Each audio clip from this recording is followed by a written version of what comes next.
In a world where people survive on bland, lifeless food, his cooking hits like a shockwave, flavors so rich they completely rewrite what people thought food could be. To perfect his craft, he travels far and wide, dealing with elves to secure rare plants, negotiating with dwarves for the finest spices, even crossing paths with dragons guarding treasure hoards, all just to elevate a single dish. Being a chef here isn't simple, it's a battle of its own, and this is where it all began. 15 years earlier, he was just Ellison, a regular culinary student chasing the dream of becoming a chef, until everything was cut short by a sudden accident, a truck ending his life before it could even begin. But death wasn't the end. When he opened his eyes, he found himself in a completely different world, one already drowning in war. Confused and lost, he had no idea what to do until a stranger guided him into a group of evacuees. From there, he learned the truth. This land was the Rubern Empire, specifically the city of Greek, and it was locked in a brutal war against dragons. Instead of breaking down, he adapted fast, convincing himself that this second chance couldn't possibly be worse than his previous life. At least here, he wouldn't be forced into military service after graduation, or so he thought. That illusion shattered instantly. A knight appeared before the crowd and delivered the emperor's command. With mercenaries abandoning the battlefield and manpower running dry, conscription was now in effect. Everyone between 17 and 45, regardless of status, would be forced into the Knight Corps. Just like that, his new life was decided for him. Training was brutal, to the point where he found himself wishing he had simply died back then instead of enduring this. But during that time, a knight noticed something unusual. After his initial training, he was told he would be transferred to the Mage Corps. His potential was too high to ignore. Even so, reality hit him in the smallest moments. At lunch, staring down at nothing but boiled potatoes, he felt genuine despair. But what shocked him even more was the people around him. They actually thought this was good food. That realization flipped a switch in his mind. If this world had no idea what real food tasted like, then opening a restaurant here wouldn't just work, it would dominate. From that moment on, he trained with a new purpose. No matter what, he would survive, endure everything, and build his dream here. All he needed was to last 2 years until the war ended. What he didn't know was that the war would drag on far longer than that. By the time he would finally earn his freedom, 15 entire years would have passed since the day he arrived in this world. A span so long that even imagining it now feels suffocating. Back in the present, those years weigh heavily on him, tears quietly forming in his eyes, not from sadness, but from everything he endured finally catching up to him. A passing girl notices, stopping in her tracks before introducing herself as Rain. He introduces himself as the restaurant owner, and when she asks if he's running the place alone, he casually mentions he does have a family member, though she's probably still asleep and won't wake until evening. Rain's curiosity sparks immediately, and she offers something valuable, a connection to a meat supplier, her husband's butcher shop located near the entrance of town. He accepts without hesitation, promising to visit, though she gives a small warning. Her husband is exactly the easiest person to deal with. That warning doesn't faze him. After everything he's been through, a bad temper is nothing. But the moment he actually meets the butcher, that confidence wavers just a little. The man's expression alone is enough to make anyone tense. And when Ellison explains he needs meat for his restaurant, the response is cold, dismissive. The butcher immediately assumes he's just another greedy reseller looking to profit. Before things escalate further, Rain steps in, swinging a frying pan straight into her husband, forcing him to cooperate and fetch some Baloran meat. He protests loudly, blaming people like Ellison for his troubles, but she doesn't budge, pushing him to follow through before apologizing on his behalf. She then explains the reason behind his attitude. He was betrayed by a restaurant owner in the past, and since then trust hasn't come easily. In return, Ellison shares his own past, 15 years in the military, a detail that changes the atmosphere slightly. Eventually, the butcher returns, but not with the premium meat. Instead, he tosses over a cheaper cut, challenging Ellison to prove himself. If he can create a dish that satisfies him, then maybe, just maybe, he'll supply better meat in the future. His standards are made clear, extremely high. The pressure is obvious, and for a moment Ellison feels it until the butcher mocks him, questioning if he's already scared. Another hit from the frying pan shuts that down instantly. Ellison brushes it off, confidence returning as he invites them both to his restaurant for dinner that evening. Rain hesitates, clearly unsure about the quality of the meat he was given, but he reassures her this is more than enough. Once he leaves, her concern lingers, especially knowing the cut he received, yuba belly fat, something most people here wouldn't even consider using. But to Ellison, it's different. In this world, livestock goes by unfamiliar names, but what he's holding is unmistakable pork belly, and not just any pork, high quality at that. The reason it was given to him is simple: pork is the cheapest meat here, and the belly cut is considered the lowest of the low. What they see as worthless, he sees as opportunity. Without hesitation, he decides on the perfect dish, grilled pork belly, simple, powerful, and incredibly effective. As he begins preparing, a fire spell ignites beneath his tools, while elsewhere the couple argues, Rain calling out her husband's behavior while he insists it's all a test. Eventually, she realizes the truth. He's not rejecting Ellison, he's evaluating him. The memory suddenly shifts back to the battlefield. Soldiers struggle desperately against overwhelming monsters, forced into retreat.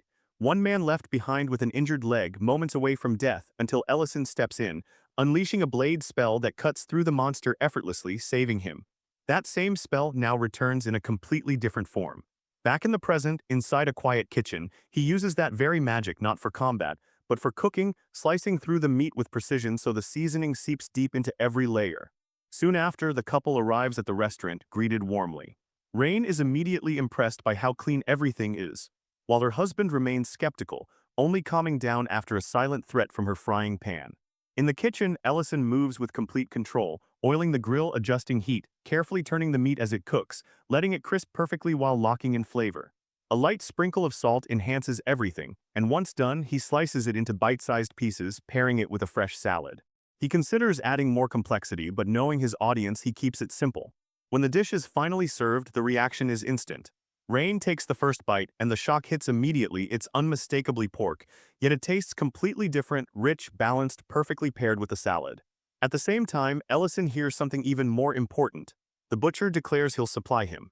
Looking over, Ellison notices his plate is already empty, despite the man still acting grumpy, claiming he's out of pork. When asked directly if he's satisfied, the answer comes out rough: he isn't, he wants more. Rain immediately forces him to give a proper response. And this time he does. He admits it, this was the best pork he has ever eaten. From that moment, the decision is made: he will supply Ellison with the finest pork in the entire empire. A deal is struck, though the butcher wastes no time asking for more food, something Ellison gladly provides. As the day wraps up, his first real business success settles in, just as his so-called family member finally wakes up, drawn in by the irresistible smell filling the air. From there, everything begins to take off. Within just a week, his restaurant gains steady momentum. Orders pouring in non-stop, especially for the pork belly, and every single customer leaves the same way, plates completely empty and expressions filled with satisfaction. By the end of the day, he starts wondering if maybe it's time to close the restaurant for now. But while checking his supplies, another problem jumps out at him. His spice stock is almost gone, and he's completely out of pepper. In a world this old, where trade is slow and unreliable, spices are valuable. And even then, the quality still can't compare to what he remembers from modern times. Then an idea hits him. He pulls a coin from his pocket and goes with the one solution that always feels a little absurd but works. He summons ingredients straight from the modern world. He first discovered this magic while desperately trying to find a way back home. And even though it came with limits on how much size and weight he could bring over, he still considers it a blessing. Out of guilt, he sends gold coins back each time, because taking things without permission, even across worlds, still doesn't sit right with him. As he refills his spice jars, he reflects on the biggest frustration of this magic. He can't summon proper fresh food, no meat, no eggs, nothing perishable, because every time he tries, it arrives spoiled. On top of that, the spell itself is exhausting to use. After that, he decides he's earned a drink, and goes to grab the beer he summoned earlier, only to open the fridge and find absolutely nothing left. That alone tells him exactly who the culprit is. He heads straight for the dragon girl and scolds her, not just for draining all his beer, but for leaving the mess behind too. She fires back without shame, calling it revenge for him not leaving her anything decent to eat, then proudly reminds him that she is the great black dragon. Lauren, and someone like her, is obviously not going to lower herself to cleaning. He lightly bonks her and tells her to peel vegetables and clean up properly, which earns a weak protest about how she is, in fact, a dragon. Looking at her, he can't help thinking back to how she was orphaned when her mother died during the Dragon War, and how she got swept into that chaos alone. That's why he chose to look after her after she took human form. Even if she's already 100 years old, by dragon standards she's still basically a kid, young, reckless, and immature. So to motivate her, he promises to make her Salisbury steak if she finishes the job, and just like that her mood flips. Not long after, Creston shows up asking for something to drink with his meal. Our chef checks the fridge that Lauren already emptied, then pulls out another bottle. To avoid raising questions, he transfers the drink into a different container before serving it. Creston eyes it curiously and assumes it might just be water, but Ellison explains that it's called soju and that it pairs perfectly with the food. The result is immediate. The butcher looks deeply satisfied as he eats and drinks, then openly praises him, impressed that a single drink could completely change the flavor of the meat. Soon enough, he asks for another and another is served. As the drinking continues, Ellison notices something is off. Creston's mood is clearly not normal today. He keeps throwing back glass after glass, until Ellison finally steps in and tries to stop him, warning that the drink is much stronger than it looks. But Creston pushes for more, so Ellison finally asks what happened. That's when Creston reveals the real issue. He suspects Rain is seeing another man. Every month, at a certain time, she dresses up and goes out, and one day he followed her, only to find her meeting an old mercenary comrade of his, someone who used to be close to him. He slams the table in frustration, furious that this man never comes to see him, yet somehow meets with his wife in secret. To make it worse, Rain is supposed to meet him again today. Ellison tries to calm him down, telling him that drowning himself in alcohol won't solve anything, but Creston, already emotional, asks what else he's supposed to do. He starts crying over Rain because despite all his anger, he loves her that much. Ellison then tells him he wants to help, because he simply doesn't believe Rain is the kind of woman who would betray her husband. With that, he heads over to Lauren with a plan already forming. He asks if she wants to come with him and adds that if she does, she can stop peeling vegetables. She agrees instantly, practically desperate to escape the task. Soon after, the two of them are crouched on a rooftop, secretly watching Rain. From there, Ellison spots her sitting inside a restaurant across from a man who could only be the old mercenary Creston mentioned. He immediately puts his plan into motion and asks Lauren to listen in on their conversation and tell him exactly what they're saying. Naturally, she refuses to do it for free and bargains for steak in exchange, plus freedom from onion paling. He agrees and she starts listening. Rain is telling the man that Creston has become suspicious, especially because the old comrade never comes around openly. The man admits he's worried Creston will be furious if he finds out what he once helped him with. That is enough for Ellison. He decides to step in and jump straight down from the roof. While Rain is still trying to explain the misunderstanding, he interrupts their conversation and asks to join them. Then he lays out the whole problem. Creston has misunderstood the nature of their relationship.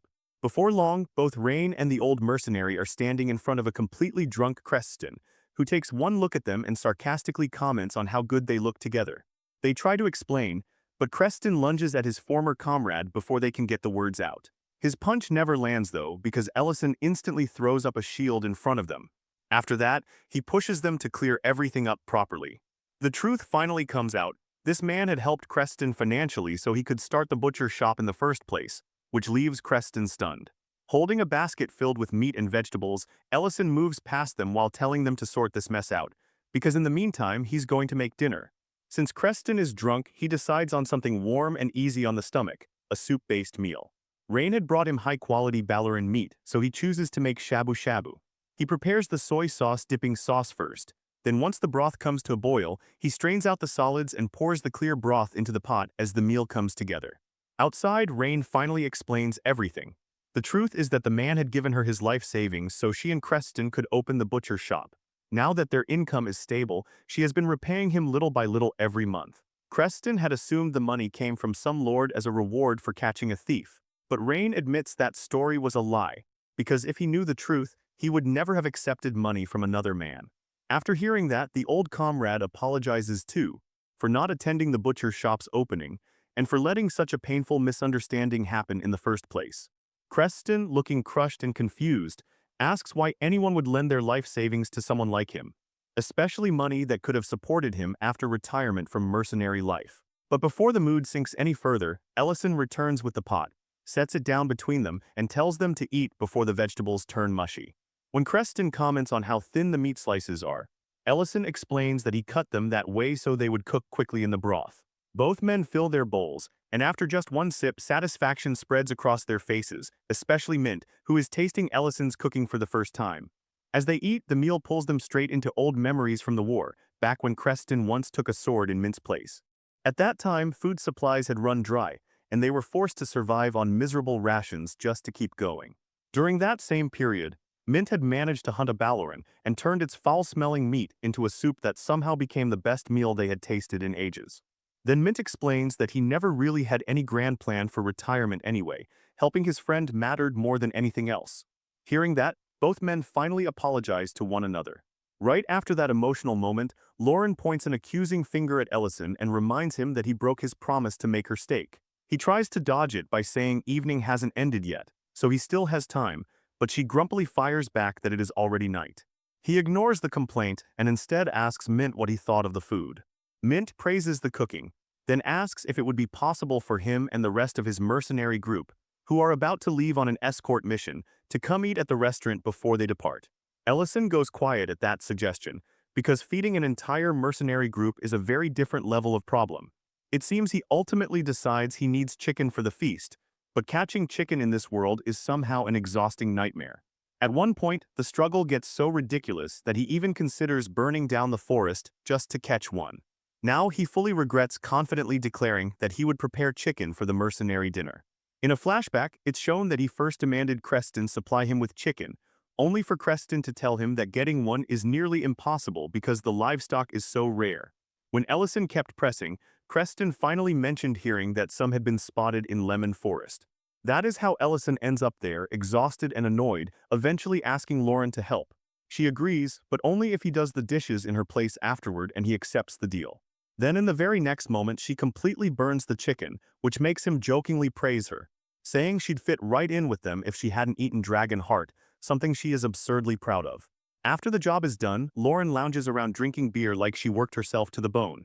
Ellison teases her, saying all she really did was glare at the chicken, but she insists that burning it with her eyes was serious work. Even so, he reminds her not to drink everything this time, because they need some of it for the guests later, and the beer is meant to pair with the dish he's preparing for the evening. By nightfall, the restaurant is packed with mercenaries. The place is loud, crowded, and full of hungry soldiers, but not everyone is convinced. One of them openly doubts the food will be worth anything, saying he doesn't exactly trust Mint's judgment. Mintz Jr. in the mercenary group quickly jumps in, backing his senior without hesitation, only to get clowned for it, with someone teasing that he'd probably call grass delicious if Mint recommended it. While the table is still going back and forth, Ellison arrives carrying the food himself. Mint apologizes for how loud the group has gotten, but Ellison brushes it off easily, saying a celebration was never going to be a quiet affair. Then Miltine politely greets him as he sets the dishes down in front of them. The moment he reveals that the main dish is made from chicken, the whole table freezes in disbelief, especially Milshin, who can't accept that something even skilled hunters struggle to catch ended up on their plates. But the second they taste it, the disbelief changes completely because the food is absurdly good. Even Mint's skeptical friend has no choice but to admit that Ellison's cooking is the real deal. After serving them, Ellison heads back toward the kitchen to take care of the other tables too. With the restaurant completely packed, he asks Lauren to help out, but she reacts like he just insulted her bloodline, asking if he seriously expects a dragon to serve ordinary humans, especially after she was the one who helped catch a legendary creature that even professional hunters couldn't handle. Ellison immediately realizes she must have heard everything from earlier with that absurd dragon hearing of hers. So instead of arguing, he plays the emotional card, reminding her that opening a restaurant after the war was supposed to be their shared plan from the beginning. Then he adds that if she really doesn't want to help, he'll somehow manage on his own. That line lands exactly where it needs to, and after some nervous resistance, she gives in. A while later, she's actually serving customers, running around the restaurant until the rush finally ends, and the moment it does, she collapses across the tables from pure exhaustion. Ellison then brings out a platter of fried chicken and the beer he had secretly saved for the two of them. They dig in with the kind of satisfaction that only comes after surviving chaos together.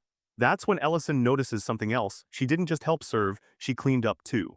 He comments on how grown-up she's become, and in her worn-out state, she leans her head on his shoulder and says she only did it because this is their restaurant. He teases her, saying that in that case, maybe the dishwashing deal between them can just disappear now. Lauren instantly shuts that down, saying that is a completely separate issue. That quiet little moment doesn't last. It gets shattered by the arrival of the Black Dragon Elder Metadonna, who immediately sneers at how unpleasant human cities are. The moment Ellison says his name, the Elder scoffs, acting as if it's offensive that a human would even dare speak it.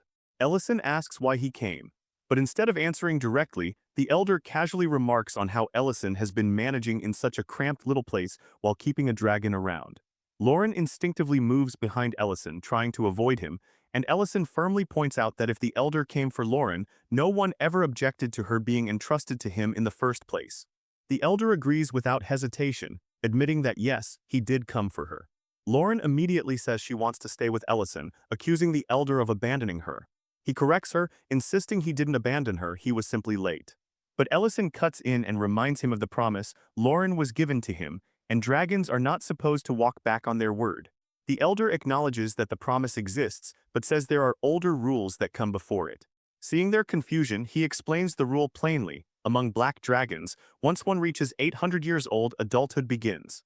Any dragon who has no lair of their own by that point must become a ward and leave for the sacred land. Lauren had been using her mother's lair, but that lair was destroyed in the last war, leaving her with nothing. Which means next year, when she turns 800, she will be forced to leave for the sacred land. And if she refuses, the elder says it flatly, it could trigger a war.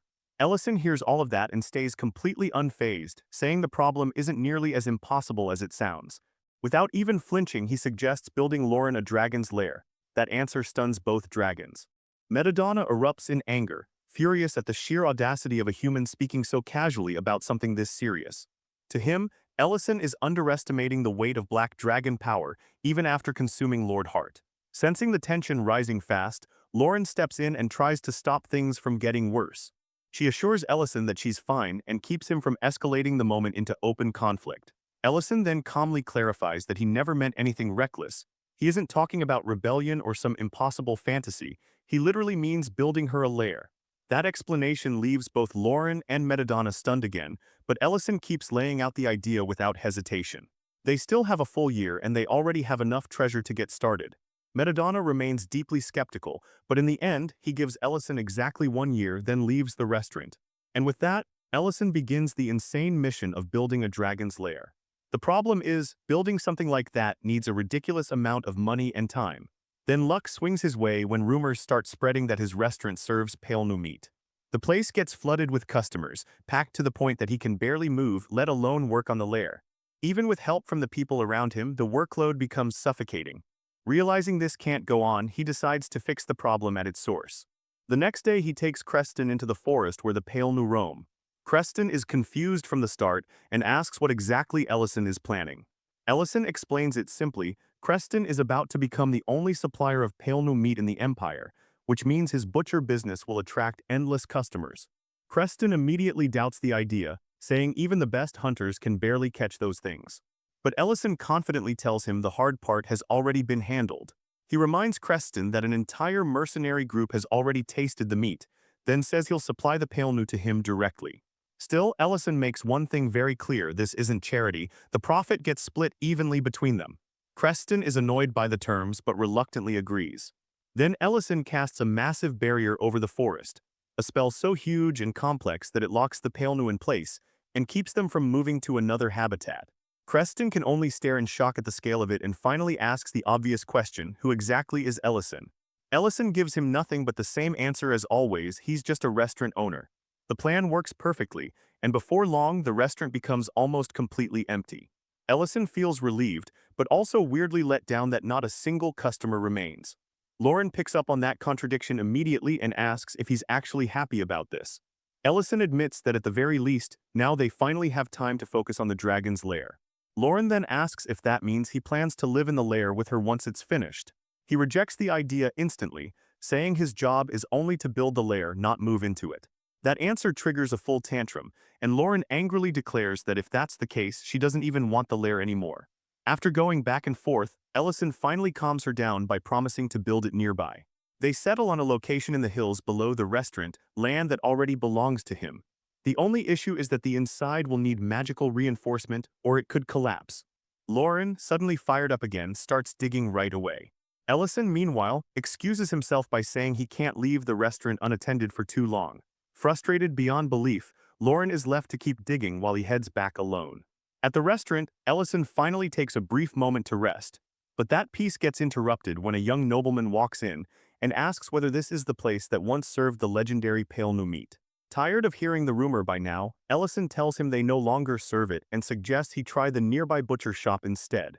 But the nobleman insists that he doesn't care what it is, he just wants something to eat.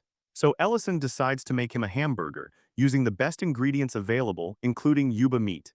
He carefully puts the whole thing together, finishing it with a special demi-glace sauce and topping it with an egg he had collected earlier. When the burger is placed in front of the nobleman, he is visibly stunned by how good it looks. But just as he's about to take a bite, a man suddenly rushes into the restaurant calling for him. The newcomer is horrified to find the nobleman in a place like this, and immediately warns him about food poisoning, insisting he leave at once. Insulted by that, Ellison defends his restaurant on the spot, saying the nobleman is a paying customer and there is absolutely nothing wrong with the food. The man then reveals that the young customer is the Baron, heir to the barony of Greek. That revelation means nothing to Ellison, who keeps arguing anyway. In the end, the nobleman quietly leaves a gold coin on the table, apologizes for the trouble, and walks out without even touching the burger. Later, Lauren comes back to the restaurant completely covered in mud, complaining that she's been working herself to death. She demands that Ellison take over the digging because she can't keep doing it alone. But Ellison is already dressed and ready to head out, and calmly tells her he has somewhere else he needs to be. That somewhere turns out to be the barony, where he approaches the young baron carrying a paper bag. He explains that the nobleman left his food behind and offers him the reheated hamburger. Surprised by the gesture, the baron accepts it. But just as he is about to eat, a knock sounds at the door. Annoyed, Ellison mutters under his breath, wishing the guy could just enjoy one peaceful meal. The baron, however, completely crumbles the second he hears the knock. His hands start shaking, sweat gathers on his forehead, and when he turns toward Ellison, his voice is weak and panicked as he asks what he should do.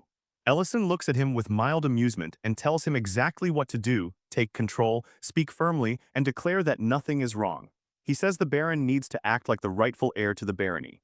But the baron shakes his head, fear written all over his face, convinced that nobody listens to him anyway. He believes the person outside will ignore him and come in no matter what he says. The knocking grows harsher, and a voice from the other side warns that if no answer comes soon, the door will be opened by force.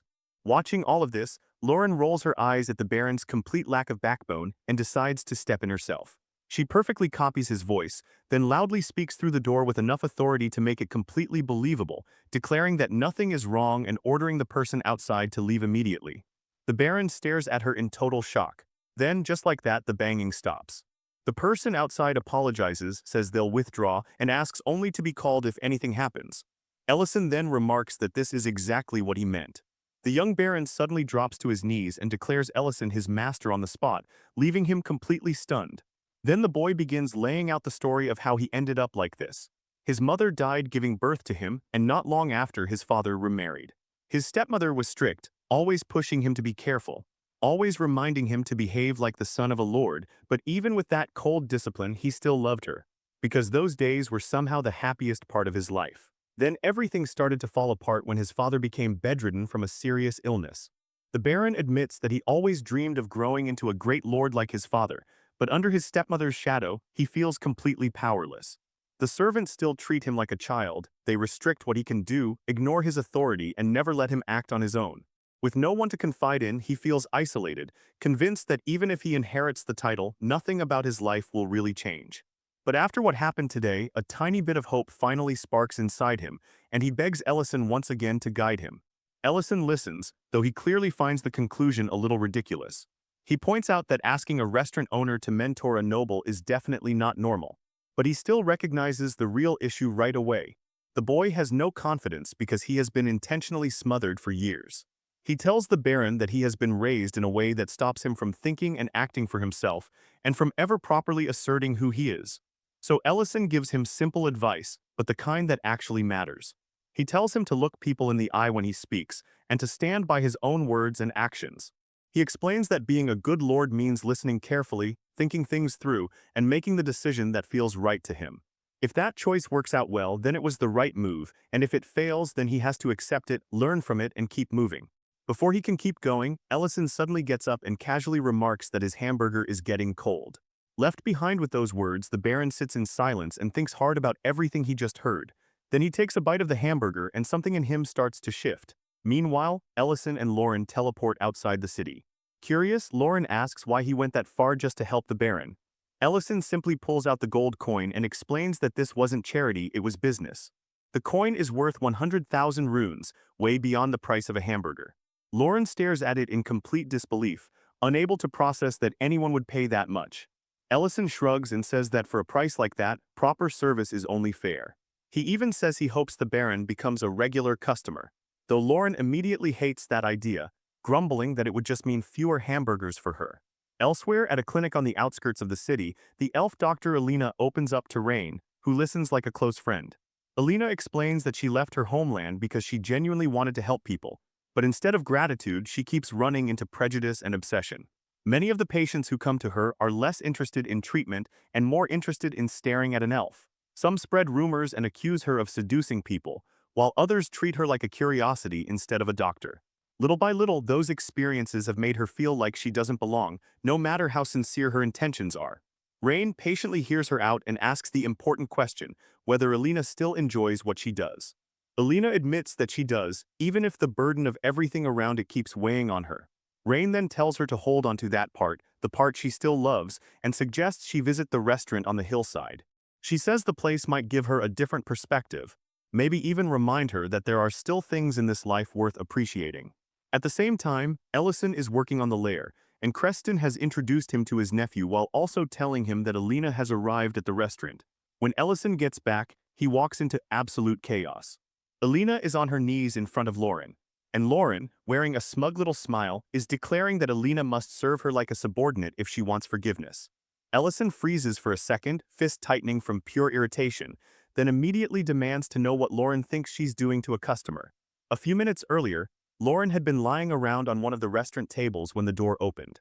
Alina stepped inside carefully, looking around and asking if anyone was there.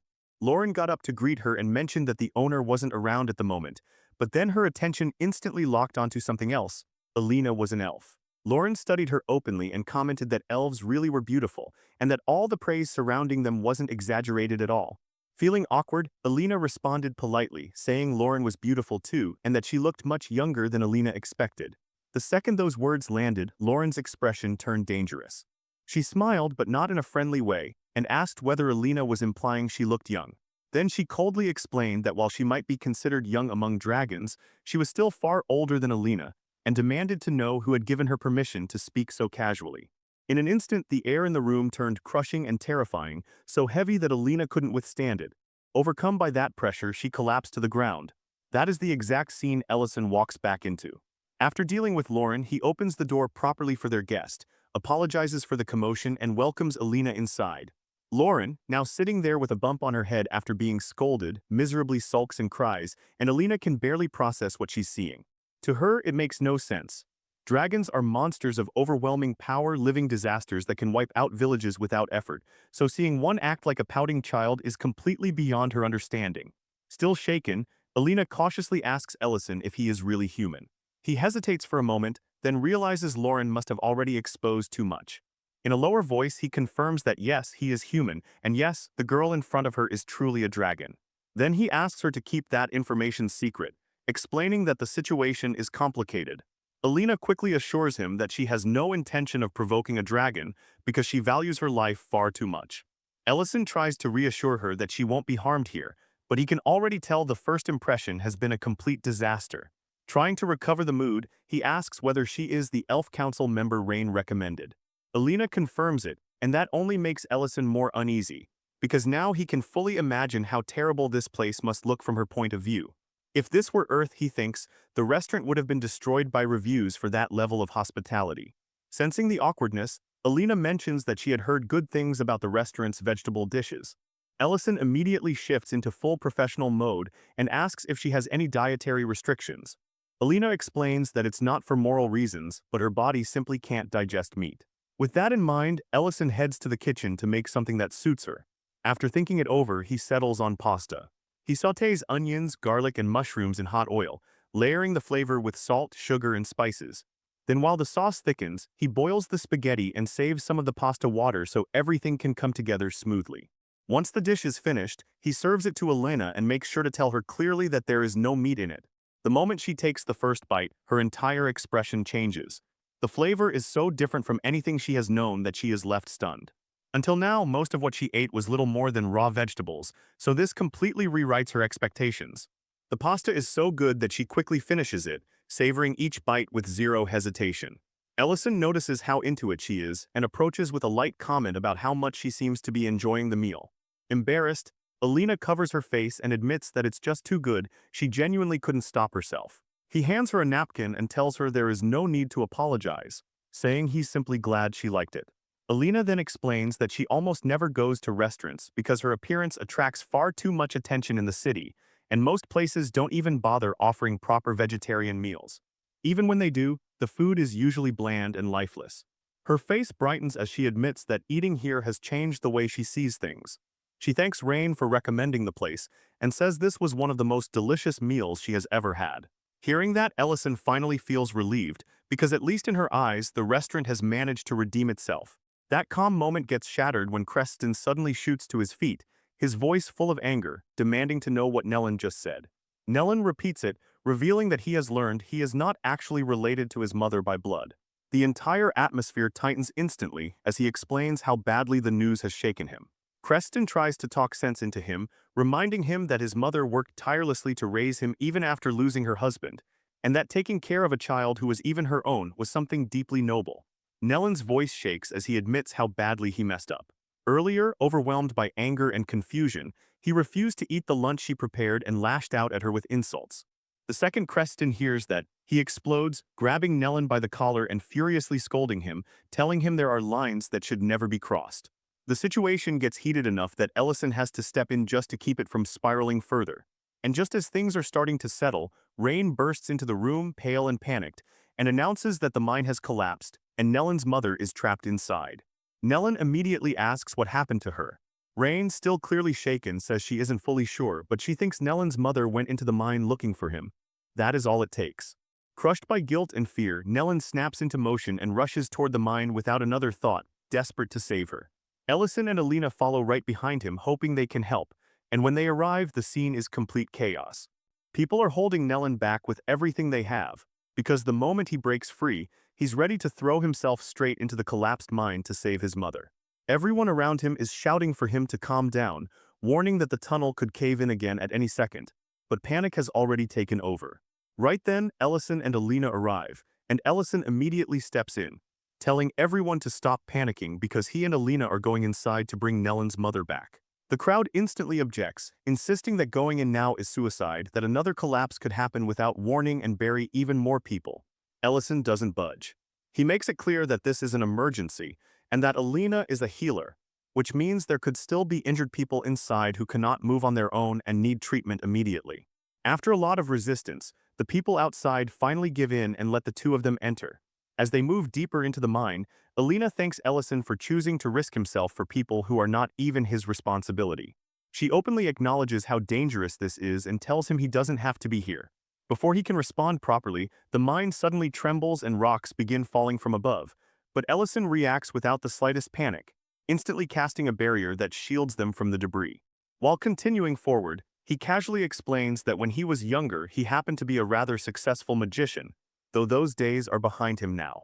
Then, curious about her, he asks why she decided to walk into a collapsing mine and risk her own life, when she could have stayed safe back at her clinic in Greek City.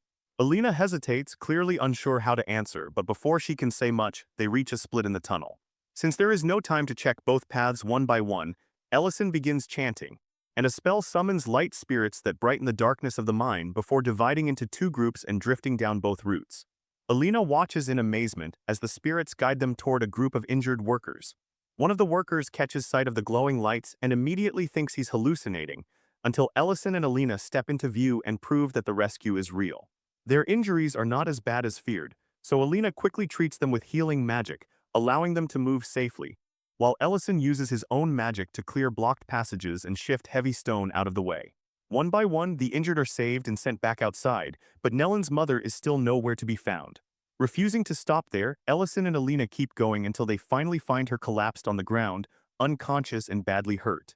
Alina examines her at once and realizes the injuries are serious, far worse than the others. Without hesitation, she uses a much stronger healing spell, pouring everything she has into saving her. Soft green light spreads through the area, wrapping around the injured woman as Alina pushes her healing magic to its limit. Outside the mine, Rain is barely holding herself together, crying as fear completely overwhelms her. Ken tries to calm her, telling her to trust Alina's healing because if anyone can save Nellen's mother, it's her.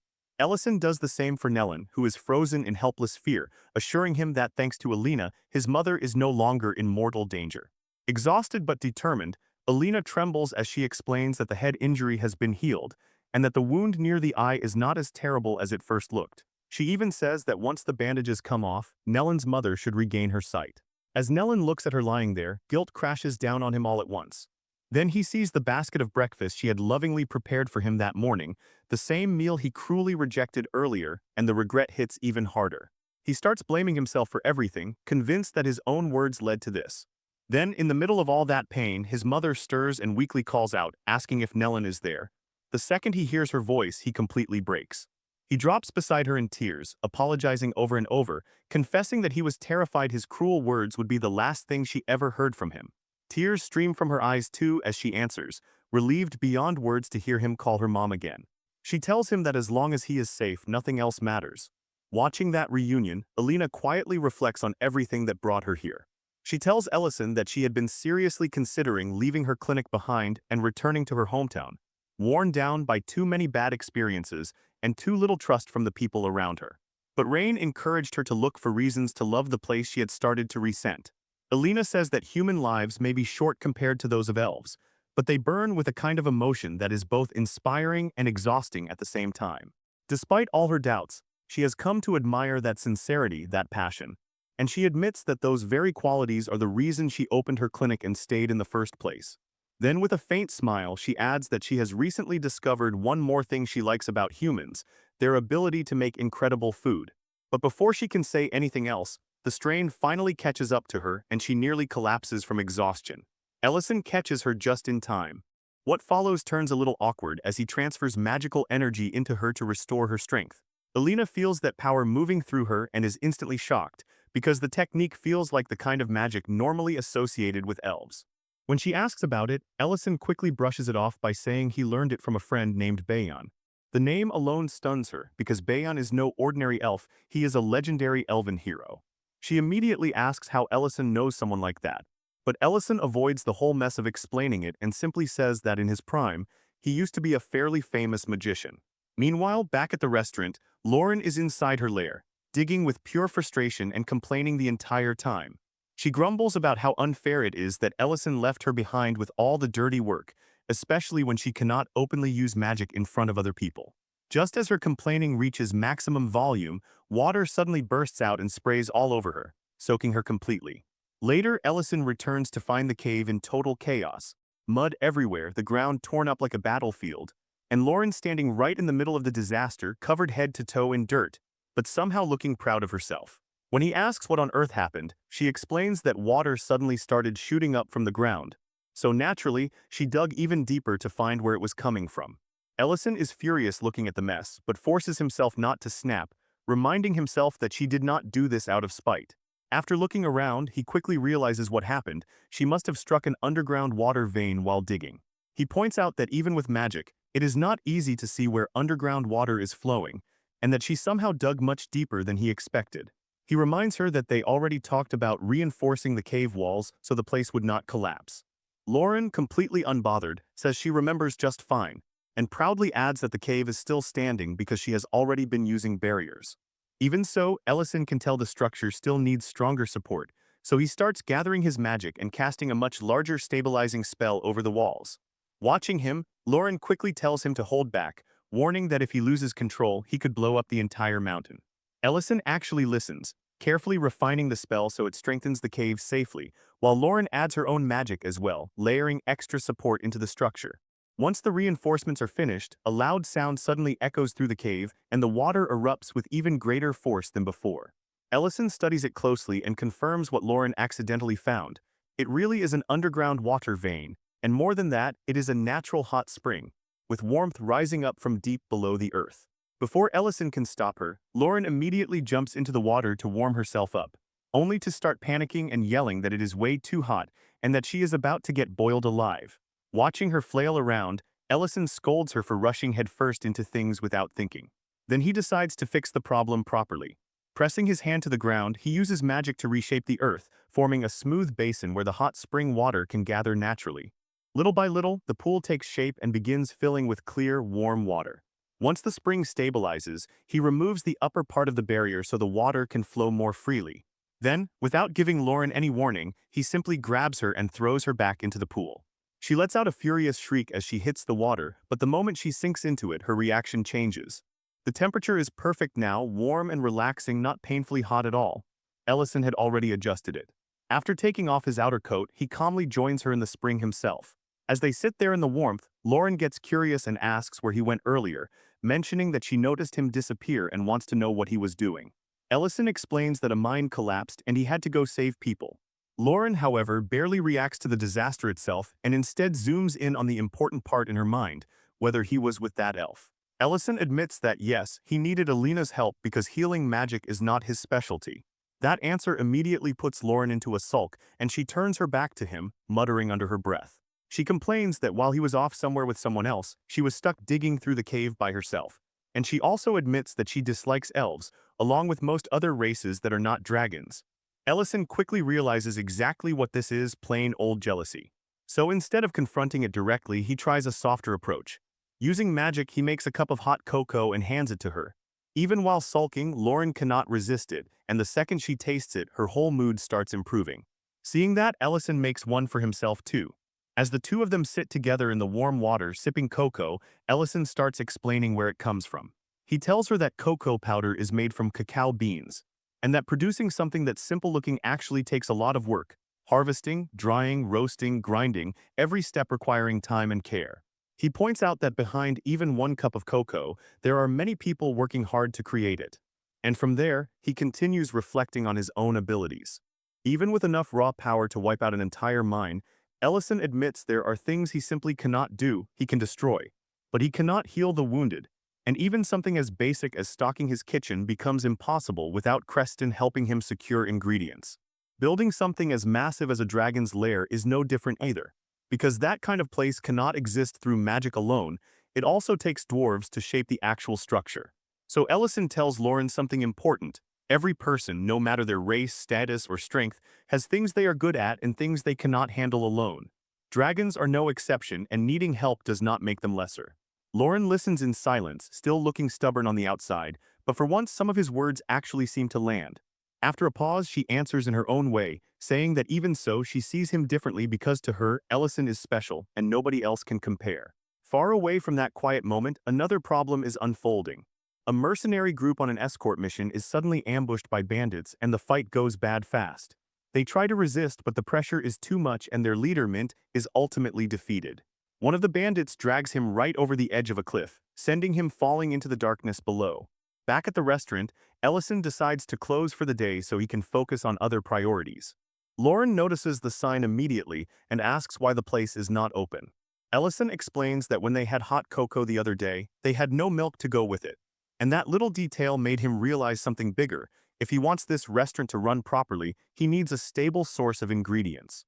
That leads him to his next plan, building a farm and raising baronics, livestock that can provide milk. He explains that baronerics can be found downstream near the Barren River.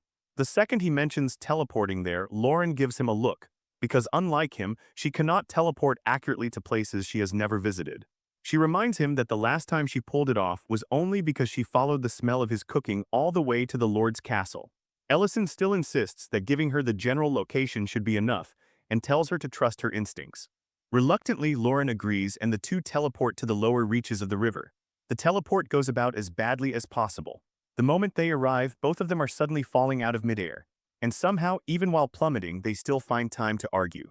Ellison yells at her, asking why a dragon is scared of falling, and telling her to use her wings already. Lauren clings to his neck in full panic, screaming that she refuses to transform into her dragon form even if it kills her. For reasons she does not explain, she absolutely refuses to use her dragon abilities. Ellison chooses not to push it any further and simply uses magic to land them safely. Once they hit the ground, Lauren stares in shock at the enormous stretch of water in front of them, and Ellison casually tells her that it's the sea. That instantly leaves her embarrassed, but Ellison has no time to indulge it because they still have work to do. They need to catch around 10 baronerics. Then he adds a little extra motivation: whoever catches fewer will be stuck washing dishes for the day. Lauren grumbles, but with her pride on the line, she agrees at once.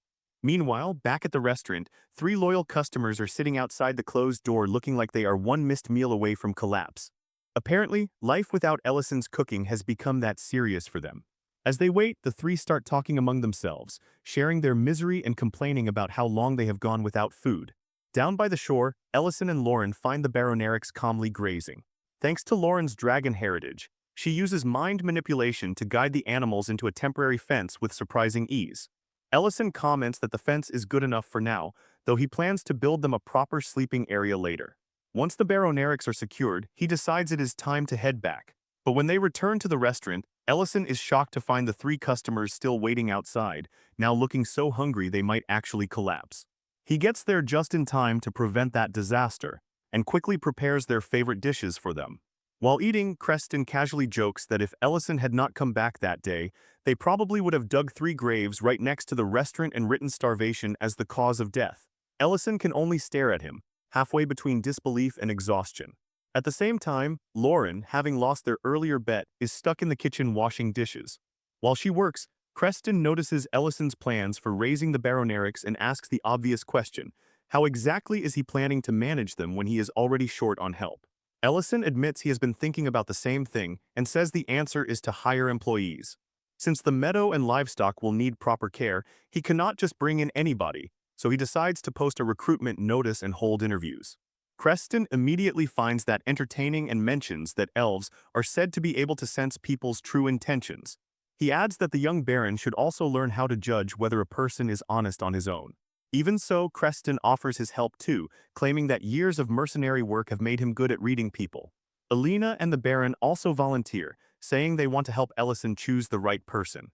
The next day, interviews for the meadow caretaker position begin, and the recruitment notice draws in a crowd. Creston, Alina, and Dion enthusiastically take their places as judges. The first applicant barely gets started before being dismissed, because Creston decides his energy is not good enough. The second is a handsome young man who seems lively and confident, and Creston initially looks impressed. But Alina uses her ability to read deeper and immediately throws him out after discovering his thoughts are full of inappropriate nonsense about her. Then comes the third applicant, a middle-aged man proudly announcing 30 years of experience and promising to create the finest meadow in Greek City. This time Dion takes over the interview and goes absolutely overboard, firing question after question at him about how he would keep the Baronerics comfortable, what he would do if they got sick or injured, how he would handle feeding schedules, and then even handing him a scroll packed with complicated text and demanding precise answers. Completely overwhelmed, the poor man mutters that the whole thing is insane and leaves in frustration. Watching all this unfold, Ellison starts feeling deeply uneasy. The trio's excitement, combined with their ridiculous standards, turns the interview process into pure chaos. And as it goes on, the reasons for rejecting people become even more absurd, to the point that some applicants are turned away before they can even properly introduce themselves. Ellison watches this nightmare happen with tears nearly forming in his eyes, and by the time the day ends, there are no applicants left. Creston, somehow still oblivious, wonders aloud if maybe the salary in the job notice was too low, completely unaware that they themselves scared off every last candidate. With no other choice, Ellison steps in, thanks the trio for their help, and announces that he will handle the next round himself. Right then, Miltine walks into the restaurant. She says she saw the job notice and asks if she can work there. Creston immediately confronts her, surprised to see her back so soon, and asks why she is not out on her escort mission.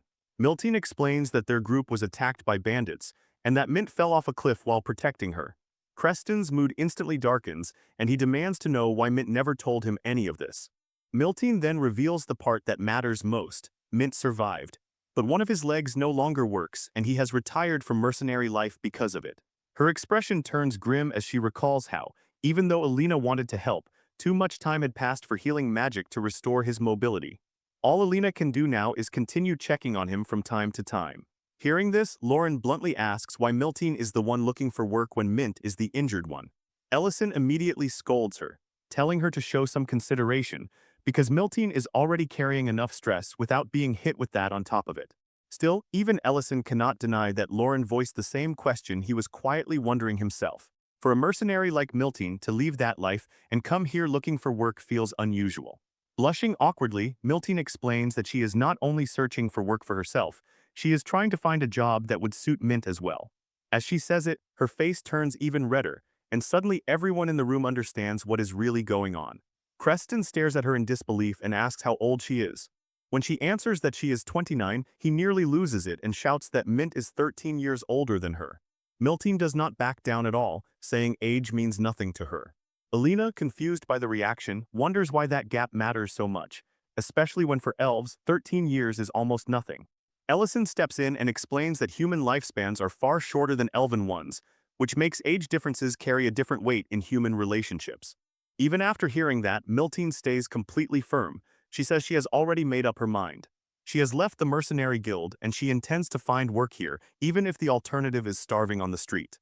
Lauren, rather than mocking her, seems strangely intrigued by how serious she is, and quietly declares that age really does not matter, a statement that carries a little extra weight coming from someone far older than she looks.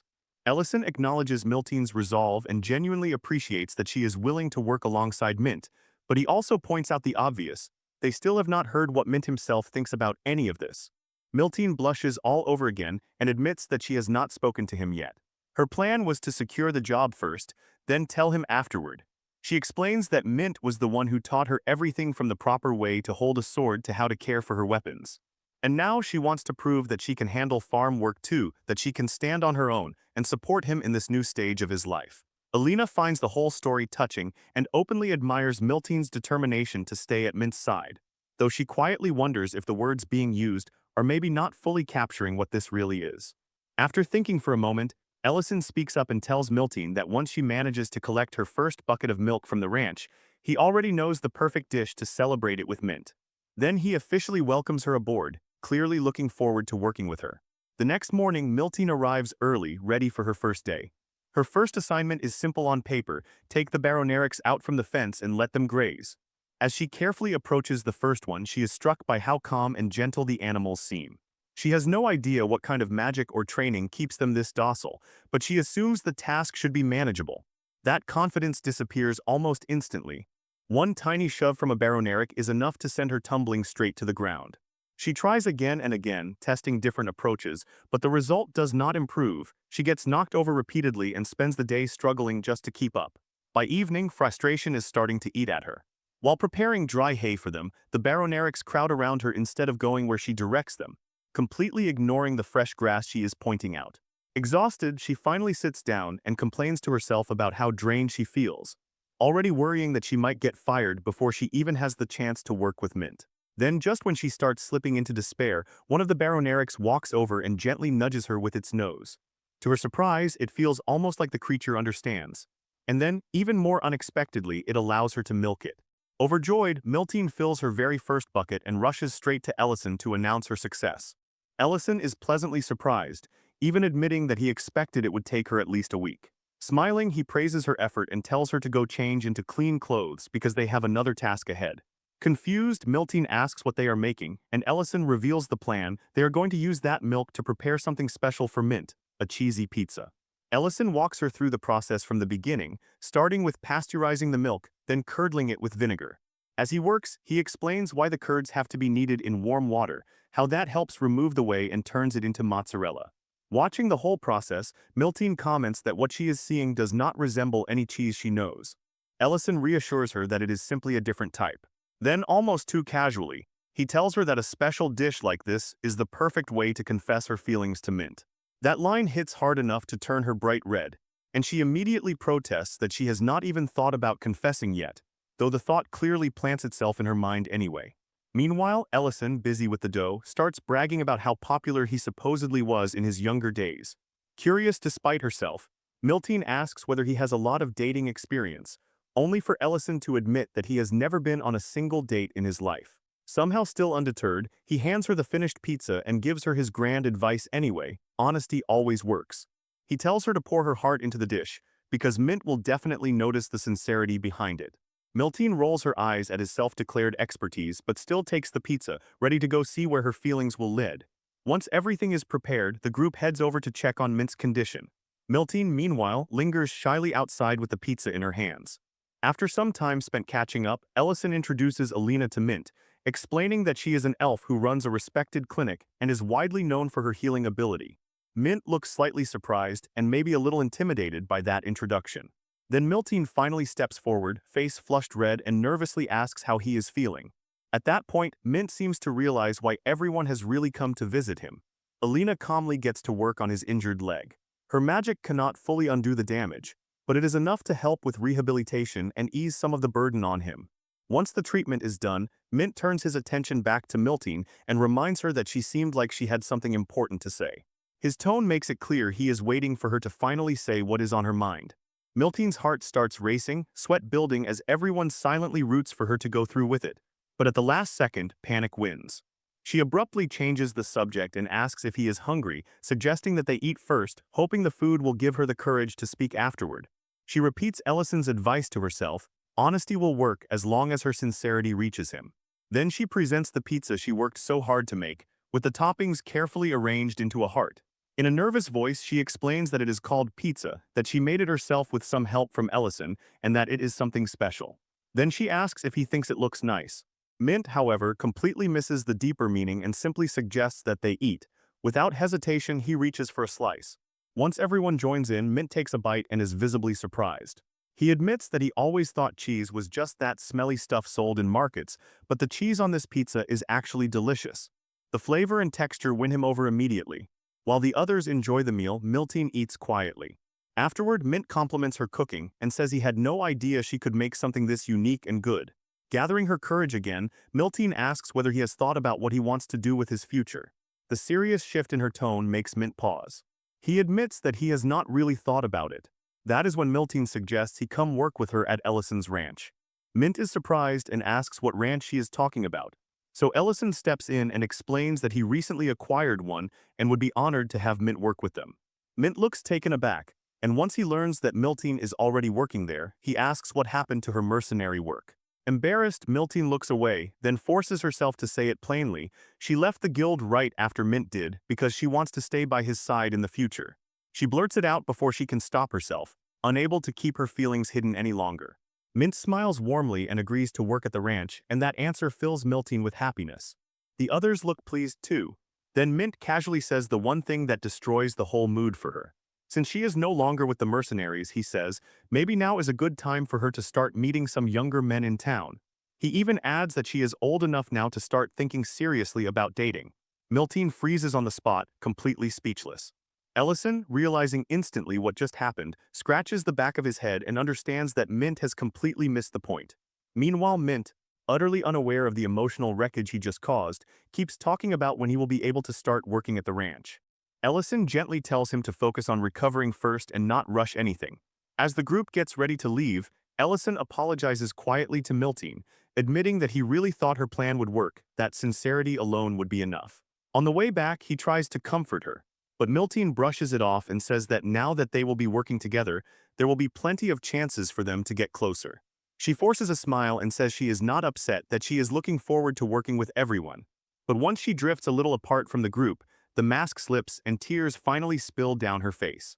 She cries softly, yet even in that hurt, she decides she is not giving up.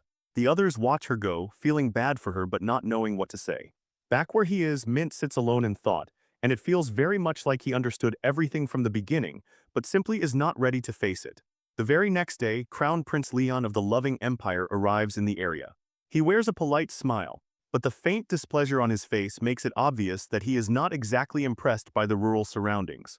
As he passes through, he notices two beautiful women standing near the roadside, and with zero hesitation he approaches them and invites them to the castle that evening.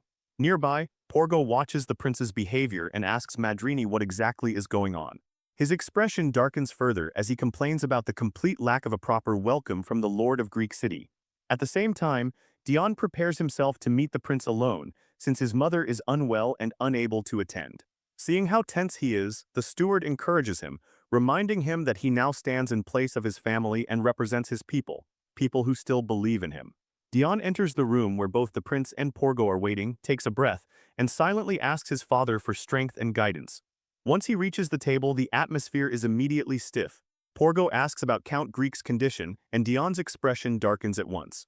He explains that his father is still bedridden, and it is clear from his face alone how heavily that truth weighs on him. Prince Leon reacts with polished indifference, calling the situation unfortunate. Then he casually notes that Count Greek once stood under Duke Sarin, and Dion answers with extreme care, saying it has been a long time since there was any real contact between them. Leon adds that he has also heard rumors that Sarin's health is failing. Dion stays guarded, fully aware that one careless word here could turn into a disaster. Porgo, sensing the perfect opening, smoothly shifts the conversation and suggests that this might be the moment for Dion to rethink where his loyalty belongs. If Greek were to align with him, he says, the territory would gain powerful protection, and Dion's position as Baron would be secured. Dion hesitates because he understands exactly how heavy that choice is. He answers carefully, saying it is not a decision he can make on the spot. Porgo refuses to let go, bringing up the neighboring kingdom's civil war and the massive irrigation project now underway, explaining that both will inevitably mean heavier taxes for border territories like Greek. That shocks Dion enough to make him ask whether this is an official order from the central royal government. Porgo gives him a slippery smile and brushes aside the question, saying the real issue is that managing the territory is the count's responsibility, then repeats that siding with him could make the burden lighter. Dion understands the threat hidden underneath it all. If he does nothing, his land will become a stage for disorder and political struggle. Frustrated and cornered, he suddenly blurts out that he will hold a grand banquet first, and only after that will he give his answer. Porgo looks unimpressed, clearly seeing it as pointless stalling, but then Prince Leon unexpectedly shows interest, saying he has grown tired of palace cuisine and would welcome the chance to try something different. Dion, uneasy but trapped, agrees and promises to prepare a meal worthy of them. Back at the restaurant, Ellison is busy making food for his staff, and the menu today is fried rice, the smell alone filling the room. Lauren complains that her appetite feels smaller lately even as she keeps eating, and Ellison casually tells her there is still plenty left if she wants a second or third round. Then the calm gets shattered when a group of knights storms into the restaurant. Their leader, Sword, immediately demands that the owner show himself. Ellison steps forward without panic and calmly tells them to lower their weapons, pointing out that barging into a place where people are in the middle of eating is wildly inappropriate. The knights are not impressed by how relaxed he is. One of them presses a blade against Ellison's neck and threatens him, telling him to kneel or face the consequences. That is where Ellison's patience starts running out. In a steady, unmistakably cold voice, he warns the knight to leave. The man is too dumb to realize how close he is to disappearing, and raises his sword as if he is actually about to strike. Before he can move, a sharper, commanding voice cuts straight through the tension and orders everyone to stop. It is Dariant, the vice-captain of the Knights, and someone Ellison knows well. Dariant immediately tears into his subordinates and orders them outside to kneel with their hands raised. Then he apologizes to Ellison, explaining that the Knights were assigned to keep watch over the area but clearly overstepped in the worst way possible. Ellison lets it slide, acknowledging their loyalty while telling Dariant to make sure this kind of nonsense never happens again. The moment softens into nostalgia as Dariant remembers the battle where Ellison saved his battalion in a hopeless situation. He recalls how Ellison alone broke through enemy lines and flipped the entire fight, turning certain defeat into survival. Even with all that praise, Ellison still downplays it, giving the credit to the battalion's discipline and to Dariant's leadership. Then Dariant's voice grows heavier as he shares something personal. How during the war he was so obsessed with honor that he left his wife struggling in poverty, a failure that still eats at him. He reveals that Ellison, without ever saying a word, sent the reward money Dariant had once refused straight to his wife. That kindness became a debt he feels he can never repay. So in his own extremely over-the-top way, he decides to return the favor with an idea so absurd it leaves Ellison staring blankly. Dariant proposes shutting down every other restaurant in Greek so Ellison's can dominate the city. Before Ellison can even begin to object, Dariant is already barking orders like he is launching a military campaign, which only makes Ellison's misery worse. Elsewhere in town, Porgo is growing more and more anxious about the crown prince choosing to eat at some random unfamiliar establishment, because if anything goes wrong, it will be a complete disaster. Leon, meanwhile, is not worried in the slightest. But while they travel, the mood flips instantly when a volley of arrows suddenly rains down toward the prince, only to be stopped in midair by a magical barrier. Madrina, the grand mage traveling with him, is the one who blocks it, protecting Leon without the slightest hesitation. The assassins reveal themselves right after, boldly announcing that they only intend to kill the prince and will spare the rest. Madrina does not waste even a heartbeat. She unleashes her magic, making the earth quake beneath them and trapping the attackers under overwhelming force. Her sheer power alone crushes the threat, perfectly showing why she was chosen to accompany the crown prince in the first place. The ground shakes violently, rocks come crashing down, and the assassins are buried before they can do anything meaningful. Leon stands there unharmed in the middle of the destruction, watching the Empire's 7th-ranked Grand Mage erase the attack like it was nothing. Seeing that overwhelming display, he reflects on how her strength makes it almost impossible for any enemy to stand against them, and openly praises her as one of the Empire's greatest weapons. Madrina, however, remains composed and humble. Watching from a distance, Dion is left stunned because the rumors were not exaggerated at all. Madrina truly is the kind of mage who could wipe out armies by herself. Back at the restaurant, Dariant and Ellison continue talking.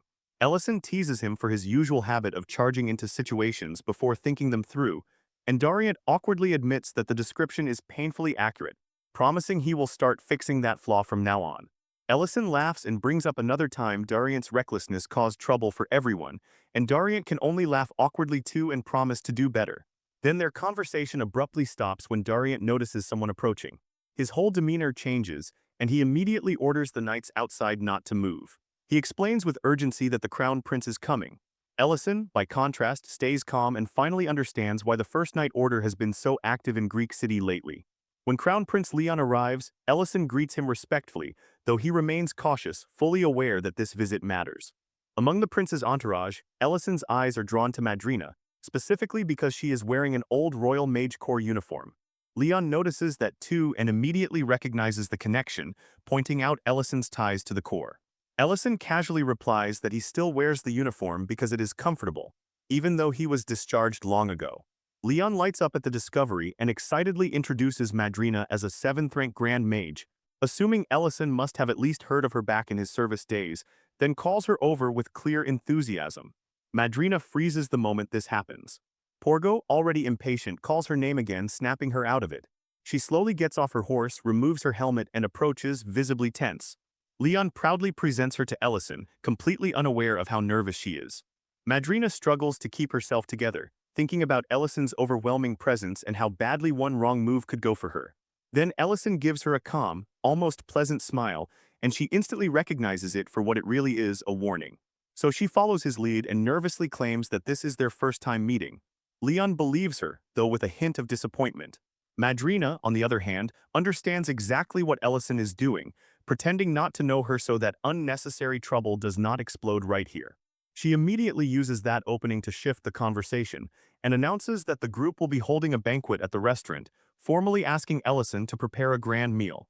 Inside, the atmosphere changes the second Leon steps in. He looks around and comments on how clean the place is, and Ellison apologizes for the lack of grandeur, explaining that he had no way to prepare for guests of this rank. Leon dismisses that concern, saying that for any restaurant, taste matters more than decoration. Then he directly challenges Ellison to produce a dish worthy of impressing the crown prince. To make things even more ridiculous, he drags Dion into a bet on the spot, declaring that if the food fails to satisfy him, Dion will have to parade naked through the city. Dion is visibly shaken by that insane suggestion, but Leon keeps pushing it anyway. Ellison accepts the challenge because at this point his reputation is on the line. For the first course, he serves a delicate mushroom soup. Leon admits that the aroma is good and the flavor balanced, but dismisses it as not especially impressive given how many luxurious soups he has already tasted in his life. Porgo backs that up, calling it good but ordinary. Then Ellison turns to Madrina and asks for her opinion. She hesitates, opens the lid of her soup, and finds a message floating in the broth ordering her to give a passionate review. Her heart nearly jumps out of her chest, because she realizes instantly that she has to think fast. She takes a spoonful, then suddenly slams the table and rises dramatically, going all in with ridiculous enthusiasm. She declares the soup extraordinary, comparing its flavor to 9th-level magic itself. Her over-the-top performance leaves both the Crown Prince and Porgo stunned. It is absurd, shameless, and completely excessive, but it works, because it shifts the mood and takes some of the pressure off Ellison. Inside, Madrina is dying from embarrassment, desperately hoping that this level of drama is enough to satisfy him. Still trying to recover from what she just did, she hurriedly urges Leon to taste the soup again. She keeps insisting the soup is exceptional, and Leon, half impressed and half entertained by Madrina's absurdly intense reaction, finally agrees to taste it again. He remarks that if she is praising it with that much passion, then maybe it deserves a second chance, then adds with a teasing edge that her expressions are far more animated than he ever expected from her. Dion, trying to smooth over the strange atmosphere, admits that the soup is genuinely good too, and says that if this were not such an important occasion, he might have asked for another bowl himself. But even with those comments, everyone at the table can tell that Madrina's explosive performance has less to do with the soup and more to do with something else entirely. A royal mage of her standing has surely tasted dishes far beyond this, so her sudden theatrical devotion feels off. Leon notices it, Porgo notices it, and both silently question what could possibly make someone of Madrina's rank act like this over a bowl of soup. Dion glances toward Ellison, beginning to suspect that the restaurant owner himself may be the reason. Ellison, meanwhile, hides a laugh behind a mischievous smile, calmly promises that the next dish will follow soon, and walks away from the dining room like he knows exactly what he is doing. Leon still looks unconvinced, commenting that while the soup is decent, it does not feel all that different from what he has already eaten at the palace. Porgo agrees and jokingly says he had no idea Madrina loved mushroom soup this much, even promising to add it to her meals once they return to the palace. Embarrassed by the spotlight, Madrina hurriedly insists that the soup really is unique, then quickly finishes the rest to avoid more questions. But the moment the bowl is emptied, another message reveals itself at the bottom, telling her to meet Ellison behind the restaurant.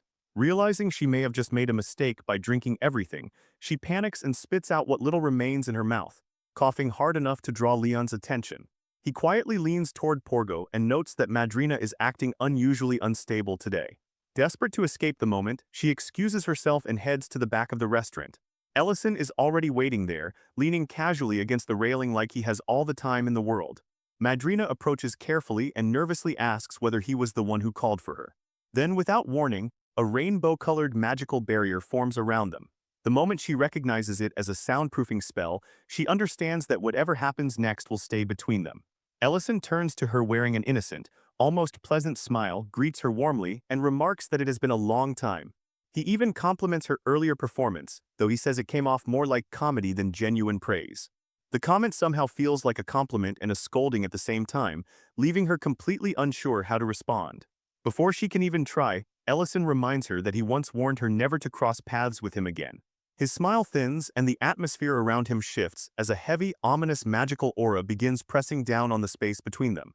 He says he is glad to see her alive, but makes it clear that by being here, she has already broken their agreement.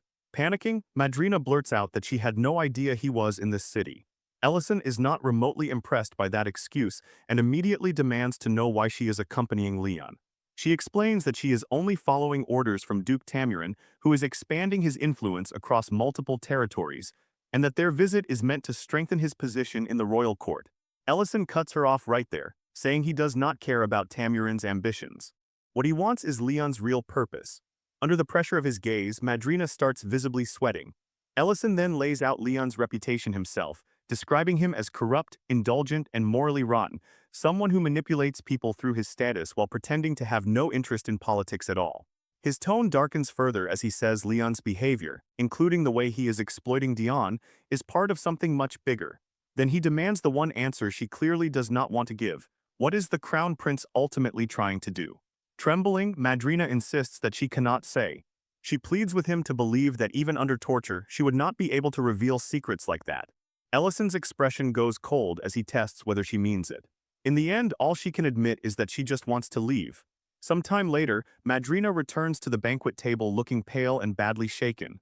Leon and Porgo both notice it instantly, though neither comments on it directly. Trying to regain control of herself, Madrina places a hand over her chest and weakly claims she was simply savoring the aftertaste of the soup. Leon clearly does not buy it, but he lets it slide and instead remarks that it is surprising for an outskirt restaurant to serve something like that. The glance he throws toward Dion makes it obvious he suspects the young lord is hiding more than he lets on. Even so, Leon refuses to drop the wager. He reminds Duke Tamaran of the terms, and the Duke smirks as he repeats that the goal is still the same, to serve a dish truly capable of satisfying the prince. Leon's smile sharpens as he turns the knife a little deeper, mocking Dion by saying that even if his bedridden father somehow rose from his sickbed and personally presented the dish himself, it probably still would not meet his standards. Dion's fists tighten, but he answers with controlled calm, saying he is willing to endure any personal humiliation if it means protecting his people and securing their future. That resolve earns silent respect from everyone in the room, even Leon, though the prince hides it behind a mocking laugh. Then, as late afternoon sunlight pours gold across the room, Ellison returns carrying the main course. He lifts the lid with deliberate drama and reveals what at first glance looks like a smoky mound of dirt. Porgo, naturally skeptical, questions what kind of dish this is supposed to be, and Ellison casually explains that it is not dirt at all, but a chicken sealed in clay, based on an old recipe. Then, using a small hammer, he cracks the clay open, revealing a perfectly roasted chicken inside.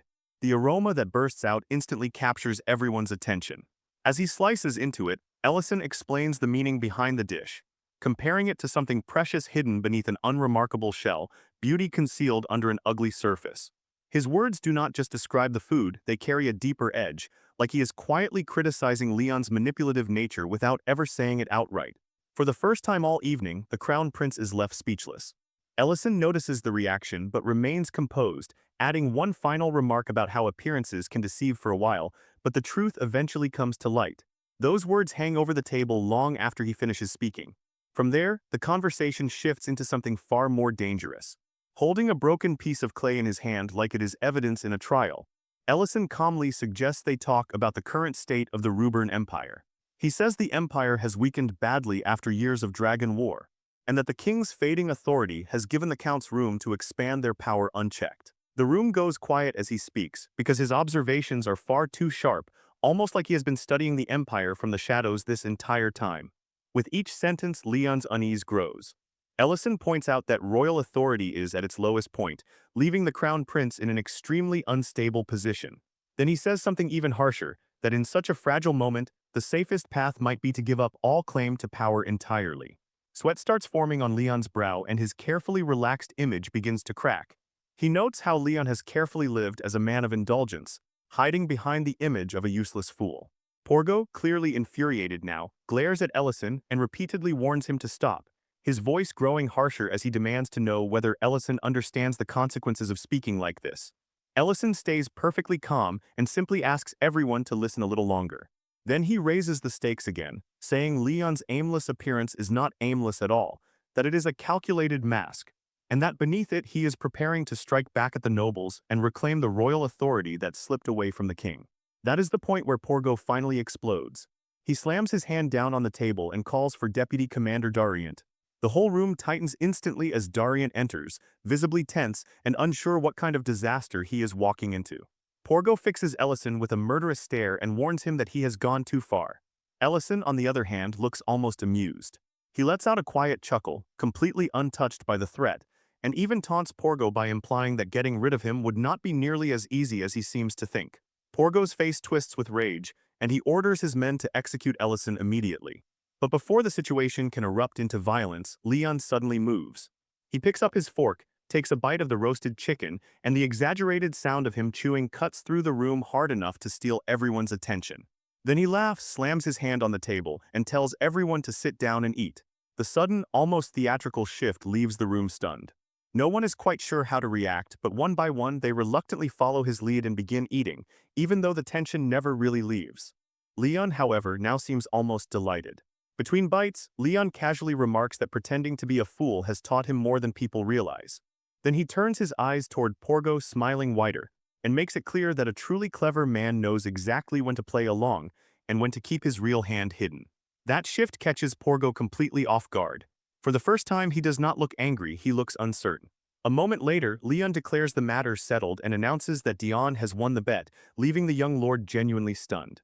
Then the prince rises from his seat, settles his cloak over his shoulders, and thanks Ellison for the meal as if none of the tension from moments ago ever happened.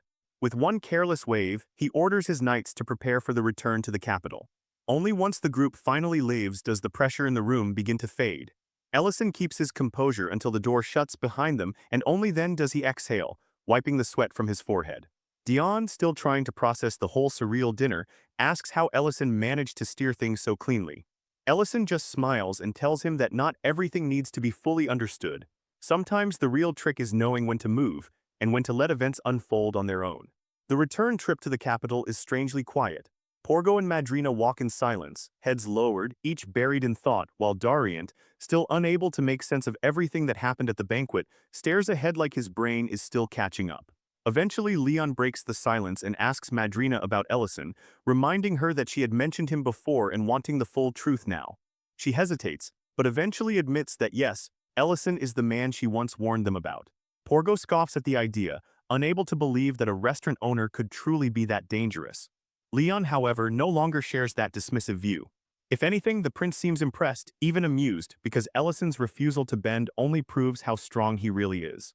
Then Leon begins reflecting on the way he and his allies have built their power so far, through fear, pressure, and forcing nobles into obedience.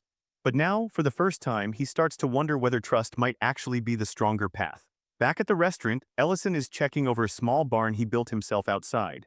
At first, he looks quietly satisfied with the work, but before he can enjoy the moment, one of the animals inside kicks the structure. The whole thing immediately collapses into a sad pile of wood. Ellison just stands there speechless for a second before admitting, with a little embarrassment, that trying to build it himself without proper knowledge was a terrible idea. Laughing at his own failure, he decides right then that construction should be left to professionals from now on. The scene then shifts to the Millerec, where a tall, muscular woman with fiery red hair appears.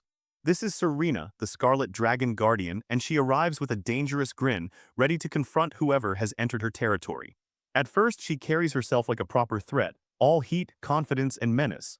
But then she accidentally kicks a golden crown lying on the ground, and the sharp edge slams straight into her shin.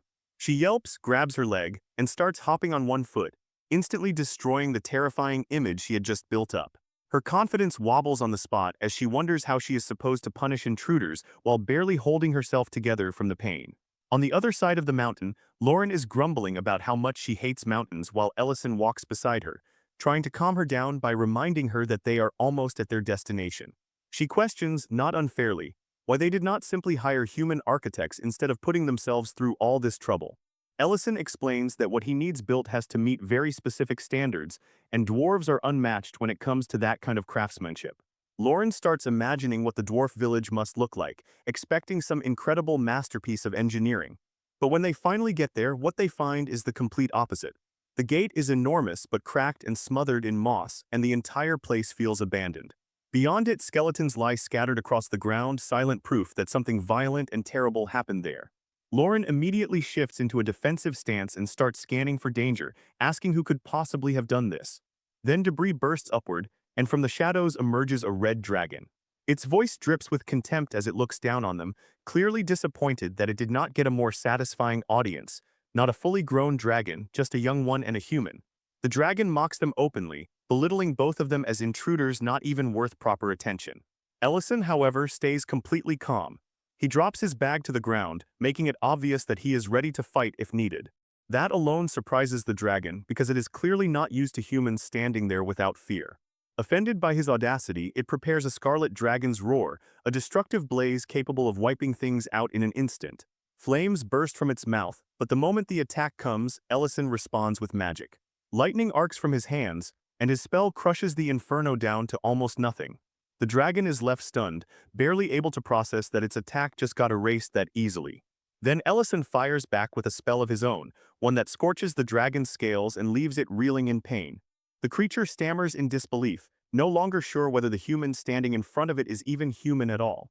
That is when Serena's confidence finally shatters. The smug intimidation disappears, replaced by sudden panic, and she immediately starts begging for mercy. She insists that the destruction around them is not her doing, that the village was already in ruins when she arrived. Then she reveals something more useful. There is a massive underground door somewhere below the village, and she has never been able to get past it to see what lies beyond. Realizing she needs to survive this encounter, Serena abruptly changes tactics and slides closer to Ellison, wrapping an arm around his neck and trying to charm him instead.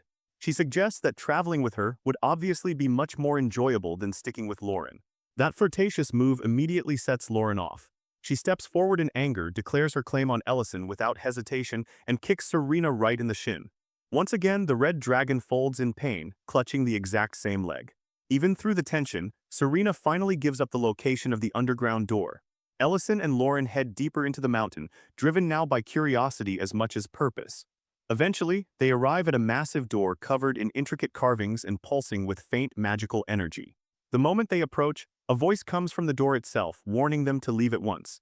Ellison studies it carefully and quickly realizes this is no ordinary entrance, but a sealed barrier designed to protect whatever is hidden inside. Lauren, impatient as always, decides to handle it the simple way and starts punching and kicking the door. It does absolutely nothing. The glowing orb at the center reacts to her aggression and responds with another warning, accusing dragons of being the ones who brought destruction to their cave in the first place. Lauren gets more irritated when Ellison warns her to stop and tells her the problem is more complicated than brute force. He points out that there are traces of dragon magic on the door itself, which means opening it will not be simple. Lauren, still hot-headed, immediately suggests finding another red dragon and crushing its head until that solves the problem. Ellison assures her that he has a more peaceful way to handle it, one that just needs patience. So instead of forcing the issue, Ellison starts asking questions. He asks the voice inside how long they have been sealed away, and the answer is about a year.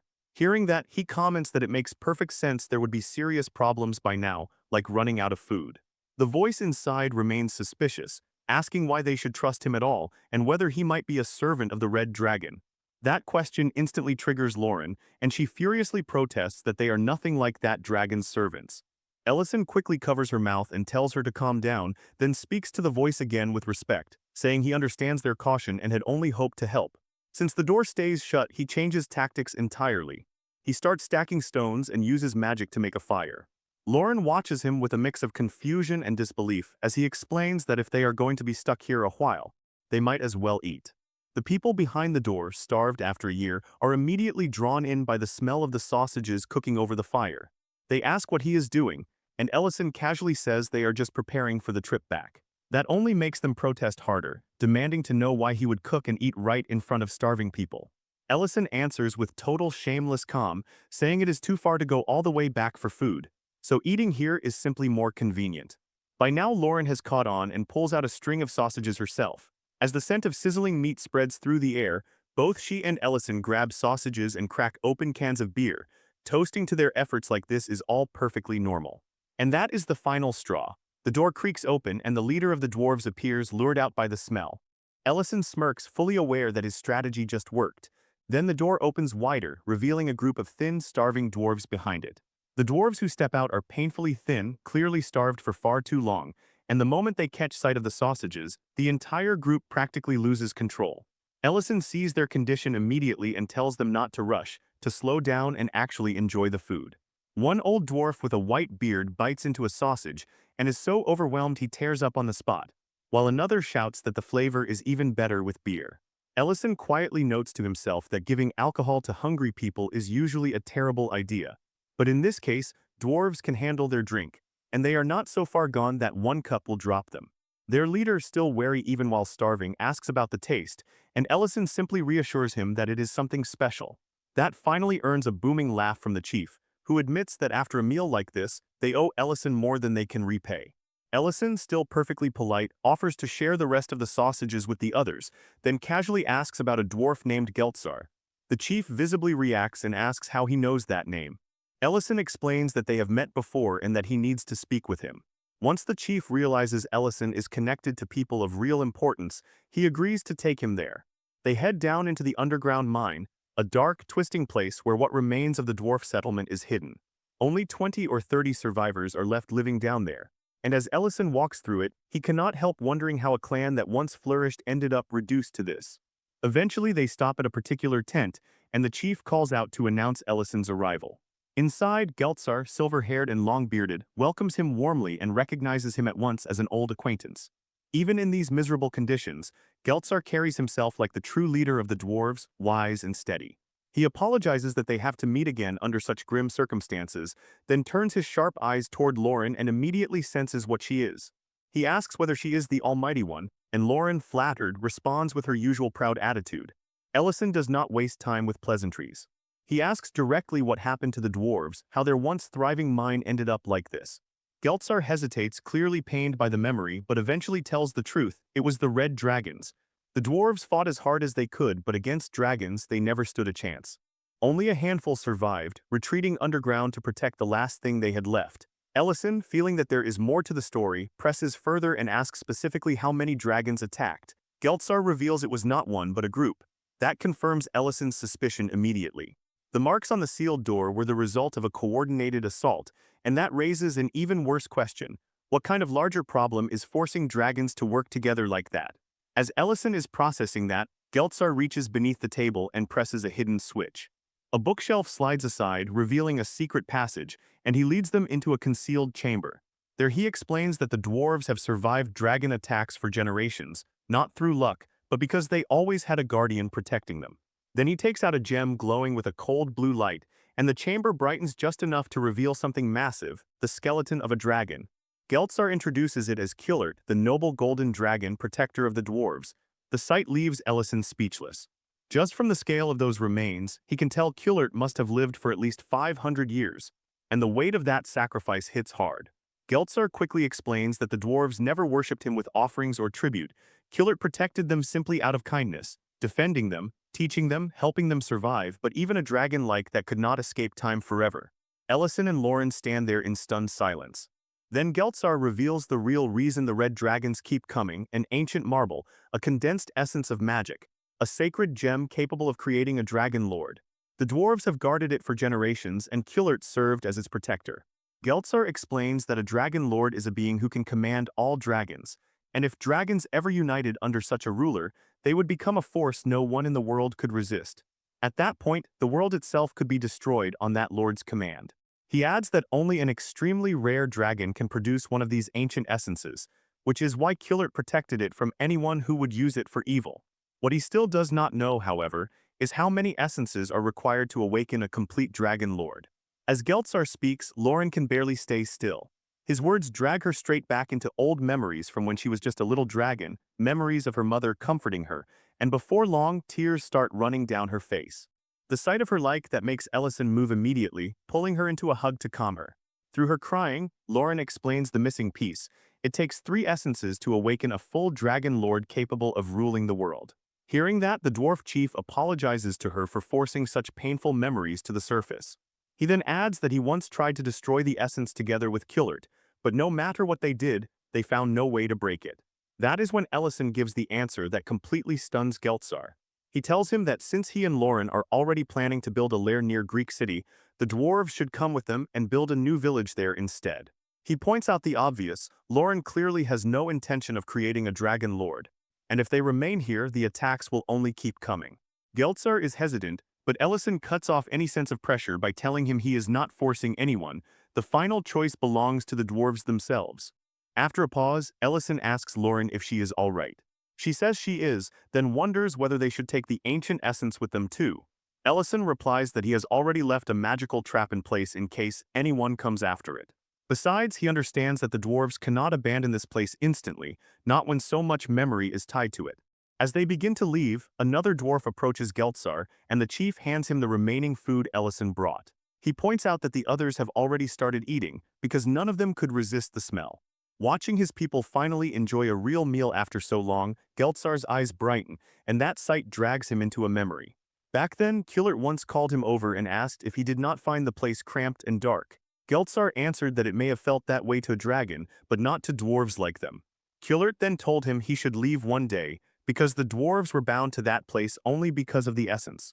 Once he died, other dragons would eventually come seeking it, because Kullert himself had been the one concealing it with his own power. The chief protested, saying he could never abandon Kullert or the essence, but the golden dragon answered with painful seriousness. He told Geltzar to go, to let the next generation live freely, because there was no meaning in clinging to the will of the dead if it came at the cost of the happiness of the living. Back in the present, that memory hits him differently. He remembers Kullert never truly expected him to protect the essence forever anyway, and as he watches his people eating, smiling, and alive again, he realizes just how much has already been lost by holding on too long. Meanwhile, Ellison and Lauren are moving ahead when the dwarves stop them. To Ellison's surprise, they have already packed their belongings and are ready to leave. They agree to help Lauren build her lair. After that, everyone heads to Greek City and construction begins. Ellison worries a little about whether the dwarves are truly in any condition to start work so soon, but the chief brushes the concern aside and says they can manage. Then, with perfect dwarf priorities, he asks for more sausages, and Ellison happily agrees. A moment later, the chief entrusts the ancient essence to Ellison himself, placing not just the gem, but the fate of the dwarves along with it in his hands. Lauren immediately tells him to just absorb it, which leaves Ellison staring at her like she has to be joking. Instead, he decides to keep it, inus for now, a choice Lauren clearly does not like. She reminds him that a new dragon lord absolutely cannot be allowed to be born, and Ellison agrees, saying he already has ideas for preventing that. Then the scene cuts back to the red-haired dragon Serena, who is sitting there crying after getting completely folded by Ellison and Lauren. When she senses someone approaching, she thinks it might be Guard, but it turns out to be Ellison and Lauren again. Ellison cheerfully points out that it is impressive she seems to have such a treasure even though she keeps insisting she never accepted tribute. Then he shows her the essence and asks her about something else. Serena instantly panics and insists she already told them everything she knew. Ellison asks about this Gilead fellow, wondering if he was supposed to be her companion since she clearly did not attack the dwarves alongside him. She admits that he is right and explains, awkwardly, that she had actually been dating that dragon and at first mistook Ellison for Gilead. Then she clarifies that she never witnessed any dragon gang herself, because she only settled in that place about half a year ago. When Ellison asks again about the treasure in her territory, she repeats that she never accepted tribute. Then in the next moment she removes a spell, and it is revealed that the so-called treasure was nothing but an illusion the whole time. She starts crying again and says they can take whatever they want. At that point, Ellison realizes this dragon was falsely blamed for much more than she actually did. The story then shifts back to Ellison's restaurant, where new guests arrive, Alina and Mint. Ellison asks Mint about his leg when he sees him walking with crutches. Mint says it is thanks to Alina's efforts, but Alina immediately rejects the praise and says it is really Mint's own determination that pushed his rehabilitation forward. So Ellison praises Alina for how far Mint has come, and that instantly puts Lauren in a sour mood. He then asks Alina how things are going at her clinic, and she answers that everything is running smoothly, which makes him quietly suspect Rain has probably been pulling strings behind the scenes to help. Before he can dwell on that thought, the dwarf chief suddenly cuts in, asking whether there are any leftovers from that stew Ellison made before. Alina freezes at the sight of an actual dwarf standing there and immediately asks Ellison if he seriously let dwarves dig beneath his land. That kicks off a noisy argument, and not long after, Creston also walks in, demanding to know why the restaurant was closed the day before. With a dwarf, an elf, and Creston all adding to the chaos, Ellison decides there is only one proper answer. If it is a restaurant, then it should serve food. So he heads straight to the kitchen, and soon everyone is sitting with a meal in front of them, happy again, especially Mint, who clearly missed Ellison's pizza more than he wants to admit. As the table settles into eating, Ellison casually asks whether anyone wants more. Then through the restaurant window, he notices Dion standing outside, calling for him with visible urgency. A moment later, Ellison opens the door and asks what is wrong. Dion, clearly shaken, asks him one simple but heavy question, whether he can make a dessert that will make his mother smile again. Ellison agrees, and by the next morning he is standing inside the grand kitchen at Dion's home. Dion tells him that everything needed should already be there, but if he wants anything else, he only has to ask. Ellison looks over the ingredients and immediately notices something impressive. The Count's kitchen has access to spices that are almost impossible to find elsewhere. At the same time, he notices the household chef standing stiff and nervous, clearly tense from the Count's unexpected presence in his workspace. After checking everything, Ellison tells Dion he has all he needs to make the dessert, and that alone lifts some of the boys' worry. But after dinner, the result is worse than Ellison expected. Lady Berna does not even take a single bite from the dessert plate. To him, that almost feels worse than rejection after one taste, because at least that would have been something. He asks Dion when exactly his mother stopped eating desserts. Dion explains that she used to love them, but after they moved to Greek City she became far stricter, and that change troubled his father as well. Then the memory shifts back to a younger Dion sitting with his family. His father gently asks his mother not to be so hard on their son, and she answers that she is only trying to teach him the manners expected of nobility. Young Dion, hearing that, asks if that is also why she stopped smiling. He points out that after coming here, she no longer talks openly about the things she likes or dislikes, and asks her to feel at home, because this place is her home now too. While his father is speaking, she suddenly realizes she has absent-mindedly finished the dessert in front of her. Seeing that, the Count warmly promises that even in the middle of war, even with sugar becoming scarce, he will always make sure she has dessert. Dion ends that memory by telling Ellison that this was how he first learned how much his mother loved sweets, and from then on his father made sure desserts kept coming, all to make her smile. Eventually, those efforts worked, and she smiled openly again. Then another memory surfaces. One day, young Dion is heading toward the hall when he hears shouting coming from his mother's room. Someone inside is accusing her of failing to produce a successor even after 5 years. A moment later, that person storms out, throwing the door open in front of him before leaving.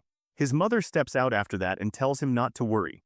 Afterward, she keeps teaching him manners, but her tone becomes softer, gentler, and slowly they start to feel more like a real family, helped along by the fact that she keeps smiling again. Another day, the two of them are in the kitchen making dessert together. And while he manages to bake his bread properly, she is failing so badly it becomes almost funny. Seeing her flustered and messy, he tries to comfort her, telling her that the effort matters. Then servants suddenly interrupt them with devastating news: his father has collapsed. They explain that they cannot even identify the illness properly because the symptoms are so rare that no one knows what caused it. In that moment, Dion is crying, but when he turns to his mother, what shocks him most is not panic, but the deep, crushing disappointment on her face. After that day, she stops eating dessert entirely. Worse, she begins controlling Dion indirectly, passing messages through servants instead of speaking to him herself. That is the reason he ran to Ellison's restaurant in the first place.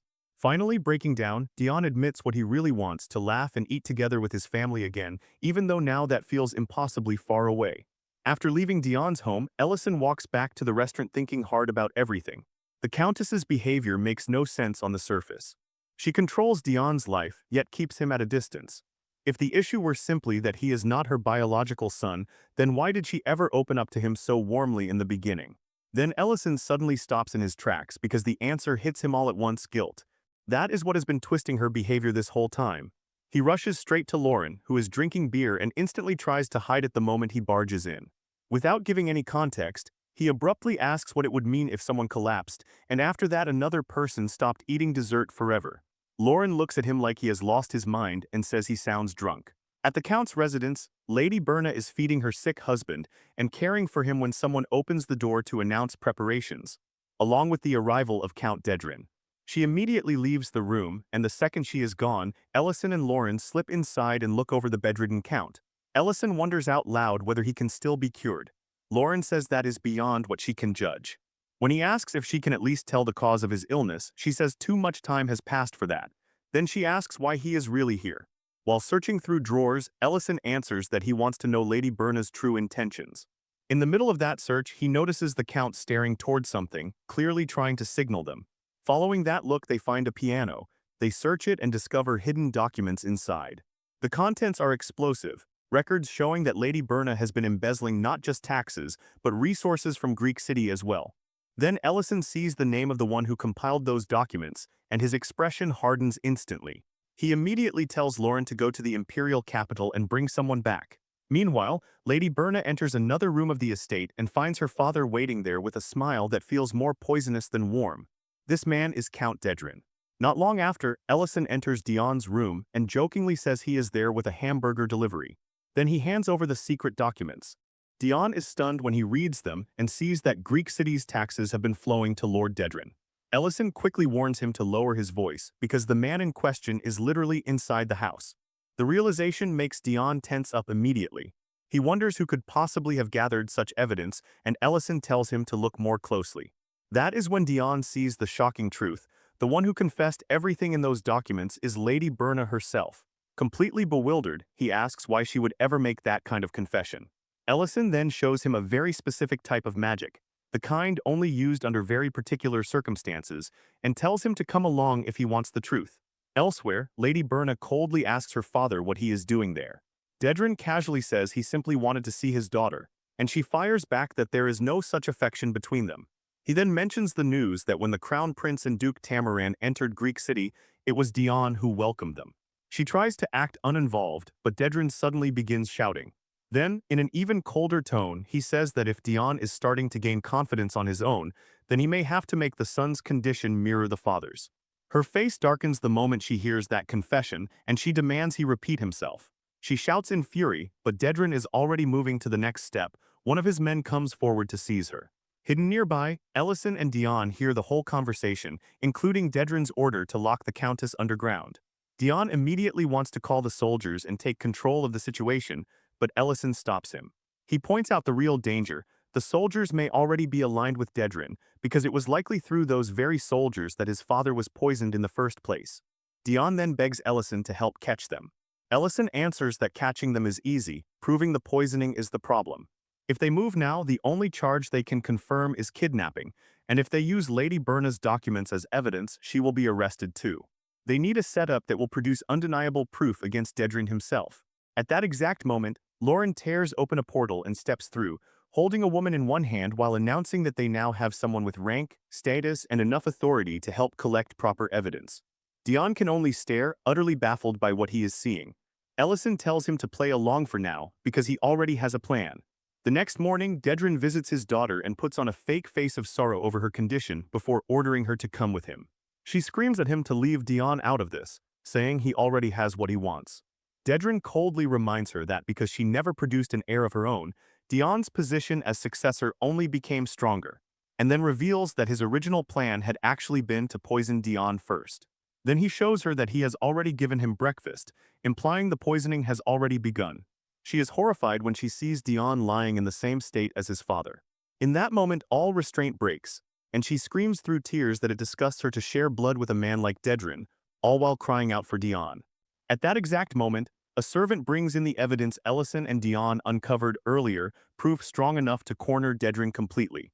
The second he sees those documents, he shouts that she truly is his daughter, but instead of showing pride, he burns the papers on the spot and immediately starts laying out a sick plan. He will say she went mad from grief over her family's condition, murdered them herself, and then tried to take her own life. And in his mind, the first step is Dion.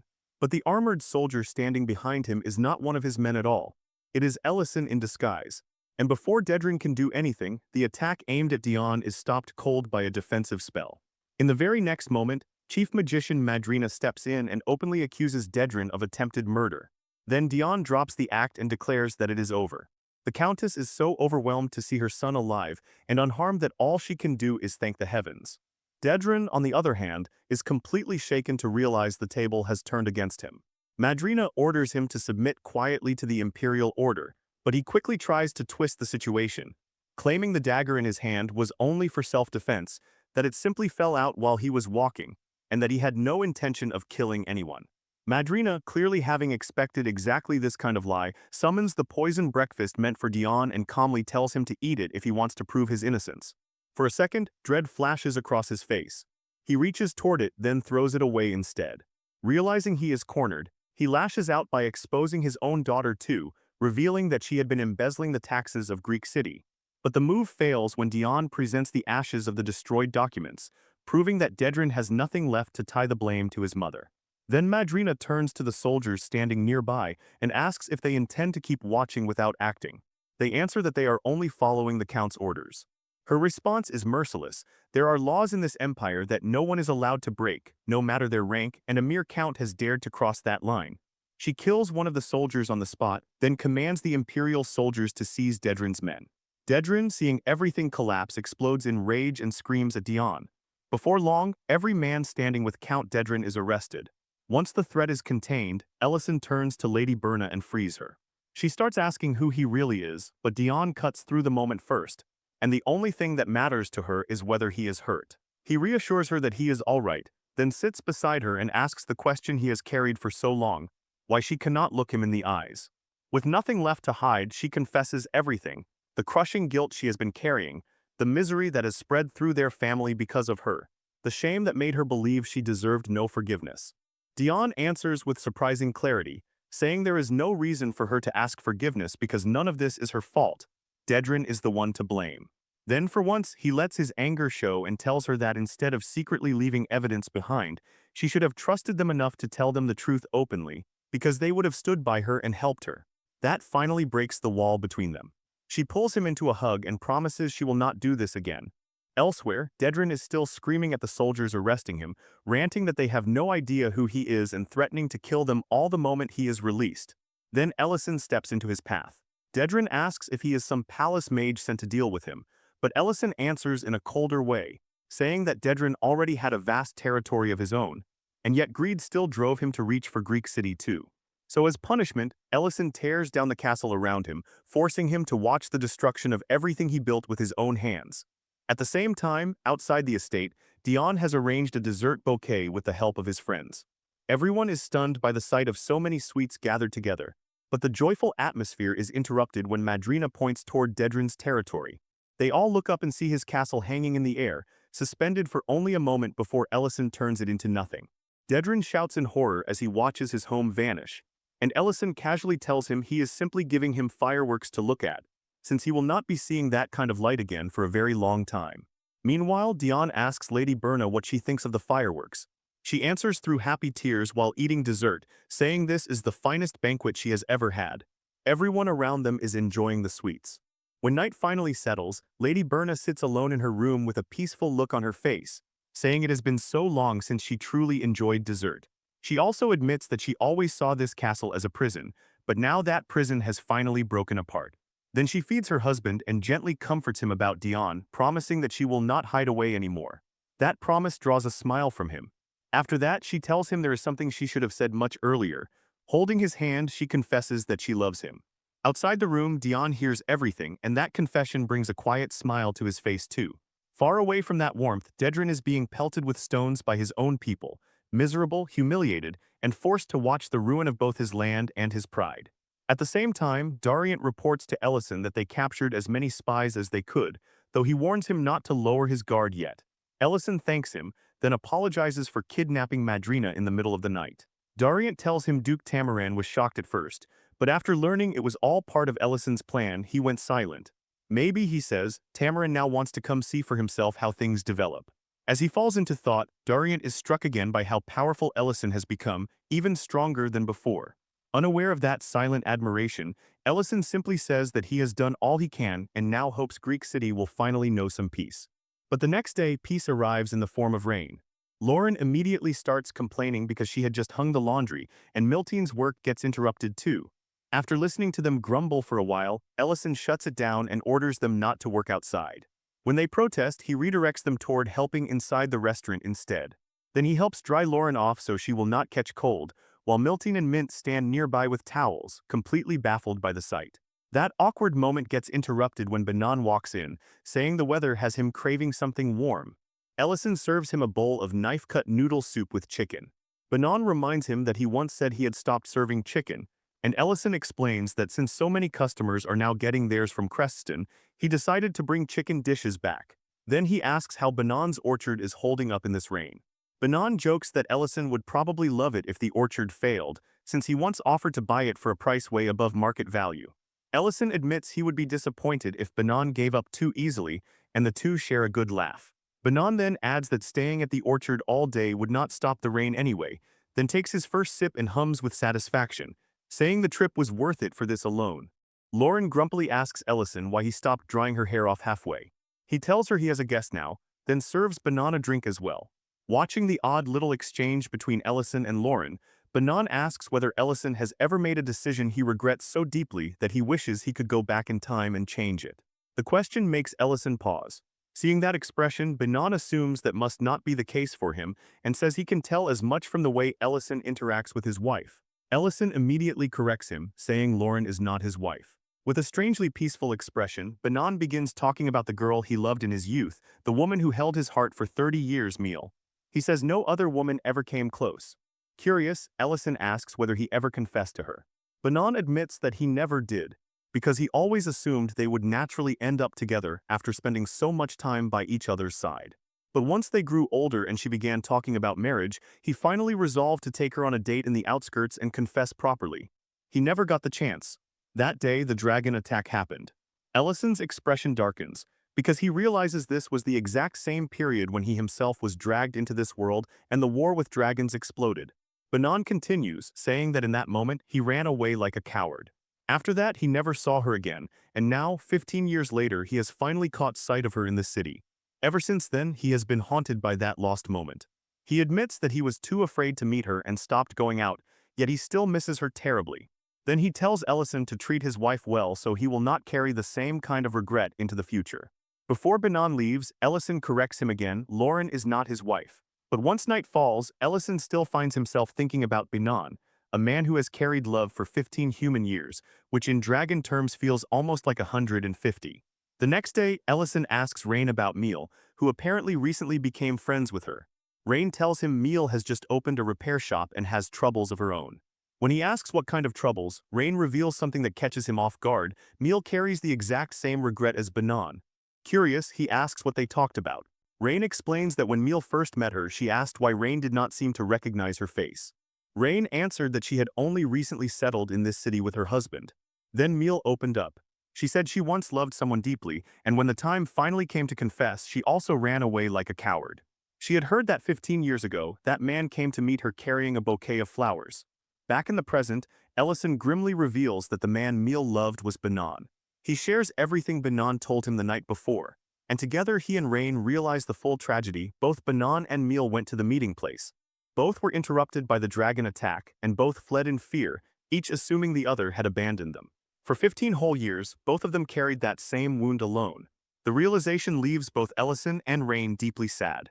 Rain adds that Meal even rejected every arranged marriage proposal after that. Ellison listens, then calmly says he has a plan, and asks Rain to deliver a message to Meal. Later, Ellison finds himself in Banan's orchard, handing the man a magnifying lens because Meal's eyesight has grown poor, even offering to adjust it if it strains her eyes. Banan is completely thrown by how specific that is.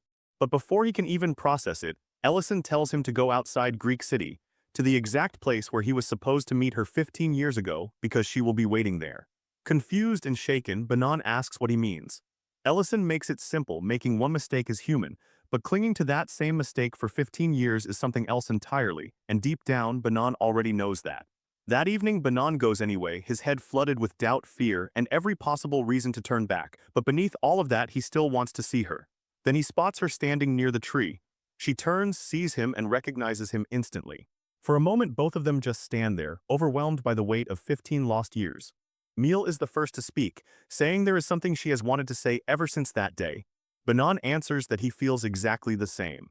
Then at the exact same moment, both of them confess the same truth: they ran away 15 years ago. Hearing the identical confession from each other leaves them frozen for a beat, stunned, and then the shock melts into something lighter. They start laughing. Up on a hill overlooking the scene, Rain and Ellison watch quietly, relieved that the misunderstanding that tormented both of them for so long has finally been broken. Rain asks why he did not just tell them the truth directly. Ellison answers that some things need to be untied by the people trapped inside them. Even so, both of them feel a little sad knowing this couple carried 15 years of pain over nothing more than a mutual misunderstanding. But at least now, they walk back to the city hand in hand. A few days later, Banan visits the restaurant and agrees to sell Ellison his orchard. Ellison makes sure the price is generous. With that money, Banan and Meal buy a house in the center of Greek City, and then they get married, deciding they are done living under the shadow of regret.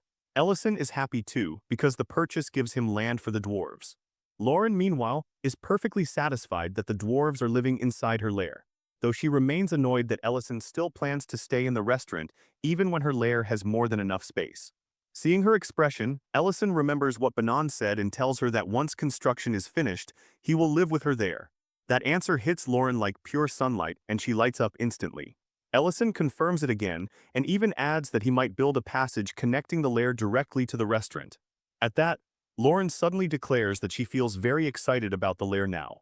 Later, Lauren sits across from the dwarf chief while he reports that the lair is already 70% complete, and says with confidence that they will absolutely finish before next year arrives. Ellison serves them food while they talk about the difficulty of building something on this scale. The dwarf chief tells him they could never truly repay what he has done for them, giving them land and the chance to build a new dwarf village. Around the restaurant, every table is lively, people talking, joking, teasing each other, and eating well. As evening deepens, two more figures appear, worn down, exhausted, and clearly rough around the edges. These are the vagabond brothers, Lint and Mate, and the smell drifting from the restaurant pulls them in immediately. A moment later, they knock on the door and ask for work, saying they saw the flyer about staff being needed at the ranch. Ellison bluntly tells them he actually threw that flyer away not long ago, and their faces instantly sink into dread. Noticing the panic, he softens a little and says that they probably would not mind extra help after all. He asks them to sit down first, eat something, and talk while they do. Then, because the weather is cold, Ellison starts preparing something warm, beginning with pork.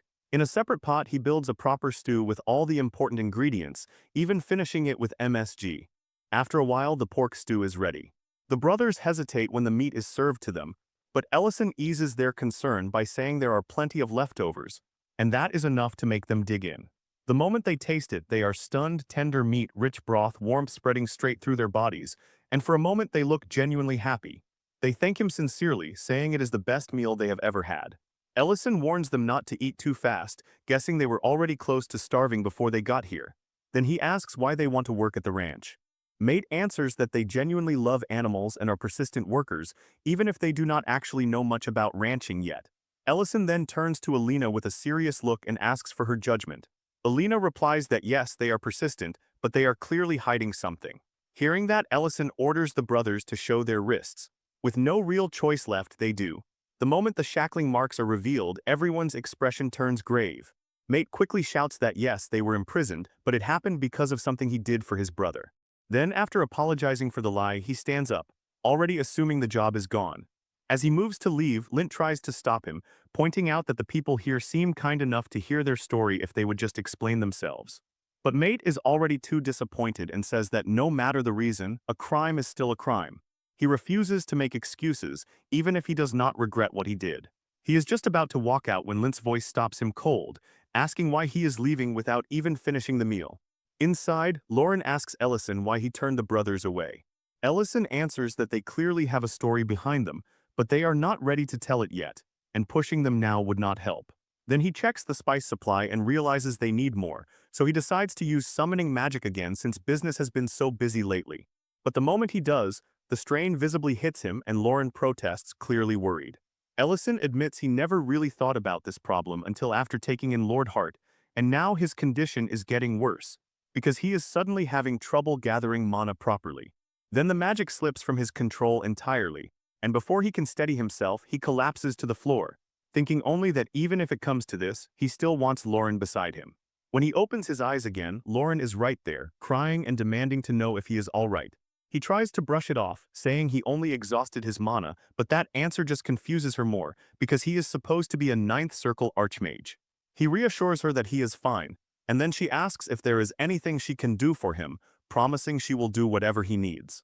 The thing he asks for leaves her shouting in outrage, because what he wants is for her to cook for him, and she knows absolutely nothing about cooking. The scene shifts back to the brothers, now outside in the freezing night, shivering while trying to find work. No one is willing to take them in because of their criminal past. One of them mutters bitterly that prison was warmer at least. Later, they are eating stolen scraps when a cat growls nearby, making it obvious there is not enough food to go around. So Mate decides to check a trash bin, hoping there might be something edible left inside. That is when a villainous-looking man and one of his subordinates step out and spot them. The moment he hears they have just come out of prison, the brothers recognize him instantly. Supervisor Ratanda is still after them. Mate is furious to see him again, admitting openly that he made a mistake and clearly wants to beat him right there. But Lint stops him and reminds him that they could end up repeating the exact same disaster from 2 years ago.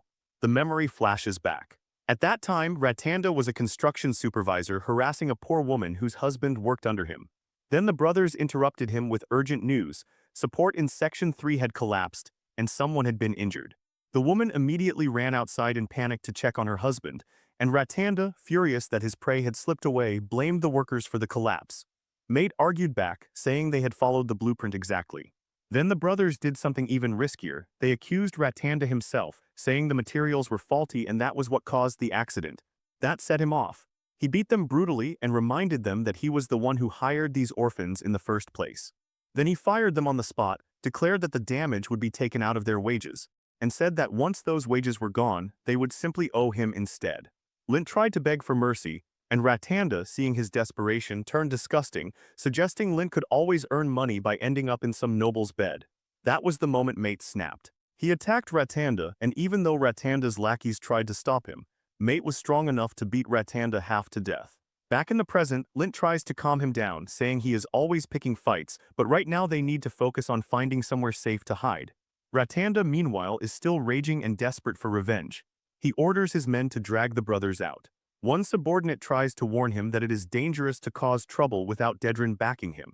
But Ratanda just slaps the man and declares that he does not need anyone's protection to do what he wants. Then in the middle of that tantrum, he spots Alina on her way to Ellison's restaurant. The moment he sees her, a new nasty idea lights up in his mind. He orders his men to check whether anyone is nearby. Inside the restaurant, Ellison is examining the ancient marble itself, and he realizes this thing is the reason he has been collapsing, because he already absorbed it. He never intended to do that in the first place, but now that his mana is badly depleted, he realizes he may need to absorb even more, even though that will only make the side effects worse. Even so, he decides the absorption has to begin soon, because something like this will take time to fully settle into him. For the moment, though, he holds off, planning to wait until Lauren brings him something to eat. He had honestly believed she could handle it after spending years beside him in the kitchen, but the strange noises coming from inside make him realize he may actually starve before the food reaches him.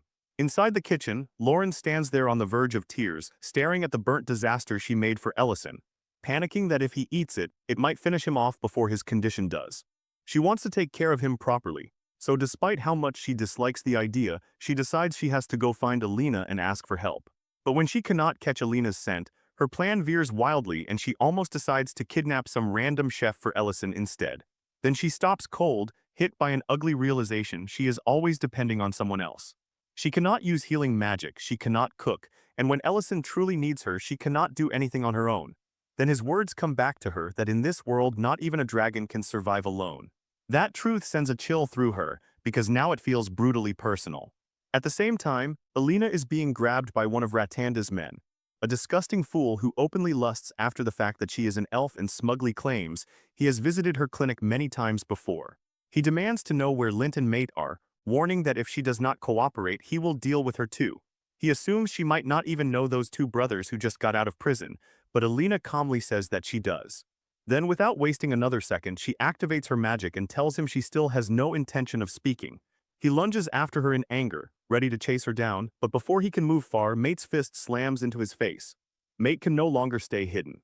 He apologizes to his brother for stepping in, while Lint is already gripping a stick and preparing to fight as well. Mate tries to lighten the grim mood by telling his brother that at least now they can probably warm themselves this winter through the consequences of this decision. Alina asks why they came back, but Lint urges her to run instead, saying this man's grudge is really with them. Mate is furious too, because Ratanda attacked someone who had nothing to do with any of this. Ratanda, however, stays eerily calm, claiming that all of them are going to die anyway. Then it becomes clear why, because he has hired Roman, a brutal gang leader from Greek City, to handle the brothers for him. Roman is here to teach them a lesson. Elsewhere, Rain hears knocking at the door and opens it, only to find Lauren standing there asking for the location of Alina's clinic. Back outside, Mate is fighting Roman with everything he has, but the gap between them is obvious and he is losing. Lint tries to rush in and help his brother, but Roman easily grabs him by the throat and shuts him down too. Seeing his brother completely helpless in Roman's grip, Lint begs for mercy. Ratanda smugly praises Roman, saying he was never going to be easy to deal with after all those years of battlefield experience. Roman asks whether he should keep beating them, and Ratanda says he wants the younger brother alive, while also ordering Roman to keep track of where the elf ran off to. That instruction only enrages Mate more, and somehow he still tries to lunge at Roman again. Meanwhile, Alina is healing someone's injured wrist, but at the same time Mate is spiraling in his own thoughts. He knows he is not the kind of person who can just watch cruelty and pretend not to see it, yet against Roman's strength, he is completely powerless. He wonders if things might have been different if 2 years ago he had simply endured everything in silence. Then, right when things seem hopeless, Lauren appears, having traced Alina's scent, and urgently asks for her help. Alina says she is in no condition to do anything right now. But the moment Roman senses that Lauren is far from an ordinary girl, he backs off instantly and abandons both brothers where they are. Alina immediately steps in to heal them. Ratanda is left stunned by the sudden shift and orders his men to seize Lauren, only to watch them panic and scatter instead. So he tries to take matters into his own hands. He grabs Lauren, intending to capture and sell her, but in the next second she disappears from his grasp and rips his arm clean off. Everyone is left stunned. Lauren then goes straight to Alina and begs for help, because Ellison's condition is far more serious than she can handle alone. A little later, Alina is shown healing Ellison, exhausting herself in the process. Ellison thanks both Alina and Lauren for bringing help in time, while Lauren clings tightly to him the entire time. Alina ends up draining nearly all of her own mana because of how overwhelming Ellison's condition is. Afterward, Lauren turns to her with obvious jealousy still written on her face. But this time the feeling softens before it can become anything ugly, and she actually thanks Alina. Both Ellison and Alina are visibly shocked to hear that. Lauren immediately protests and claims she was just emotional, not genuinely being nice. Then Ellison calls the brothers inside. Mate thanks them for saving them, but Ellison flips that around and says he should be the one thanking them, because from where he stands, they were the ones who saved Alina. Lint explains that Alina only got dragged into this because Ratanda was after them, and she was caught in the middle of it. Ellison tells them not to blame themselves for the evil choices of other people. Then he asks why they did not tell him the whole truth earlier. Mate answers that he wanted to atone for what he did. Ellison asks whether they have anywhere to stay. Their expressions say enough, so he simply holds up a gold coin, enough to cover a month at an inn. Mate asks why he is giving them money, and Ellison answers that it is because they are starting work at the ranch tomorrow. Mate immediately reminds him that they are still criminals, But Ellison cuts him off and says that as far as he is concerned, they already paid for what they did, and he now knows perfectly well who the real sinner was. The brothers are overwhelmed with gratitude and start calling him elder brother, but Ellison quickly says he would prefer manager. The next day, the brothers begin work at the ranch. They immediately start calling Miltine Sr., which secretly makes her feel pretty good, and she welcomes them warmly. Mint, however, is nowhere near as easygoing. The first thing he notices is the bruising from the shackles on their wrists. He openly says that even if Ellison gave the final word, he does not trust them yet, though he also adds that he fully intends to beat Ratanda as well, which earns a small smile from Mate. Meanwhile, Ellison continues working with the ancient marble and feels relieved that his mana is finally stabilizing again. More importantly, only a few days remain now. Then his attention shifts back to Lauren, who has been acting strangely lately. He asks what she is doing while she quietly watches the guests. At the same time, he notices that his restaurant has gotten much more crowded, full of people he does not even recognize anymore, and he realizes he has no clue what is going on in Lauren's head either. In truth, Lauren is watching the women wearing jewelry and asks why they bother putting it on. Ellison tells her the answer is simple, because it looks beautiful. He reminds her that dragon lairs are usually filled with treasure for the same reason. Lauren answers a little sadly that her mother's lair was never like that. So Ellison asks whether she would like to receive jewelry as a gift. Then, while watching Neil receive a necklace from Banan, Lauren admits she feels strangely confused about the whole idea. Before the conversation can go further, Dion cuts in and calls for Ellison, saying he has good news. Once they sit down, Dion reveals that Ratanda has been arrested for numerous crimes, and that his own men betrayed him and testified. He also explains that Dedrin was the only real power backing him this whole time. Even while sharing that, Dion looks exhausted, because every time they think everything has finally calmed down, another one of the Count's old cronies seems to crawl out of the walls. While handing him a burger, Ellison praises him for managing all of it well. Then Dion asks whether Ellison will be free 3 days from now, and Ellison agrees for his sake. After that, he leans in and whispers something to Dion, and Dion instantly lights up and says he will absolutely take part. 3 days later, Ellison is sitting in a dark room across from the dwarf chief. The chief starts to speak, but Ellison stops him and says he wants to inspect the item first. The chief hands it over and Ellison immediately judges it perfect. In return, he hands the dwarves a huge container packed with sausages and beer, then asks them to join the event as well. The chief politely declines, explaining that they are entering the final phase of construction and cannot spare the time. The scene then shifts to Rain, who is visibly excited to participate in whatever Ellison is planning at the restaurant. He asks the ranch staff to join too. Seeing all the noise and movement around the restaurant, Lauren steps outside and asks what exactly this event is supposed to be. Ellison begins by thanking everyone for coming, then answers her question indirectly by announcing that today's restaurant event is a quiz called, "What did you put in my mouth?" The rules are simple. Contestants will be blindfolded, fed a mysterious dish or ingredient, and whoever guesses correctly wins a big prize. Mint points at Miltine and nominates her to go first. She hesitates immediately, not entirely convinced that whatever she is about to be fed should legally count as food. Ellison replies that everything he makes is edible, depending on how generous the eater's perspective is. Then he blindfolds her and places something warm and squishy into her mouth, a texture so unfamiliar that she gives up without even trying to identify it. It turns out to be a marshmallow. Ellison explains that it is a treat from a very distant place. Miltine admits that she likes the taste, but says eating something sweet while blindfolded feels strangely cursed. Next up is Creston, who walks in brimming with confidence, only to get eliminated immediately when he fails to realize he has just eaten red chili peppers. Ellison is clearly having the time of his life now. Then he turns to Lauren, blindfolds her, and warns her in advance that there will be no cheating with magic. He feeds her something, and her face immediately turns grumpy as she starts analyzing it. After a moment, she confidently identifies it as cake. The second her blindfold comes off, everyone around her erupts into cheers. Wearing a soft, almost gentle expression, Ellison tells her happy birthday. She looks around and sees the entire restaurant celebrating for her. Ellison then admits that he honestly thought she would figure out they were planning a surprise birthday party, but apparently he gave her too much credit. She looks around at the crowd and asks if everyone really gathered for her birthday. Ellison casually tells Alina that she might even receive some gratitude for coming, which instantly makes Lauren bristle. She snaps that she has absolutely no intention of thanking him for anything. Ignoring the outburst completely, Ellison pulls out a small box and says that since she guessed correctly, she gets the prize.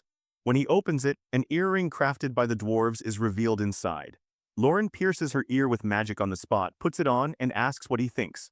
Ellison answers in the most casual way possible that it looks fine, but while thinking back to the necklace meal received from her husband, something finally clicks for Lauren. A real smile spreads across her face as she admits that the earring is beautiful, because now she finally understands what it feels like to receive a gift. After that, the quiz resumes, and both Rain and Mate fail so badly it becomes part of the entertainment.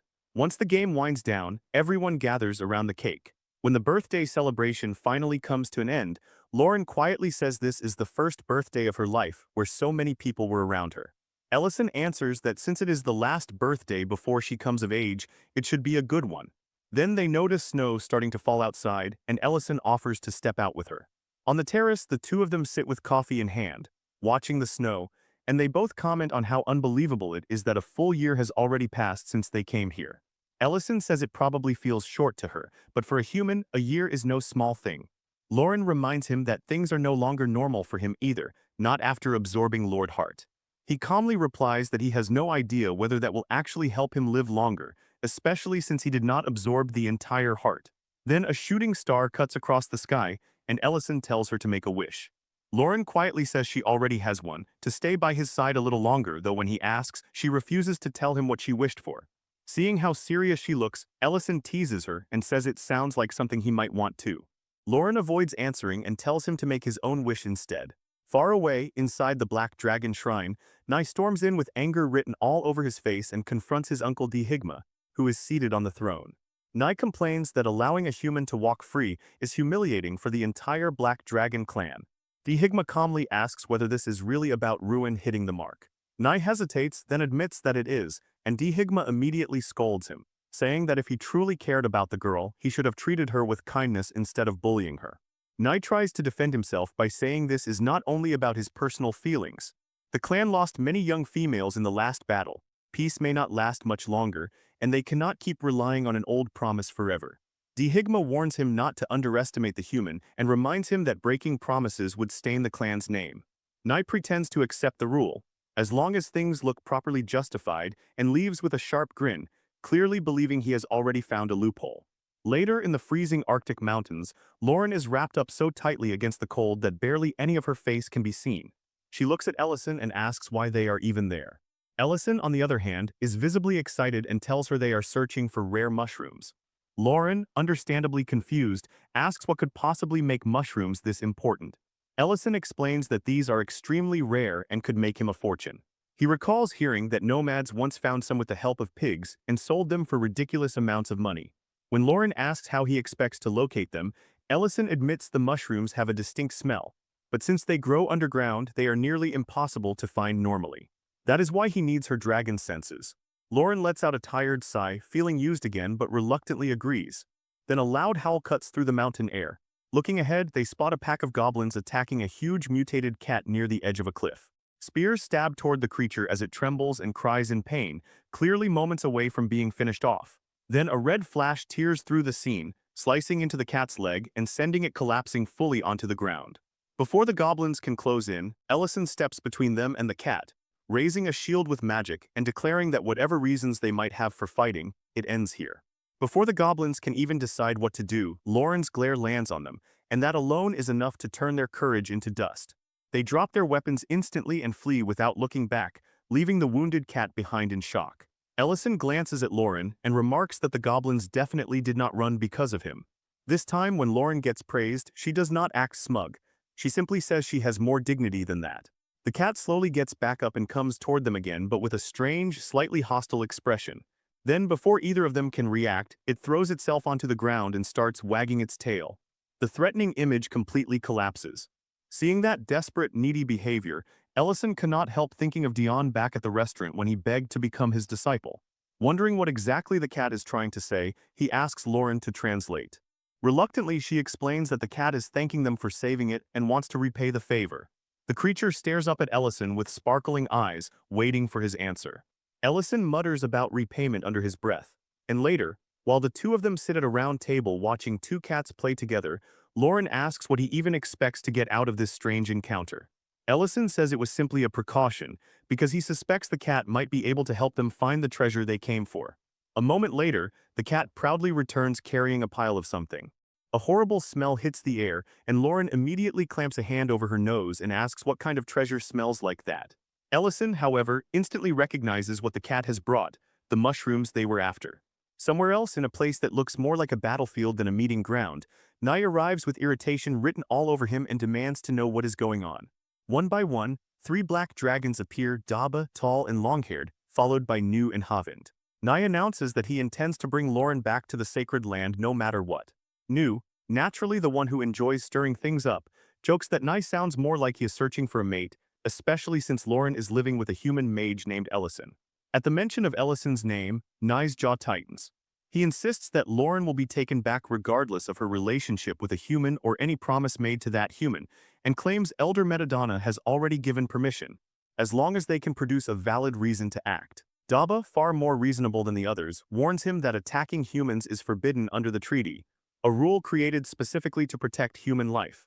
The only exception would be if a human had killed dragons, and that is clearly not the case with Ellison. However powerful he may be, Ellison is still human, and that alone should place him outside their reach.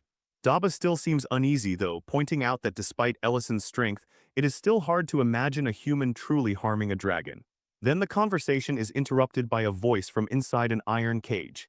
The speaker is Gyarda, a red dragon who has been imprisoned for some time.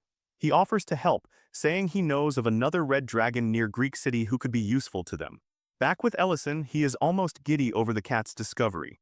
The pilot dragged over is exactly what he hoped for: truffles. Lauren, still unimpressed by the smell, immediately tosses the whole pile aside, and Ellison practically jumps to stop her, already calculating how valuable they are and how many possibilities they open up. He knows they have found something huge. He asks Lauren to translate for the cat again, telling it that he is grateful, but he cannot just take something this valuable without offering something meaningful in return, because those mushrooms could become a major specialty for them.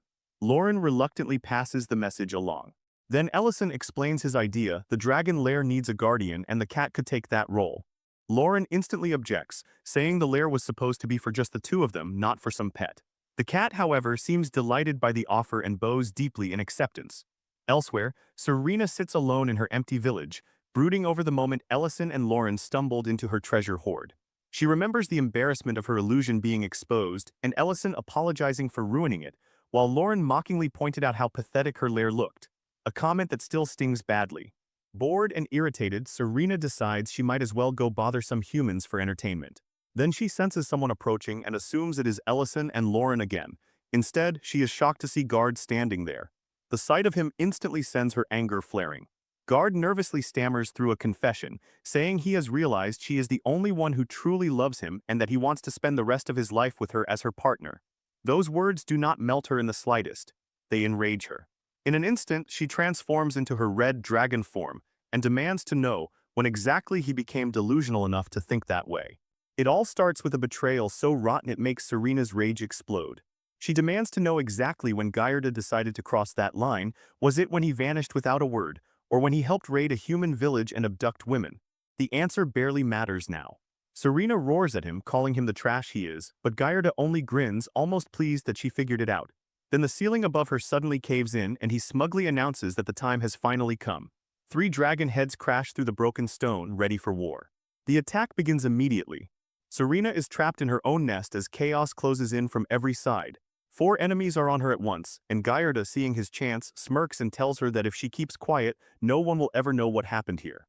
Then he casts a spell, and a glowing magic circle snaps around her neck like a collar. Serena screams, but fury wins over pain. She shatters the restraint through brute force alone and curses him for daring to use such cheap magic on her. But before she can retaliate, Nye, hidden behind her, strikes with a brutal blow, and a flash of violet light tears through the air.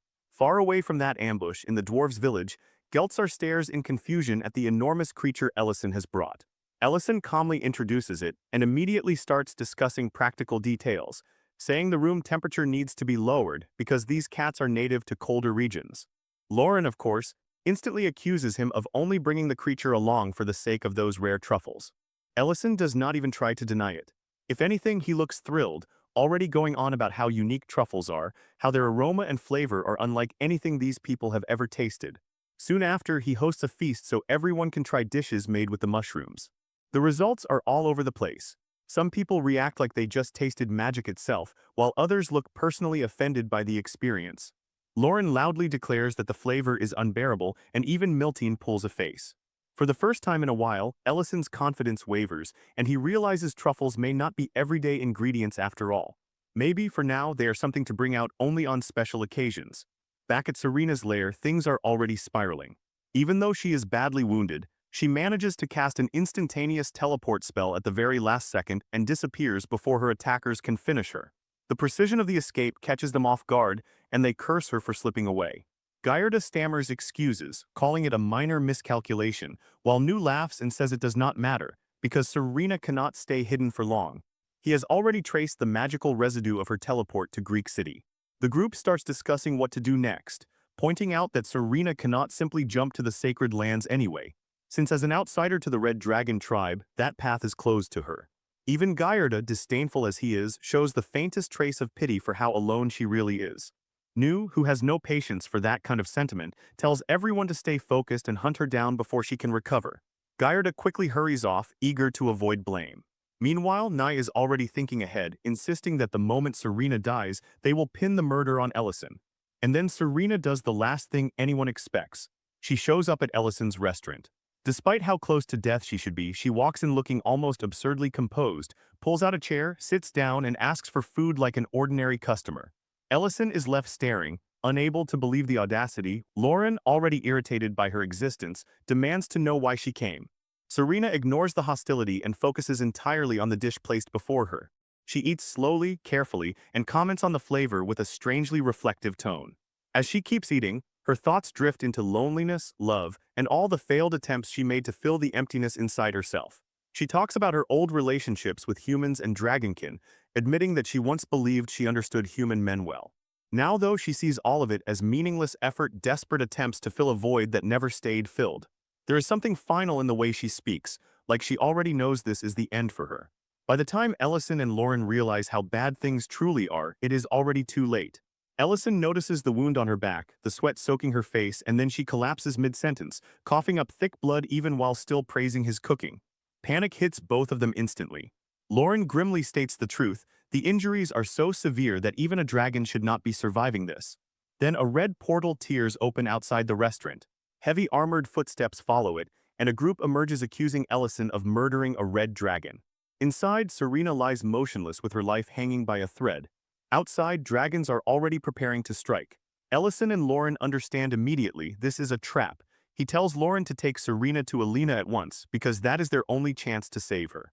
Lauren nods, asks what he plans to do, and Ellison rises with grim resolve, saying he will go greet their guests. He tries one last time to keep things civil, welcoming them with tight politeness and suggesting they talk over tea, but that idea dies the moment it leaves his mouth. The dragon named Bent charges straight into the restaurant and launches a magical attack at Ellison. He dodges just barely, only to see Serena's blood still staining the floor behind him. Lauren reacts instantly, opening a portal to the clinic and disappearing with Serena.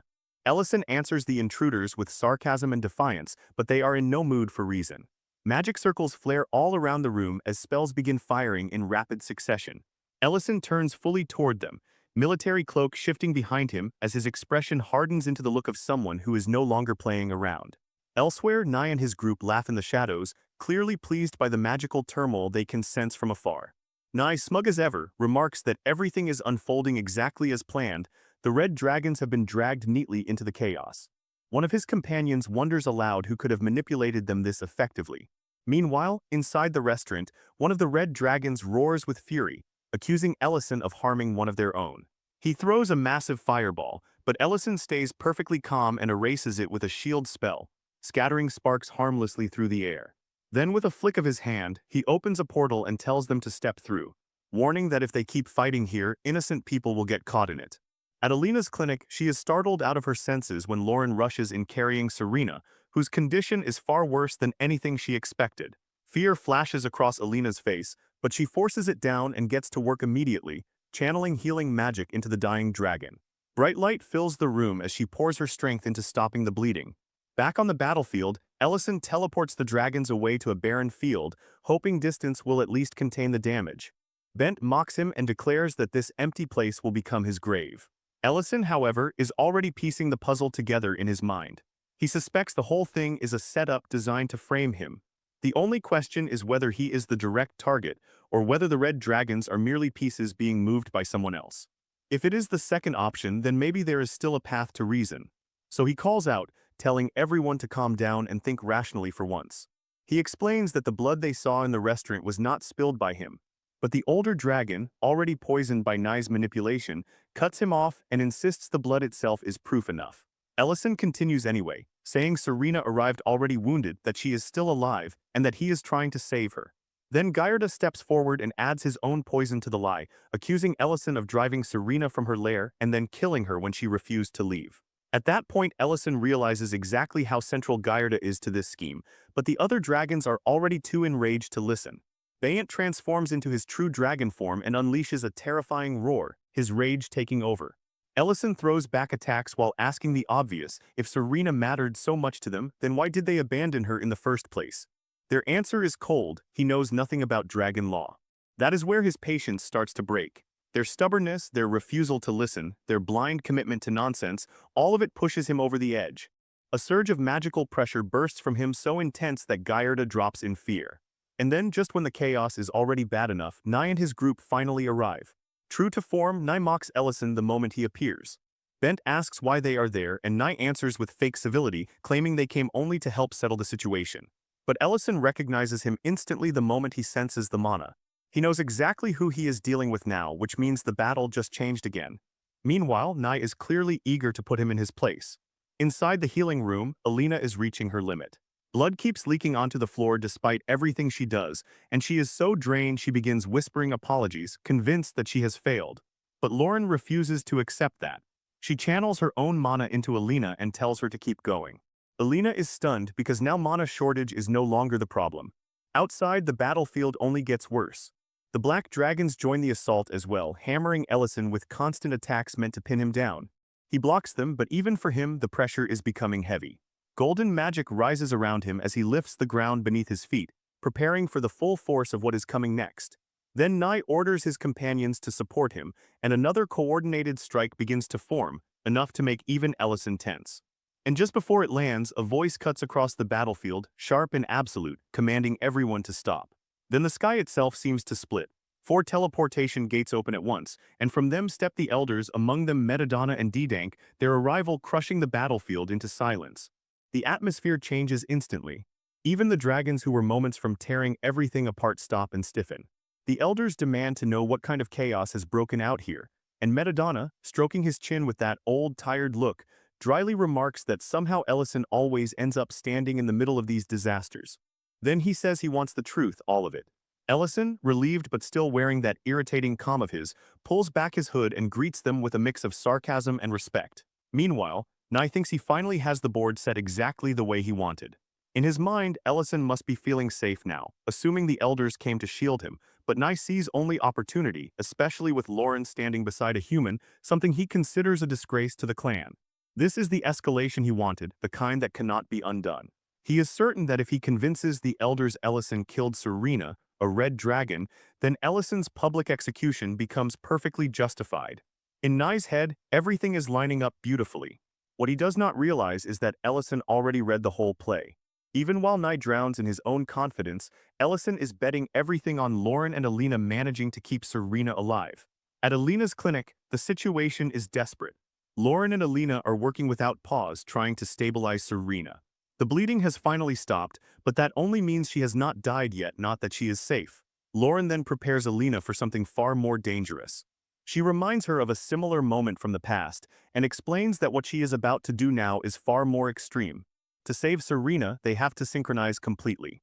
Alina's body will have to act as a conduit for dragon-level power, and if she fails to handle it, that same power could break her from the inside. Alina hesitates, fear finally getting into her chest, but Lauren pushes harder, telling her plainly that Serena's life, and maybe Ellison's too, now depend on this choice. Alina is trembling, but she agrees. The synchronization begins, and the surge that hits her is monstrous. It slams her to the floor and makes her feel pathetically small against the scale of dragon magic. For a moment, she can barely endure it and begs Lauren to lower the synchronization, but Lauren refuses, telling her that as a healer, this is exactly when she has to push past what she thought was her limit. Alina forces herself back under control and channels everything into Serena. The room floods with light as she pours her entire being into the healing, while Lauren urges Serena to fight too, to act like a dragon and refuse to die. Back on the battlefield, Nye begins feeding the elders his lie with complete confidence. He claims Ellison attacked Serena and killed her. Bent points to the blood at the restaurant and insists their response was fully justified under the treaty. Gallardo steps in as well, boldly claiming he personally witnessed Ellison murdering Serena, but Metadonna does not accept that at face value. He turns to Ellison and asks for his side. Ellison answers simply, saying he has no reason to kill a dragon. During the war, a treaty was made, and under that agreement, races are not supposed to kill each other. He has abided by that, and he is not in the habit of harming those who do the same. On top of that, the accusation itself is absurd. The idea that he would casually kill a red dragon merely because her lair happened to be nearby makes no sense. Then he points out the real oddity, that the black dragons arrived far too quickly after the supposed attack, almost like they were already waiting for it. Ellison openly accuses them of orchestrating the whole thing. The elders exchange looks and suspicion starts shifting. D-Dank asks whether Ellison can actually prove it. Ellison, completely steady, says yes. Then he opens a portal, and when Serena steps through it alive, the whole field goes silent. Nye's face loses all color. Ellison gives Alina full credit for saving her, and Lauren explains that the synchronization between them is what made it possible, though Ellison still praises Alina's healing skill specifically. Serena then confirms the truth herself, that Nye and his accomplices attacked her in her lair, and that Ellison and his people saved her life. That revelation detonates through the crowd. Bent immediately apologizes to Ellison and says he will accept whatever punishment is deserved, but Ellison lets him off. The Black Dragons, however, are not getting off so easily. The elders are also visibly shaken by the healing method Alina and Lauren used, even if Alina herself is too drained to enjoy any of the praise. Metadonna then turns to Nye with a voice that has gone cold, declaring that he violated the treaty and endangered the fragile peace between dragons and humans. That should have ended it. But Nye, furious that Ellison is not only a terrifying mage but also has Lauren beside him, decides to act anyway. He wants revenge more than survival now. In a flash, he transforms and attacks from behind. Blood splashes across the ground as Ellison moves instantly, shoving Lauren out of the way and taking the full blow himself. The strike lands hard. Ellison crashes to the ground with his back torn open and blood soaking everything beneath him. He lies still. Lauren just stares, unable to understand what she is looking at.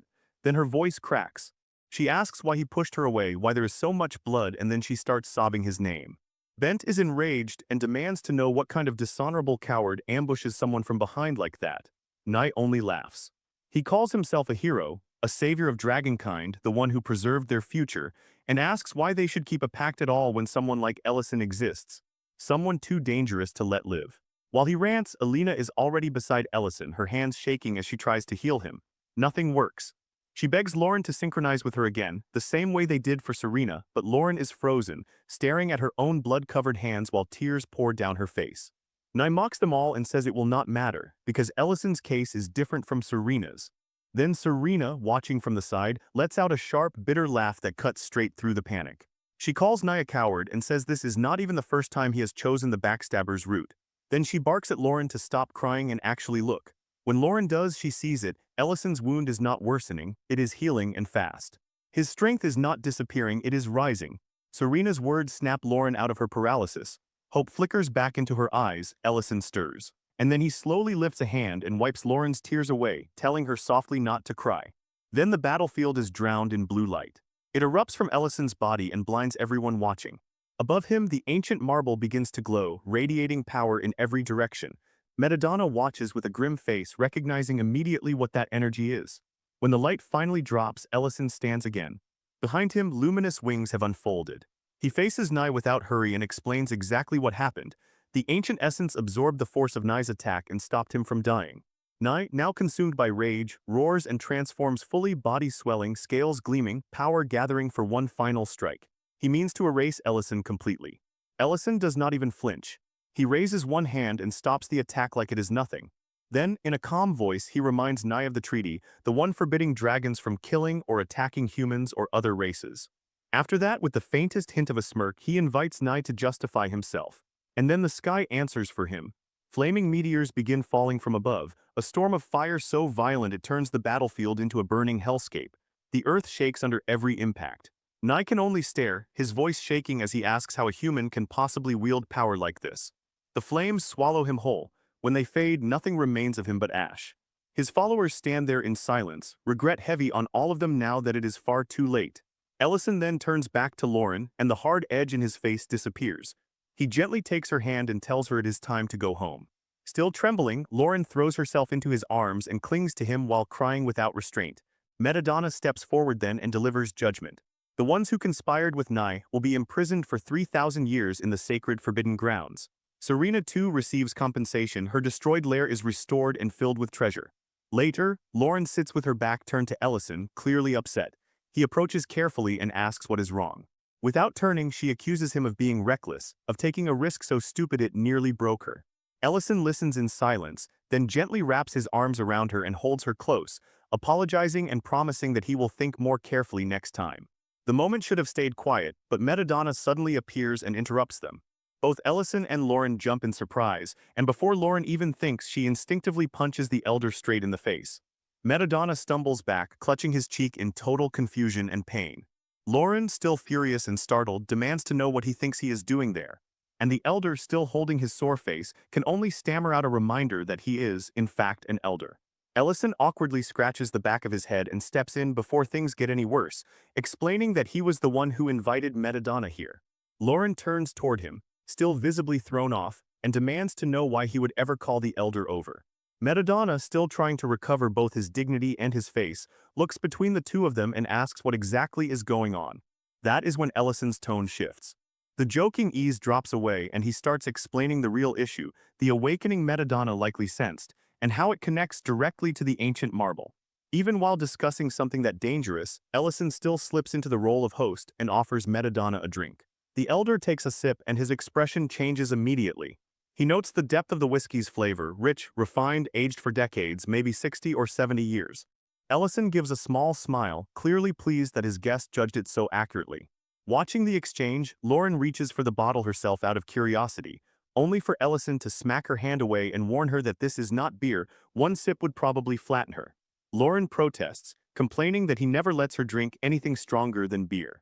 Madamada watches all this with obvious amusement, and comments that the two of them make for a very unusual pair. He even remarks that Ellison sometimes seems to forget he is dealing with dragons at all. Ellison casually shrugs that off and asks whether it really matters in the end. Then the conversation turns serious again. Madamada brings up the principles that were established after the last war and openly acknowledges that Ellison acted properly, especially in the matter of Nye. Lauren, despite still being annoyed with Ellison, immediately defends him and says that if he had not acted, she would have handled it herself. Ellison falls quiet for a moment, briefly reflecting on just how close he came to dying. From there, Madamada begins explaining the ancient marbles in more detail. He lays out just how dangerous they are. 1 grants dominion over dragons, 2 gives control over purebloods, and 3 could, at least in theory, allow someone to rule all dragonkind. He then points out the strange part: if Ellison had been a dragon, absorbing all 3 would have effectively made him a dragon lord. Ellison asks what would happen if another ancient marble appeared after all 3 had already been absorbed. Madamada answers that any extra one should simply disappear. That leads Ellison to a darker thought: maybe someone is trying to resurrect the Dragon King itself, and the repeated appearance of these gems could be part of that plan. Madamada, clearly alarmed, listens as Ellison expands on the theory, bringing up the coordinated dragon attacks tied to locations connected to the gems, like the mine and the dwarf settlement. The pattern is too deliberate to ignore. Realizing the weight of that possibility, Madamada agrees to investigate the place where Ellison found the last one. But he also suggests using Ellison as bait. Before he can really finish, Lauren cuts him off sharply and tells him to stop being dramatic. Even Madamada looks mildly amused by how boldly she talks to him, but he lets it pass and begins preparing for the investigation. The next morning, Alina is out in the forest gathering herbs, focused on rebuilding her medical supplies and muttering to herself that what she has collected should last her a while. Then Serena appears right behind her, startling her badly enough that she nearly drops the basket. Serena immediately teases her for being so easy to scare, then casually announces that she has decided to stay around for a while longer. Alina, still trying to catch up, reminds her that her lair was already repaired. Serena dismisses that by saying the place is way too big, and that she is simply not built for quiet recovery. Then she playfully accuses Alina of being cold-hearted for trying to send her away so quickly, which only flusters her more. After that, Serena shifts the subject and suggests Alina teach her how to transfer magical power, promising that if she learns it, she could help more with healing in return. Alina immediately turns red and stumbles over her words, trying to dodge the whole thing by awkwardly bringing up vegetarian food instead. Their odd exchange is quietly noticed by someone standing at the doorway. Somewhere else, Gyarda is running through the woods in desperation when a mocking voice stops him cold. A woman, calm and utterly in control, corners him without effort. He stops, breath ragged, and listens as she begins listing his failures one by one. How he failed to infiltrate the human village. How even the black dragons humiliated him. Panicking, Gyarda blurts out that everything could still be fixed if they just capture Ellison, because Ellison has absorbed 3 ancient marbles.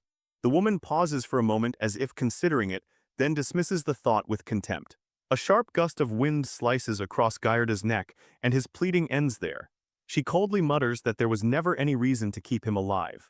Back at the restaurant, Ellison and Lauren are cleaning up after the morning rush when Lauren asks whether they should stay open for the rest of the day, especially since nothing urgent is pressing at the moment.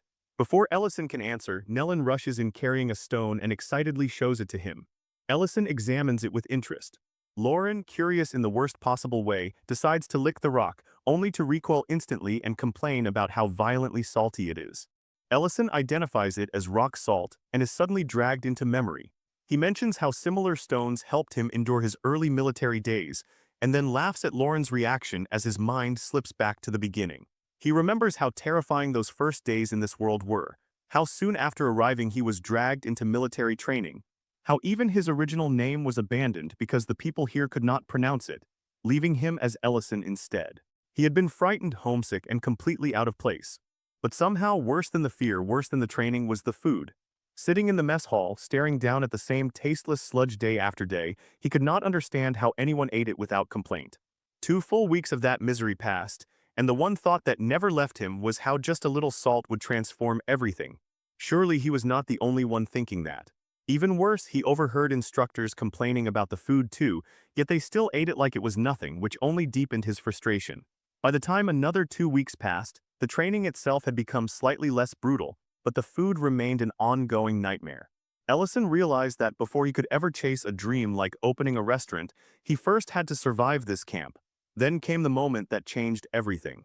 During one of the magic lessons, the instructor, Vane, a 5th-level mage with a curled mustache and the kind of arrogance that comes naturally to small men with authority, announced that they would finally be learning offensive magic. He presented it like some grand privilege for recruits of such low rank. Vane introduced them to mana, showing off a glowing green sphere and explaining that all magic was built on manipulating mana through circles and attributes. To demonstrate, he launched a fireball into a training dummy. Then he ordered the recruits to try. Their results were pathetic, tiny flames that sputtered and died before they even reached the target. Furious, Vane started yelling at them, mocking their lack of talent and discipline, all while inwardly complaining that the war had forced the military to scrape together recruits this worthless. And then out of nowhere, a fireball the size of a small house tore across the training field, erased the practice dummy, and even blew apart part of the cliff behind it. Every recruit froze. Every instructor froze. Ellison himself stood there just as shocked as everyone else while all eyes slowly turned toward him. Vane, pale and rattled, grabbed him by the shoulders and demanded to know what he had just done. Ellison answered with complete innocence that he simply gathered the mana and cast the fireball the way he was told. When Vane pressed harder, Ellison casually added that he could see the wisps of mana floating in the air. That was the moment Vane broke into cold sweat. He realized Ellison possessed an absurdly rare sensitivity, the ability to see mana itself. Later, Vane discussed the event with Thern, the head instructor of the camp. Vane admitted Ellison's ability was extraordinary, but the conversation clearly brought up something ugly in him too, because he had clawed his way toward magic through effort while Ellison had just stumbled into genius. Thern suggested delaying Ellison's deployment to the front and sending him for advanced magical training instead. Ellison, listening in from outside the room, quietly smiled to himself. The possibility of avoiding the battlefield altogether was the first truly hopeful thing he had heard since arriving in this world. But then the door suddenly flew open, and Vane caught him eavesdropping. He shot Ellison a dark look, warned him not to get arrogant, and then handed down his punishment. Since that massive fireball wrecked part of the field, Ellison would be the one repairing it. That night while cleaning through the debris, Ellison noticed small orange-yellow stones glowing faintly among the broken earth. Curious, he picked one up, tasted it, and nearly threw himself backward in shock. It was salt. That single salt stone changed everything for him. The discovery lit up his mind instantly, and by the next morning Ellison was already sneaking it into the camp meals. The difference was immediate. The soldiers took one bite and reacted like they had just been rescued from a curse. Hearing that, Ellison felt a deep, quiet satisfaction, because even people who usually ate just to survive could instantly tell the food had improved. From there, he kept going. Night after night, he stayed in the kitchen, fighting through filthy ingredients, half-washed potatoes, dim lamps, and conditions that would have broken most people's motivation. None of that stopped him.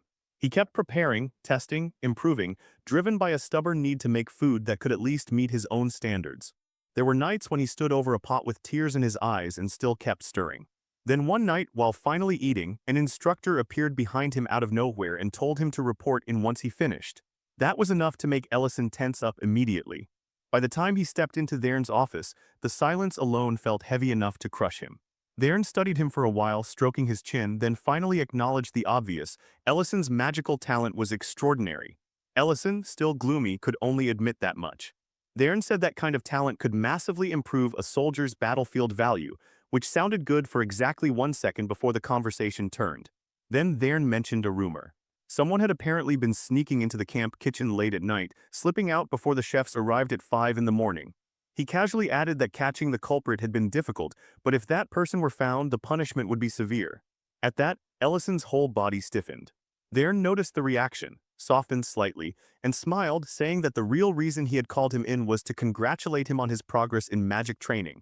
Then he handed him a scroll and told him to throw it away on the way out. He mentioned, almost too casually, that it was part of a personal investigation report and that Ellison could use it if he wanted. As Ellison took the scroll, Thern leaned in and repeated the point about the kitchen, saying once again that if someone leaves before 5 in the morning, catching them is basically impossible. That was when Ellison understood. Thern had known the whole time. Later that evening, sitting by a campfire in the forest, Ellison unrolled the scroll and burst out laughing. Thern had absolutely known, and instead of punishing him, he had quietly handed him useful information. The scroll was filled with details about edible mushrooms and spices, almost like the commander was approving those secret midnight cooking sessions without ever saying it directly. Ellison kept using that knowledge, and little by little, the food in the northern training camp transformed. The bland, soul-crushing meals became richer, better seasoned, and far more satisfying. Before long, the camp became known for having the best food in the entire military. Even after Ellison eventually left, the recipes he introduced stayed behind, passed down until the camp's reputation became permanent. Back in the present, Ellison decides to make that same old camp dish again. Feeling nostalgic about the salt stone that started it all, Lauren peers into the pot and asks if this really is the food he used to survive on back in Camp 5. Ellison says yes, it is exactly that, the kind of recipe they all clung to just to make it through. As they eat, Lauren and the others admit that it does not taste as impressive as his food now. But that does not really matter. Nostalgia gives it a weight of its own, bringing back the hardship, the mess, and the strange sense of bond that grew out of enduring all of it together. Elsewhere, Serena is sprawled across a table complaining about hunger when 2 children nervously approach looking for Alina. They explain that their brother is hurt, and since Alina is not there, they ask Serena for help instead. At first, Serena blows them off, pointing out that a scraped knee is hardly a life-threatening emergency. But the children keep pressing, and eventually she gives in, using a simple healing spell on the boy while acting like she hates every second of it. Later, Alina meets those same children and gets thanked for Serena's kindness. Confused, Alina confronts Serena, who instantly denies being kind and instead demands to know why Alina left her starving. Alina explains that she had gone to the Lord's castle to treat a patient suffering from a strange poison that caused damage to the brain. So far, every treatment has failed, and the Lord remains in a coma. Hearing that, Serena suddenly recalls a researcher who might know something about conditions like that, though she cannot remember the name or where to find them. Then a messenger bird arrives carrying a letter from Alina's homeland. The second she reads it, her face falls. The elf forest is under threat of destruction by a dragon, and to prevent that, Alina is now expected to become the dragon's bride. The news crushes her. She breaks down, saying marriage should be built on love and familiarity, not fear and extortion. Serena scoffs and dismisses the dragon's threat as bluff and intimidation, but Alina cannot shake the anxiety. Serena, full of confidence as always, tells her she will protect her. Meanwhile, back in the elf village, the elder Naria is informed that the letter has reached Alina. One of the elves asks whether Alina will truly return after learning what is at stake. Naria says she believes Alina will come because that is the kind of selfless person she is. though she is not certain even Alina's return will actually solve the problem. Later, when Alina brings the matter to Ellison and Lauren, Serena immediately scolds them for hesitating and insists they should prepare for every possibility. Even while the group debates what to do, Serena grows increasingly annoyed by all the doubt in the room. In the end, though, she agrees to go with them to the elf forest. Ellison lightly teases Alina, saying they might as well go meet this so-called husband candidate. And with that, the group gets ready to confront the dragon. Far away in the depths of the forest, a massive dragon is roaring and terrorizing everything around him.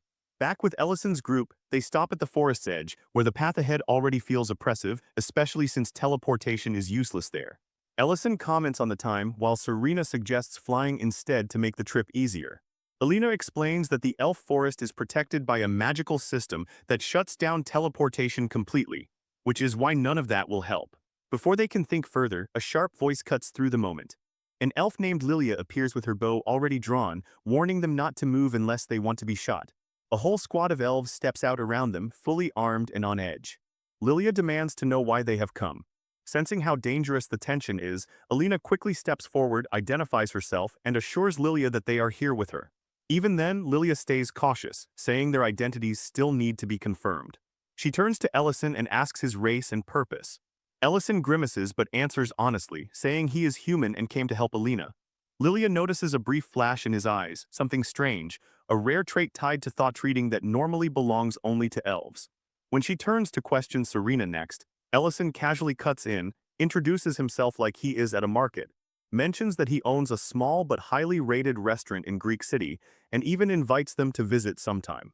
That instantly irritates Lilia, who snaps at him for speaking out of turn. Just as she is about to demand Serena's answer, another elf rushes up and whispers something into her ear. Lilia's expression changes immediately. She orders her squad to lower their weapons and apologizes, explaining that Elder Neria has granted them permission to enter. As the group continues forward, Lauren mutters about how annoying the elves were at the entrance, but Ellison reassures her that everything is still moving in the right direction. Neria greets them warmly and immediately apologizes for the misunderstanding. She says they must have endured a long trip and thanks Alina for coming. Then, noticing the tension in Alina's face, Neria gently praises her courage, acknowledging how difficult this choice must have been. Alina, already trembling, asks if she is referring to the marriage proposal. Serena scoffs openly at the idea of any dragon wanting Alina as a bride, and insults him without hesitation. Neria is horrified by how casually Serena speaks and warns her that Mantium is an almighty being. In response, Serena and Lauren reveal their own dragon identities and openly state that they came here to deal with Mantium, which leaves Neria completely shaken. Once things settle enough to speak, Neria explains the full situation. Mantium is a dragon who has received tribute from the elf tribe for generations, but his demands have recently become more extreme. Now he insists on being given an elf bride and refuses to accept anything else. The elves tried offering many candidates before, but he rejected every one of them. In the end, they had no choice but to turn to Alina and hope she might succeed where the others failed. Alina quietly says she will probably just be rejected too. Lauren, hearing that, grows angry at the thought of Alina being hurt, and says she will step in if it comes to that.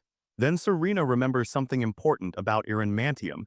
He is infamous for researching the brains of different species, which means he may know something that could help cure Lord Gates. That changes the entire direction of the discussion. Suddenly this is not just about driving the dragon away anymore, it is about capturing him. Before they can refine the plan, an elf rushes in with urgent news. Mantium is already on his way. Neria quickly warns them about one crucial detail: he is extremely cautious. If he senses another dragon nearby, he runs. And if he feels truly threatened, he abandons his lair altogether. So if they want to trap him, they cannot confront him directly. They will need subtlety, distraction, and perfect timing first. The plan comes together with everyone's eyes eventually landing on Alina, because once again she has to stand at the center of the mess. She complains, understandably, that somehow she is always the one forced into the worst role, but after enough pressure and not nearly enough mercy, she agrees. Soon after, Mantium arrives, stomping through the forest in a rage so violent it twists his already grotesque face even further. Trees shake under his weight as he prepares to burn everything in sight.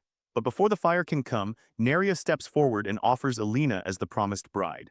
And Alina, transformed into a breathtaking figure for the role, appears before him. The effect is instant. Mantium's fury evaporates and is replaced by pure delight. From a safe distance, the others watch and wait for the right moment. Alina walks beside the dragon, nerves tightening with every step, silently wondering why the others still have not made their move. Mantium, already completely captivated, starts talking to her, asking her name, then flushing when she answers and demanding that she call him master. As if that was not enough, he presents her with a maid outfit and insists she wear it. Alina is nearly in tears, but she forces herself to endure it, clinging to the hope that her friends will act before things get any more humiliating. Now standing there in the outfit he gave her, Alina nervously smooths the fabric and tries to keep up the act. Even though he told her not to follow him into this part of the lair, she says she still came because she wanted to help. The place is a disaster, and in an attempt to play the part of a proper beautiful wife, she offers to tidy it for him. She carefully says the mess looks overwhelming and asks whether he could step aside for a moment while she cleans. That suggestion instantly sets him off. He snaps that he will never leave this place unattended. His sudden hostility scares her badly, and she rushes to apologize, feeling like she stepped into ground she was never allowed to touch. Instead of accepting the apology, he barks at her not to apologize at all and demands that she repeat herself. The commanding tone only makes the situation weirder and worse. Watching all of this from hiding, Lauren, Serena, and Ellison can barely contain their reactions. Their amusement slips out just enough for Alina to notice, and the second she does, her anger flares. She snaps at them for hiding their laughing instead of stepping in to help her. That outburst ruins everything. Mantium turns immediately toward the trio, hostility pouring off him as he demands to know who they are and how they dared enter his territory. The three try to retreat, but the moment is already gone. They reveal their dragon power, glowing with the kind of force that makes it obvious they are far from ordinary. Feeling threatened, Mantium instantly tries to teleport away, but the spell fails. Before he can try again, Lauren and Serena bind him in glowing magical chains that slam him to the ground. He roars in frustration while Alina, now furious for a completely different reason, starts berating her friends for not preparing better escape traps ahead of time. Lauren admits that part was a mistake, then immediately blames Ellison, who awkwardly explains that they honestly thought watching the dragon's reaction would be entertaining. Serena rolls her eyes and calls both of them irresponsible. Then everything shifts. A green sphere wrapped in black energy appears in the sky, pulsing with something deeply wrong. It explodes with a deafening roar, and poisonous gas spreads across the forest. In the nearby elf woods, the effect is immediate and horrifying. The elves freeze where they stand, weapons drawn like puppets waiting for orders. Neria, struggling under the pressure of the mind control, unsheathes her own blade and begins raising it toward herself. The whole forest tips toward disaster in an instant. Back at the lair, Mantium starts laughing like a madman, proudly revealing that the gas is the result of a mind control spell he perfected over 100 years. With the elves caught under it, he demands that Alina agree to marry him, using their lives as leverage. Alina is horrified, trapped between revulsion and panic. Her friends tell her not to give in, but the choice looks impossible. Just as she is on the verge of agreeing, Ellison appears in a burst of golden magic. He casts a protective spell over the forest and breaks the mind control entirely. The relief is instant and overwhelming as the elves lower their weapons and return to themselves. Neria drops to her knees and thanks Ellison for saving her people, while Alina, crying openly now, clings to her in pure relief. Mantium completely loses it. He cannot understand how his spell was broken and spirals into furious disbelief. At that point, Ellison, Lauren, and Serena decide the dragon has had enough chances and bind him even more tightly so he cannot pull another stunt. That night, the elves celebrate their freedom with a full feast. Music fills the forest, people dance, stories spread from table to table, and the crushing tension of the day finally starts to lift. Alina, still shaken, finds some comfort in Neria's embrace, while Lauren and Serena take the opportunity to clown on Darren for his earlier cowardice. In the middle of the lighter mood, Lauren discovers a sauce Alina brought along, and once it hits the vegetable dishes, the whole meal changes. Serena immediately complains that Lauren should have revealed that treasure sooner instead of hoarding it, and the teasing pulls real laughter out of everyone. As the celebration continues, Ellison quietly slips away in search of something else, or maybe someone else. He heads toward the statue of the elf hero Benna, and the story drifts back to his military days, back when Ellison was a 7th Circle Archmage and Ben was still alive at his side. Ben was complaining, as usual, about being fed greens, saying he wanted meat not grass. Ellison shot back that Ben could not even digest meat, and asked why he kept insisting on it anyway. Ben responded by saying that if Ellison truly claimed to be some amazing cook, then he should make the meat digestible. Darren, who had to listen to their endless bickering, told Ben it would suit an elf like him more to fight than whine about food. Ellison immediately told both of them to shut it and focus. Then Darren suddenly spotted movement in the distance, trolls attacking a refugee camp. In an instant, the scene turned to chaos. Tents torn apart, people screaming, panic spreading in every direction. One troll grabbed a young boy who cried and begged for his life, while the refugees recognized Ellison and the others as heroes of the war and started shouting that they were saved. Even Ben, annoyed that his meal had been interrupted, got ready to fight. Back in the present, Ellison sits quietly in front of food, staring down at it while wondering whether the person he once made a promise to has finally found peace. Neria approaches him then, and he asks if anyone still resents him for what happened. Neria gently reminds him of the day 2 years ago when he returned carrying Ben's body. She thanks him for honoring Ben's promise and tells him plainly that no one here holds a grudge against him. She thanks him again for saving the elves today, but Ellison immediately shifts the credit to Ben, saying it was Ben's strength and actions that really saved the day. The two of them stand there in front of Ben's statue, while the other elves thank Ellison and the rest of his group for saving their lives. Nearby, the captured Mantium is still whining and demanding to know where they are taking him. Serena mocks him and says he will find out soon enough. Lauren, meanwhile, starts teasing Ellison about how long he spent talking to Neria the night before. Ellison asks whether she heard everything, and Lauren answers that of course she did, then casually adds that Ellison really did eat the Lord's heart. Serena and Alina overhear that and immediately join in, both of them agreeing that Ellison's strength is honestly absurd. Eventually, the whole group arrives at Dion's castle. Dion welcomes Ellison enthusiastically, while Lady Berna is stunned the moment she sees him and instantly recognizes him from everything that happened with Dedrin. Remembering how he saved both her and her son, she tears up while thanking him. That moment gets interrupted when Lauren drags Mantium into the room and orders him to heal Dion's father. The dragon hesitates, but under the circumstances he has very little choice. After examining the count, he discovers a dangerous poison in the man's brain and begins removing it with his magic. Once the treatment is complete, Dion's father opens his eyes and calls for his wife. Berna and Dion immediately throw themselves into his arms, overwhelmed with relief. Ellison watches the reunion quietly and his thoughts drift, just for a moment, toward his own mother. Lauren notices he is not asking for any reward and asks why. Ellison simply says he does not need one. The moment in front of him is too beautiful to ruin by asking for payment. So they leave and return to the restaurant. That night, as Ellison and Lauren prepare for the next day and work through the last tasks, Ellison notices something important. Thanks to the power of the ancient marble, summoning has started to feel far less exhausting. But when he checks more carefully, he senses a strange energy gathering around him. Then, before he can properly understand it, that energy takes hold of him. Ellison finds himself thrown backward through time, waking inside his own past. He walks through the familiar streets of his hometown, groggy and confused, noticing that he seems to be the only one awake at that hour. His mind is already drifting toward ingredients and recipes out of habit, and then suddenly he sees a girl. She is standing over a man she just dropped to the ground, and for a second Ellison can only stare in confusion. He calls out, asking what Lauren is doing there, but the girl turns to him with a hard, unfamiliar expression and demands to know who he is. She does not recognize him at all. That alone leaves him blank, but then things get even stranger, because his vision starts warping and he catches himself wondering why Lauren is wearing a school uniform. Before he can sort out even one thought, she shouts the question again, demanding his identity.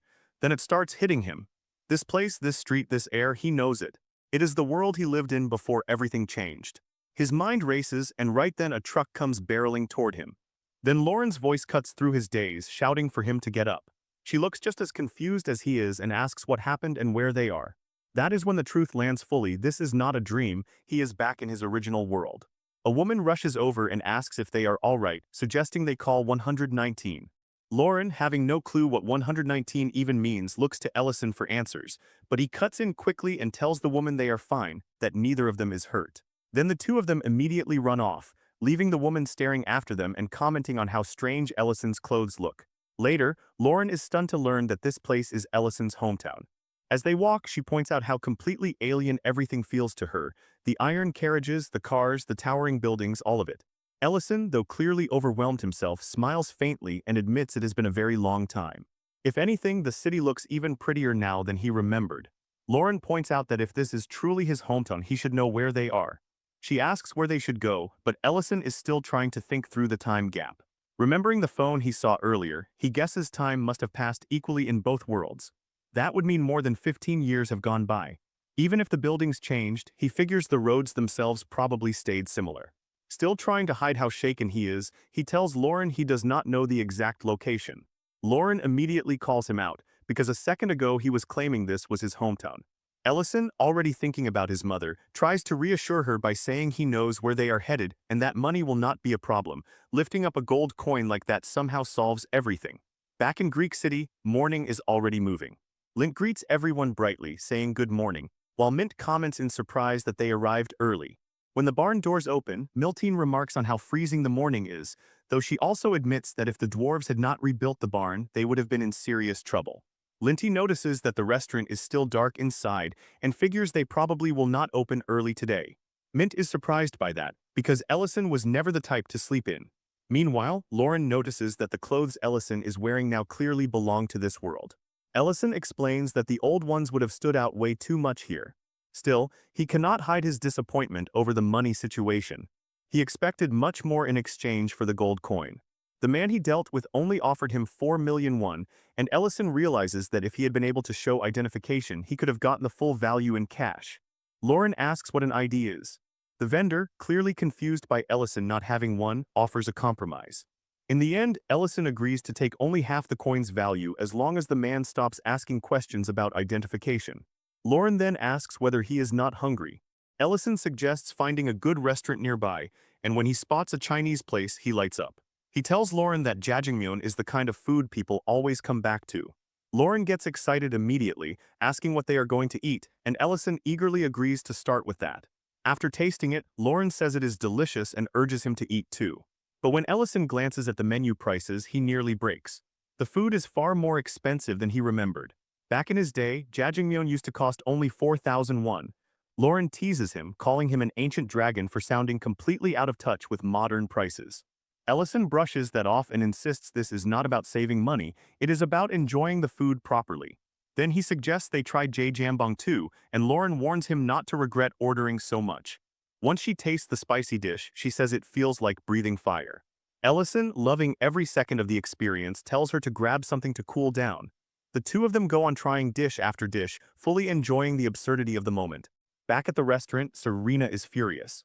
She demands to know where Ellison and the others disappeared to because their day off was supposed to end yesterday. One customer complains he is going to starve to death waiting. Alina, who is also hungry, is clearly irritated. Null asks if Mint has heard anything about where they went, since they never disappear without saying a word. Mint shakes his head and admits he is just as confused. Two annoyed men give up and walk away from the restaurant, one saying he came all that way for nothing, the other grumbling that he does not even know whether the place is worth the hype. Mint immediately realizes this is becoming a real problem, because if customers keep leaving, the restaurant's reputation will take the hit. Miltine nervously asks if something bad might have happened to Ellison and the others, but Mint doubts it, reasoning that even the Baron himself submits to them, so it is hard to imagine anything truly serious. Then Linty suggests they should just run the restaurant themselves until Ellison comes back. After all, every meal they have had there was made by him, they know how good it is supposed to taste, and the ingredients are already in the kitchen. Mint and Miltine are caught off guard by the suggestion, but after a moment they agree to try. Elsewhere, Ellison and Lauren are sitting together on a train. Ellison finally admits he cannot eat another bite. Lauren, who has apparently sampled everything in sight, says she is full too but very happy with the experience. Ellison smiles, glad she enjoyed it. Then Lauren points at the much larger iron carriage outside the window and asks what it is. Ellison explains that it is called a train. Since where they are going is too far, they need to use this instead of teleporting, because teleportation magic would cause absolute chaos here. Then, a little awkwardly, Lauren asks whether they are going to meet Ellison's mother. Ellison looks surprised and asks if she already knew, and Lauren says it was obvious from how excited he had been. She then comments that she really likes the scenery of his hometown. Ellison, a little embarrassed now, asks what she would say if he asked her to stay there forever and never go back. Lauren just stares at him, clearly caught off guard and unsure how to answer. Ellison keeps going, saying that he has been thinking about this ever since they arrived. Since the ancient marble no longer appears here, and the threat of a dragon lord being born has vanished in this world, he wonders what she would think about starting a completely new life there. He quickly adds that she does not need to answer immediately and can take all the time she wants. Then, awkwardly, Lauren asks the real question. If she says no, would he really give up living there and return with her, because she has no intention of staying behind alone? That question pulls Ellison into an older memory, back to the elf forest, where he was once trying to use summoning magic. Ben, half asleep, asked what he was doing. Ellison answered that he had finally done it and then reached toward the portal, asking it to take him home. His friends instantly grabbed him. Ben shouted that he was doing this reckless nonsense again and told the others to hold him back. Darren yelled that the portal would close instantly and asked if Ellison wanted to lose a finger. Ellison fought them, demanding to be let go, and in the middle of that struggle, he pushed a document through the portal and said he understood now. Then the portal snapped shut. Ben, furious, scolded him and reminded him that even his own magic could not solve a problem like that. And now Ellison had drained himself so badly, he would not be able to use magic properly for weeks. Exhausted, Ellison asked Darren whether he would return to the mines after the war. Darren stayed silent. Then he asked Ben whether he would go back to the elf forest where his fiancée was waiting. Ben said yes. And Ellison, on the edge of tears, asked the one question he could never answer for himself. Where was he supposed to go when all of this ended? Where did he even belong? Back in the present, Lauren answers quietly that she never abandoned him in her heart. Ellison takes that in, then says they should head to his house first. Lauren agrees to follow him to his old lair, as she calls it. Meanwhile, in Greek City, word starts spreading that the restaurant has reopened. People suggest checking it out. Inside, Linty is already cutting meat while Creston asks if the amount is enough. Excited, Linty says it is perfect and that all they need now is to grill it. Then he asks where the firewood should go.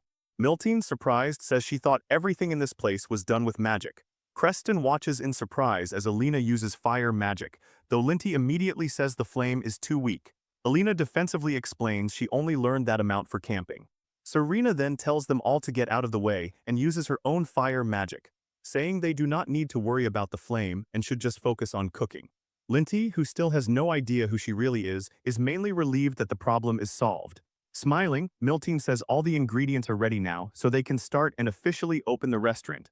But the moment the food starts going out, things go wrong. One miner takes a look at his dish and complains that it looks like charcoal, asking why they would serve him something that already looks like the rocks he stares at all day underground. Mate immediately apologizes and promises they will remake it. The miner stares at the plate in front of him and asks if they served him coal because he works in a mine. While Creston is trying to throw together a salad, he pauses and wonders aloud whether he should add one more ingredient. Miltine asks what exactly he is putting in there, but the answer arrives faster than the explanation, because the customer takes one bite, instantly spits it out, and complains that the whole thing is unbearably salty. Matt, already panicking, turns to Crest and demands to know whether he used salt. Creston casually admits that he thought it was sugar. That is enough for the customer to spit the rest out and demand a refund on the spot. Linty nearly loses his mind, convinced the restaurant is about to go bankrupt before Ellison even comes back. His first thought is to deal with the fire, because at this rate the meat will keep coming out charred. One glance at Serena makes it obvious she has no intention of lowering those flames. He has no idea how anyone is supposed to cook properly over that kind of heat. Desperate, he pours water over the fire, notices a pot nearby, and starts wondering if that could somehow save them. Meanwhile, in the modern world, Lauren asks Ellison if they are lost. He calmly says no. Even if countless buildings have changed, some things are still familiar. He says that even after 15 years, even after 30, he would never truly lose his way in his hometown. Then with the faintest smile, he says the words he probably imagined 1,000 times, he is home. When he reaches the door and knocks, Lauren notices the tension in him and remarks that he seems nervous. Ellison starts worrying about how he is even supposed to introduce her. Lauren bluntly says he should just tell the truth that she is a dragon. Ellison asks if she is serious and then wonders whether his mother would even recognize him after 15 years. His hairstyle has not changed that much, but everything else has. With a trembling voice, he calls for his mother, but the house stays silent. Lauren comments on how quiet it is. Ellison tries again. Then the neighboring door opens and a woman steps out apologetically, asking who they are.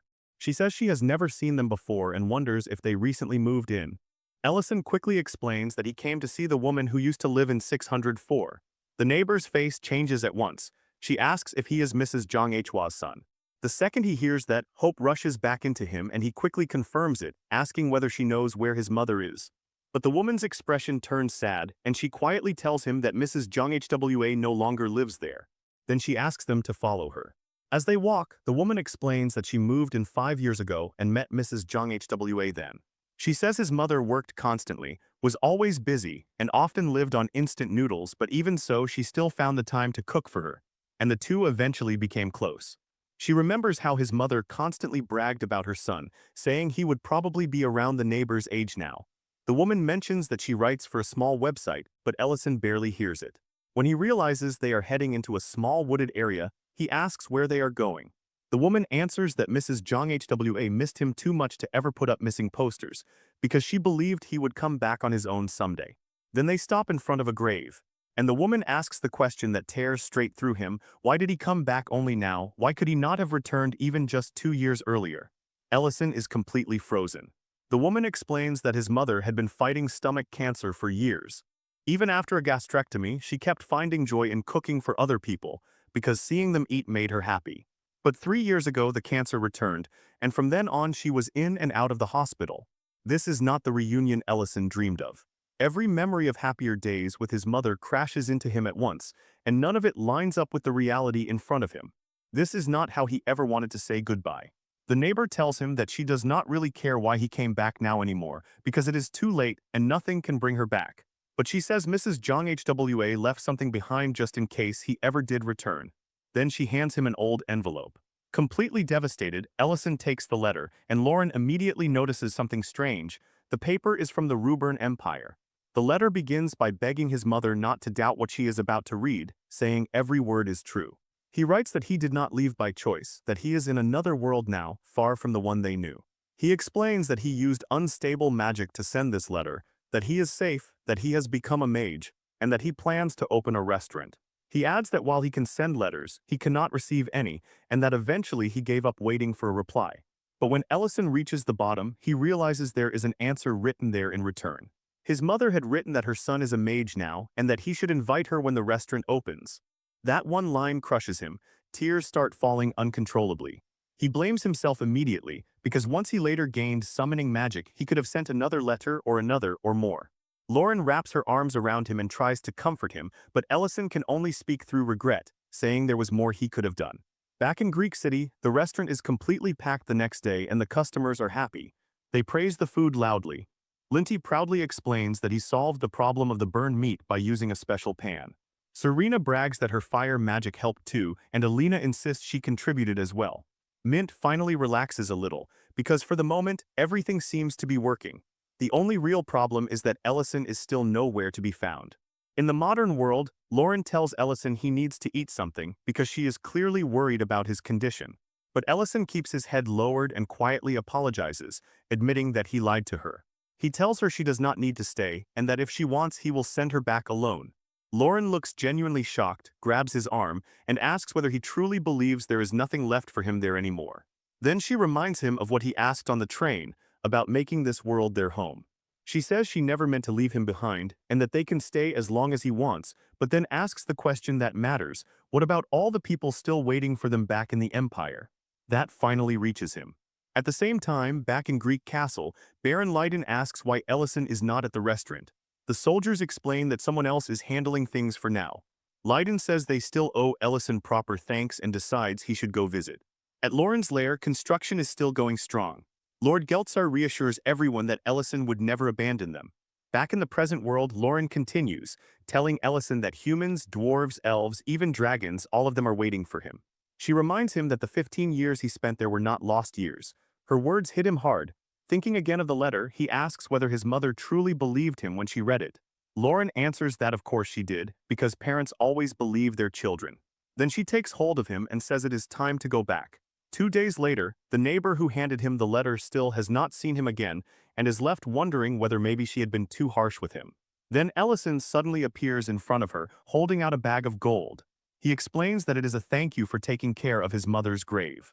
She opens the bag and is stunned by what she sees, but before she can even process it, Ellison says he has to return to his restaurant. Then he disappears through a summoning portal right in front of her. The woman is left remembering a conversation she once had with Mrs. Jong Hwa in the hospital, a time when his mother mentioned there was a restaurant she wanted to visit. At the time, the neighbor never took it seriously. Now she understands it was all true. Ellison really is a mage. Before leaving that world behind, Ellison places a picture of himself and Lauren, along with a bouquet of white flowers, on his mother's grave. Then the two of them finally head back. As they move toward Greek City again, Ellison remarks that it feels like too much time has passed. Looking around, he realizes they wandered very far in the modern world, far from the restaurant. Lauren starts to prepare a teleportation spell, but Ellison stops her and tells her to wait. Instead, he forms a much larger portal himself. Lauren stares at it in surprise and asks how he did that. Ellison explains that it is based on the principles of dimensional magic. As they step through, Lauren suddenly asks him to teach her levitation magic. Ellison reminds her that she once said she had no reason to learn it because she already had wings. Lauren immediately shouts back that all the other dragons know how to use it anyway. Once they cross through, Ellison starts worrying aloud, saying the customers at the restaurant must be anxious and the ranch workers were probably terrified when he disappeared without a word. Lauren dryly says she doubts the restaurant will have customers for a while. Then she sees something and stops. The restaurant is packed and there is a statue of Ellison standing outside it. Ellison, deeply embarrassed, asks whether they accidentally came to the wrong place. Lauren, equally confused, asks what in the world is happening. As they get closer, they hear Lint loudly asking the crowd if they know who saved Count Leiden Greek. Then he answers his own question with absolute pride, shouting that it was none other than the owner of this restaurant, Mr. Ellison. A man in the crowd calls him amazing, while a woman, clearly moved, tells her husband she cannot believe such a great man made their food. Holding up a dish, Lint announces that this very meal once healed the Count and asks whether anyone wants to try it and see how much health it gives them. The customers enthusiastically shout that they want it. And right in the middle of that sales pitch, Ellison walks in. The moment Lint sees him, he goes rigid with fear. Ellison immediately demands an explanation for the statue. Count Leiden steps forward and calmly admits that the statue was his idea. He apologizes and explains that when Ellison and Lauren vanished so suddenly that night, panic spread everywhere. Lint adds that they were only trying to keep the customers entertained, and somehow that snowballed into all of this. While eating, Leiden comments that Ellison has incredible employees. Ellison takes a bite of one of Lint's dishes and privately admits to himself that it is actually excellent. The boiled pork is so good that he starts wondering why he never thought of making it himself. Lauren comments on how tender it is, and Ellison silently begins considering whether Lint might belong in the kitchen more than at the ranch. Ellison then takes responsibility for the whole situation and says he will not scold anyone.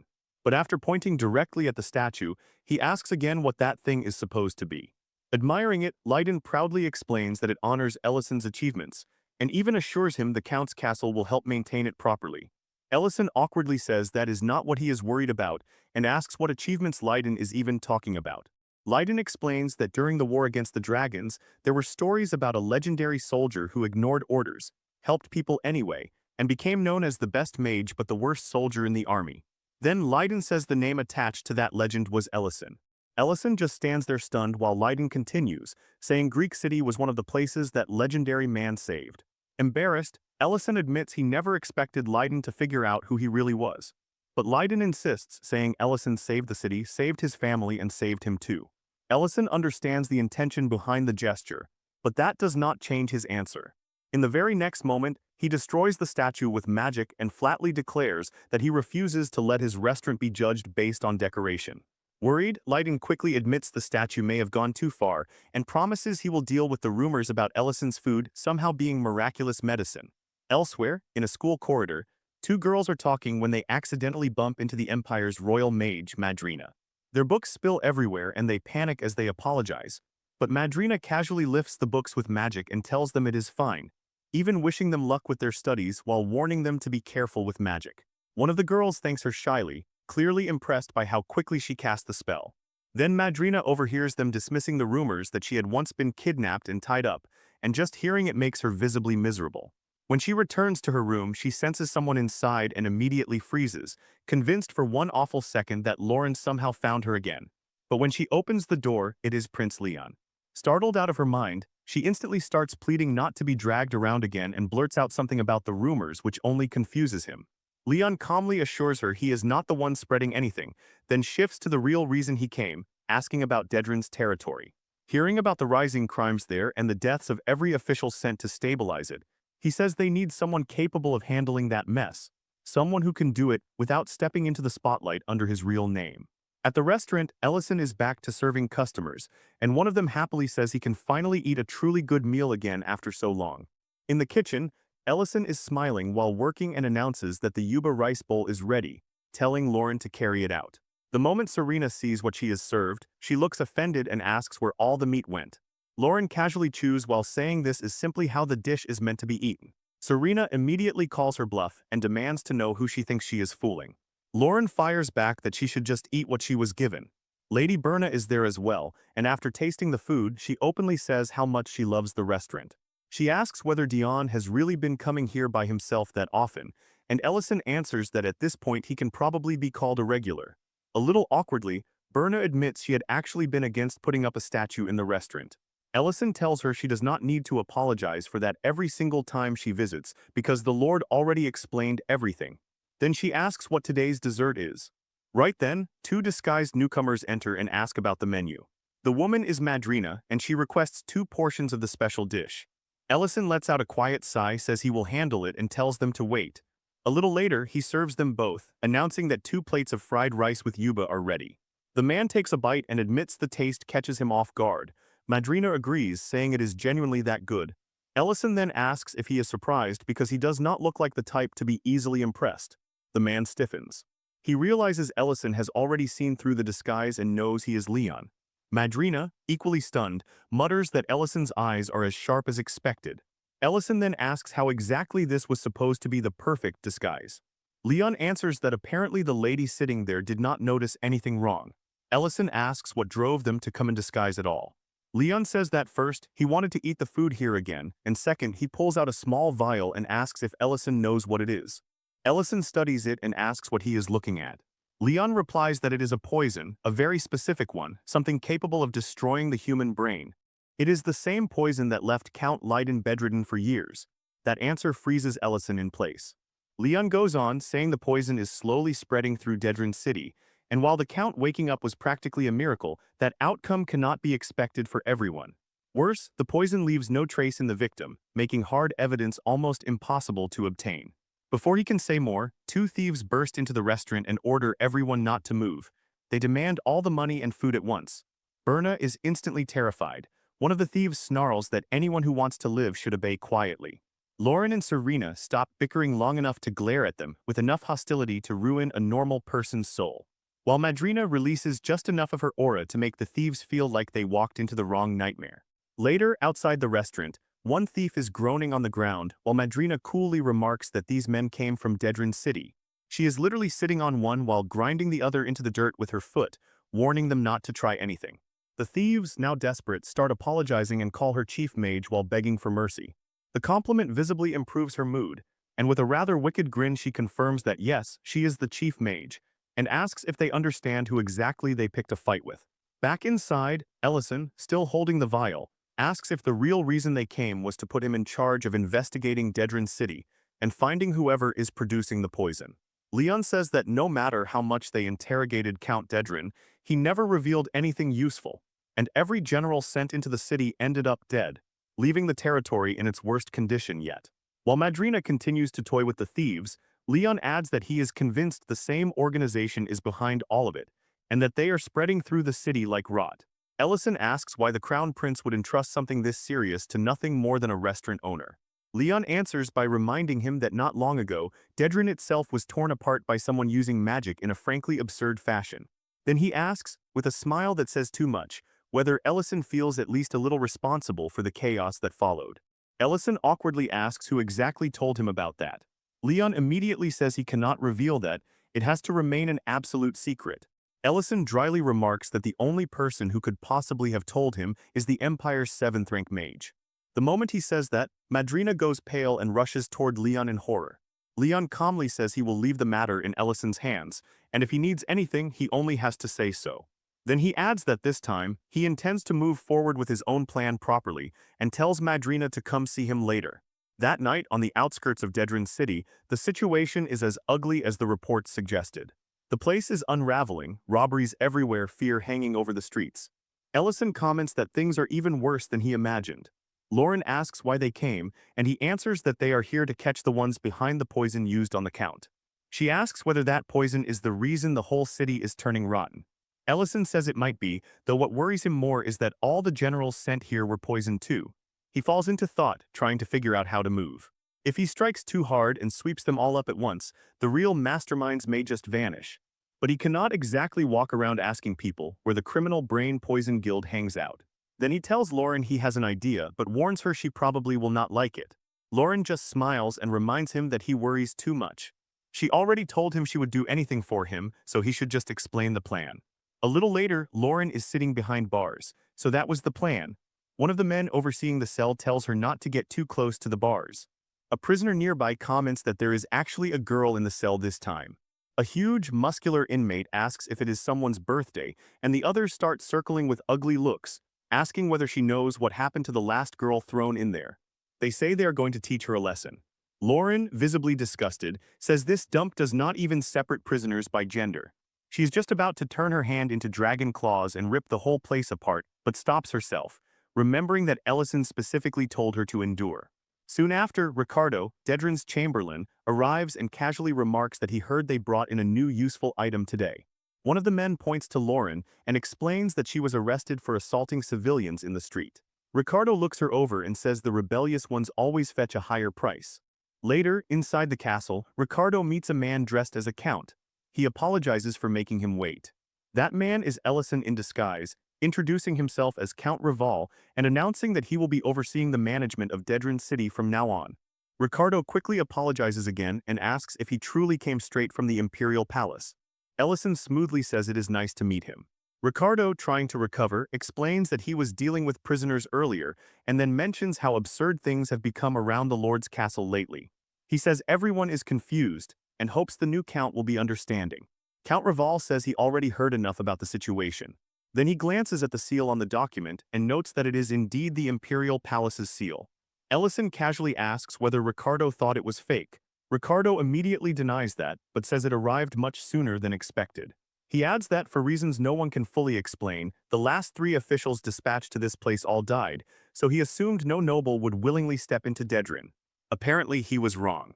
Ellison catches that implication immediately and sarcastically asks if Ricardo is suggesting he should be careful not to become the 4th. Ricardo laughs nervously and insists he would never say anything so disrespectful. Ellison smiles faintly at that word, disrespectful, then tears the document in half and says that should count as disrespectful instead. Ricardo is horrified and demands to know what he is doing, asking how anyone could tear up a letter from His Majesty. Count Rival replies that the contents were so predictable they were not even entertaining.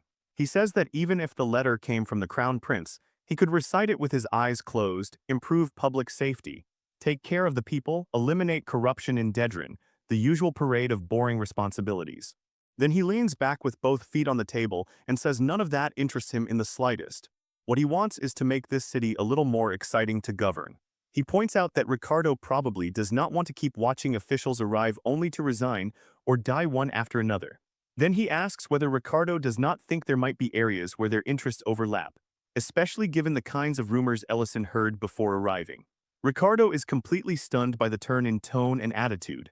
At the same time, back in the prison, a guard walks up to Lauren's cell and orders her to come out. When the guards come for her, Lauren asks the obvious question. They just transferred her into this cell, so where exactly are they dragging her now? The man tells her she does not need to know. Lauren says nothing, but inside she is already thinking that if not for Ellison's request to endure this, every person here would already be dead. At the same time, she remembers something important. Ellison said the criminals running this place likely know where the poison is coming from. One of the prisoners calls out after her and says that once she sees where she is headed, she will end up missing this filthy cell, because compared to that next place, even prison will feel like heaven. He adds that if he were in her position, he would bite off his own tongue and die now. Lauren only watches him in silence while the guard barks at the prisoners to shut up. As Ricardo watches her being led away, he starts thinking through his own next move. Count Rival feels completely different from the other nobles they sent down here. Ricardo knows he cannot keep killing every dignitary the Empire dispatches to Dedrin forever. But this one feels different. He likes that the man is a count, and maybe that makes the risk worth taking. He decides he will test whether Rival is truly brave or just pretending because he is terrified of dying before morning. While thinking it over, Ricardo reminds himself that poison operations like this are never run by one person alone, which means there is definitely a deeper connection to the underworld somewhere in the chain. Elsewhere, Ellison is still holding the vial of poison and trying to keep up the act of a corrupt noble, all while privately wondering whether he has made it too obvious. Maybe he is acting like he knows too much when in truth he knows almost nothing. If he suddenly shows Ricardo the poison, the man will obviously play innocent. At this point, Waiting for the enemy to make the next move feels like the only option. Then someone knocks on the door and politely asks if they may enter for a moment. Ellison allows it. A maid walks in carrying tea and explains that she prepared it in case he was thirsty, adding that the head servant personally sent her. Ellison thanks her and tells her to leave it there. But she apologetically says the head servant asked her to remain until she sees him drink it as a sign of trust. That makes everything click immediately. Ellison cannot believe they are testing him this openly, serving tea that may or may not be poisoned and demanding he prove trust by drinking it. If he refuses by leaning on his authority as a count, Ricardo will hide his intentions again. If there is poison inside, then Ellison can stop pretending and use that as leverage. If there is not, then he has to keep acting as Count Rival. So he downs it all in one swallow and decides he will deal with whatever comes next. Then he pauses and remarks that the tea tastes excellent, genuinely high quality. The maid smiles and says she knew he would like it. Looking at the empty cup, Ellison realizes there was no poison after all. Maybe he passed the test. As the maid starts to leave, she adds that there is one more thing. Then she opens the door and another woman steps in, a slave. The maid explains that after passing the trust test, the head servant wanted to present him with this gift as proof of his sincerity. Ellison is stunned. He expected poison, traps, maybe threats, but not this. He never imagined they would hand him a slave like a luxury item. The maid cheerfully says she hopes he enjoys the gift. Then Ellison notices something deeply wrong. The woman seems dazed, almost empty, like she is moving through a trance. He asks if she can hear him. In the next instant, she moves with terrifying speed and knocks him straight to the ground. At the same time, somewhere out on the outskirts of Dedrin, two tied-up robbers are trying to explain themselves to a far more dangerous man surrounded by equally sinister faces. According to them, they broke into what they thought was an empty house, only for a girl to appear out of nowhere and start beating them while asking why they were making such ugly faces. One swears she was absurdly strong. Another says she did not even feel human. Their listener coldly asks whether they remember what they were told, be discreet, especially after the trouble with those officials. If they cannot avoid a fight, then at the very least they should avoid getting caught. He asks if that much is really beyond them. In the end, he says this is clearly not working and calls for Veretto, ordering him to take the two of them to the cultivation room. The robbers immediately panic and beg for one last chance, swearing they will keep an even lower profile from now on. The man only looks at them with contempt and says the fact they are still alive at all is already their last chance. This man is Master Reedon, the one actually managing Dedrin's darkest operations, including human trafficking. Veretto then mentions that Ricardo requested another slave. Reedon grimly notes that Ricardo never seems to tire of it, and says Dedrin really ought to keep a little more distance from that sort of attention if it wants to avoid provoking the Imperial Palace. He has no desire to kill Ricardo too. Then he asks whether Ricardo was not also supposed to send over a prisoner today. Veretto confirms that she was arrested for assault. One of the men wonders if this is really the same person who beat up his people. They say she is waiting in the selection room now. Meanwhile, Lauren is standing in a line of slaves while a man with glasses sorts people with awful efficiency. 3 for the cultivation room, 2 for the nobles, 5 for the black market auction. As the next prisoner is called forward, Lauren quietly reflects that even if she does not fully understand every human custom, she knows perfectly well that slavery is illegal throughout the empire. Yet somehow a business of this scale is operating right under everyone's nose. She still cannot say for certain that these people are behind the poison, but this is already much bigger than they thought, so she decides Ellison needs to know immediately.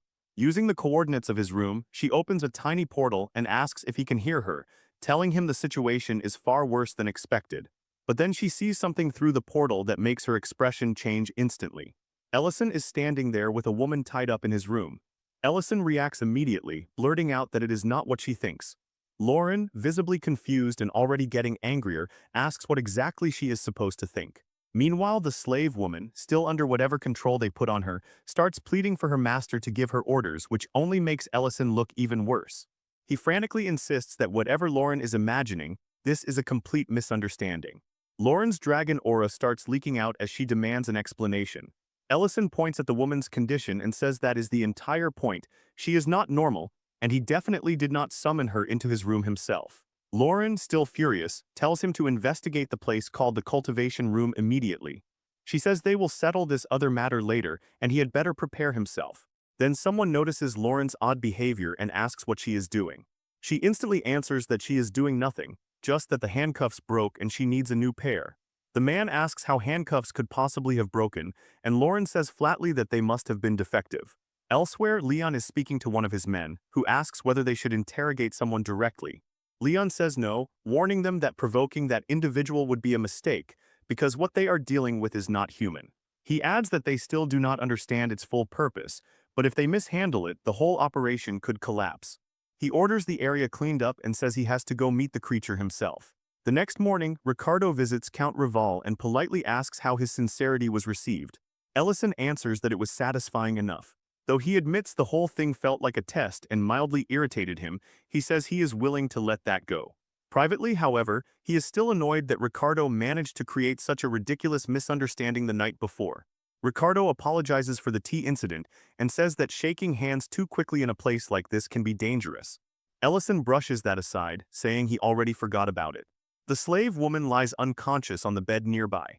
Ellison tells Ricardo he intends to keep her with him for a few more days, and Ricardo says that is entirely his choice. Then Ellison remarks that while this is not his first time seeing slaves, something about this woman is different. Her condition is abnormal. Ricardo acknowledges that openly and explains that this is actually their product's special feature, slaves who obey perfectly because of brainwashing. They do not run, they do not resist, and they can be made to do absolutely anything. Hearing that is almost enough to make Ellison snap.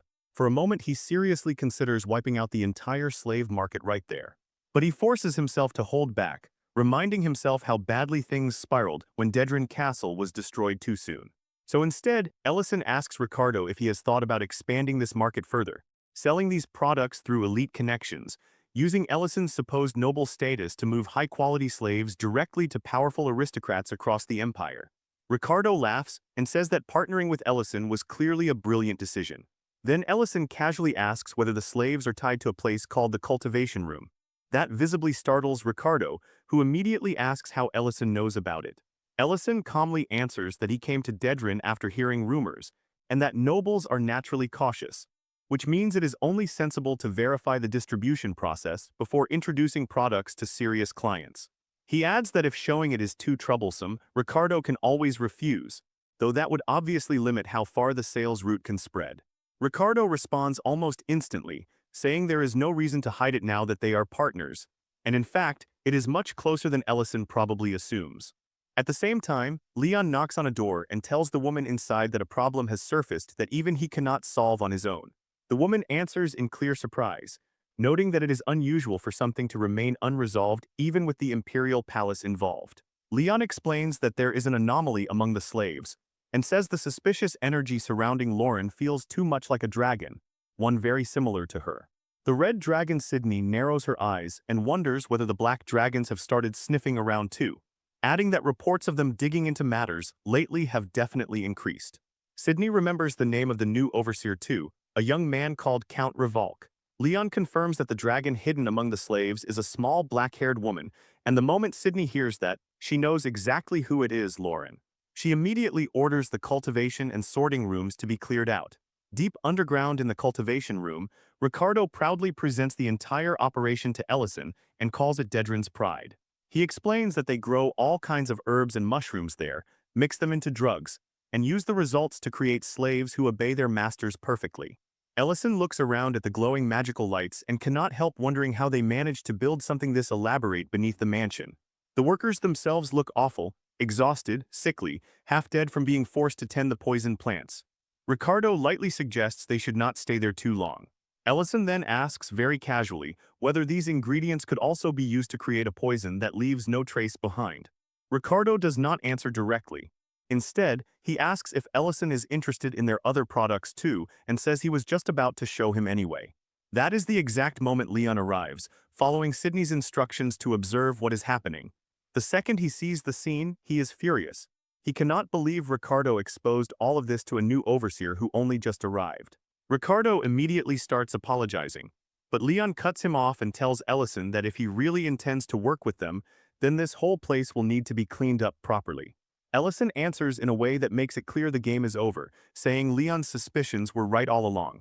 Elsewhere, Lauren is still in the prison when she hears movement and voices outside.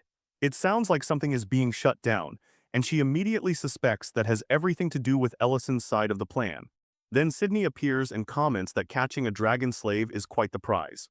Looking Lauren over, she adds that she never expected to meet another dragon in a place like this. Lauren asks who Sydney is. Sydney answers that Lauren may not know her, but she knows Lauren very well. More than that, she knew Lauren's mother too. That lands like a blade. Lauren demands to know how she knows her mother's name. Sydney smirks and says she remembers much more than that. She remembers her mother's final moments clearly. Then she asks whether Lauren wants to hear about them. That is enough. Lauren explodes and attacks with everything she has, swearing she will rip Sydney apart and silence that mouth for good. Sydney only grins and says she already tested that mouth, it works just fine. Then she keeps going, provoking her with more words about her mother until Lauren attacks again, desperate to shut her up completely. The people nearby panic instantly, shouting that there is a dragon and scrambling to flee. Sydney, enjoying every second of it, transforms into a massive red dragon and mocks Lauren for being too rebellious to ever pass as a slave. She sneers that instead of flailing around like this, Lauren could have just kept playing house with the human she brought with her. To Sydney, it is all the same, like a bug buzzing around inside a restaurant. Eventually somebody has to catch it. She asks why Lauren did not just keep living quietly like that. At the same time, in the cultivation room, fire suddenly breaks out and the workers start shouting for it to be put out. Leon dismisses the panic and orders everyone to leave. Ellison says he will make sure the evidence is not lost in the flames. Leon then comments that Ellison clearly is no ordinary Imperial official, but a magician, which explains why he behaves so differently. Ellison replies that Leon is not exactly in any position to comment on unusual behavior, especially with swordsmanship and barrier techniques like his. Watching him move, Ellison notices something familiar in the way he steps and immediately recognizes it, the sword style of the First Knight's Order. Curious, Ellison asks whether he is from the Imperial Palace. Leon admits that he is getting more interested in Ellison by the second, but also finds him too dangerous to leave unchecked. Then Leon attacks. Ellison blocks it with magic and calmly explains that binding magic becomes easy to avoid once you understand how the energy flows. He even jokes that a chicken could figure out techniques like that eventually. Leon answers that large-scale attack magic is a different issue, because it becomes difficult to use properly without a strong source of fire. Ellison adds that his own case is not normal, and that enchantment magic weakens the wider it spreads. Leon agrees, especially once the force is concentrated into a single point. Ellison says that sounds right in theory, then asks Leon whether he knows the correct way to kill a magician. Leon glances toward the barrier, wondering whether it is still intact, but Ellison does not give him time to breathe before launching a strong counterattack. Even after taking it, Leon recovers frighteningly fast. Ellison notes how quickly he gets back up and comments on how durable he is. Once he sees Leon's clothes torn and his condition exposed, he keeps pressing for his true identity. Back at Ellison's restaurant, Dariant arrives and says he came as instructed, adding that their cover has probably already been blown. Leon, Berna, and Madrina are all there having lunch, and Dariant reacts with complete disbelief at the prince's presence. Leon only remarks that being exposed after a few days was inevitable anyway, then reassures Berna that he has no intention of arresting her. He openly acknowledges that she was not truly responsible for the Count's crimes, and she responds with visible relief, saying she is grateful for that mercy. Dariant then asks how the restaurant is even functioning without Ellison. As Berna takes her leave, Leon explains that someone surprisingly talented has been handling the kitchen in his absence. From there, he shifts the topic back to Dedrin, noting that Count Dedrin has remained eerily silent ever since his castle was destroyed, most likely because the shock broke him. Then Leon asks something so blunt it startles both Madrina and Dariant: if Ellison fought the two of them together, who would win? Dariant is visibly horrified by the question, but Leon insists on an answer. Reluctantly, Dariant admits the truth: even together they would still lose. Ellison is beyond common sense, more monster than man at this point. Dariant says he only ever knew one other person remotely like that, a man he once served under directly in the infantry, Commander Adrian Pierce, the swordsman who refined the First Knight's Order's style and remained the strongest blade he had ever seen. He adds that standing under a monster like that was exactly why he could never rise beyond vice commander. Leon presses him for someone who is still alive, and Dariant says he does not know for certain, because Adrian vanished during the war while defending the Imperial Palace. Back in the fight, Leon keeps demanding Ellison's name. Once he hears it, he immediately calls him a deserter. Ellison responds that later, in prison, he has plenty of questions he wants answered. Leon brushes that aside and says there is someone he still has to serve, and they can continue this next time. Before leaving, he attacks the ceiling instead, because he knows Ellison will have to choose between pursuing him and protecting the innocent slaves and all the evidence. Just before he vanishes, Leon says with real regret that he wishes someone like Ellison had existed in his own past. Elsewhere, Lauren and Sydney's battle keeps wrecking the prison. Sydney keeps taunting her, boasting about that sharp tongue of hers while Lauren keeps demanding answers about her mother. Then Sydney drops the truth like poison, saying Lauren's mother created the ancient marble and was imprisoned because of it, left to die miserably without anyone coming to save her. She adds that some secrets cannot stay buried no matter how hard people try. Lauren is consumed by fury and says that if the secret ever spreads, she will kill everyone who knows it.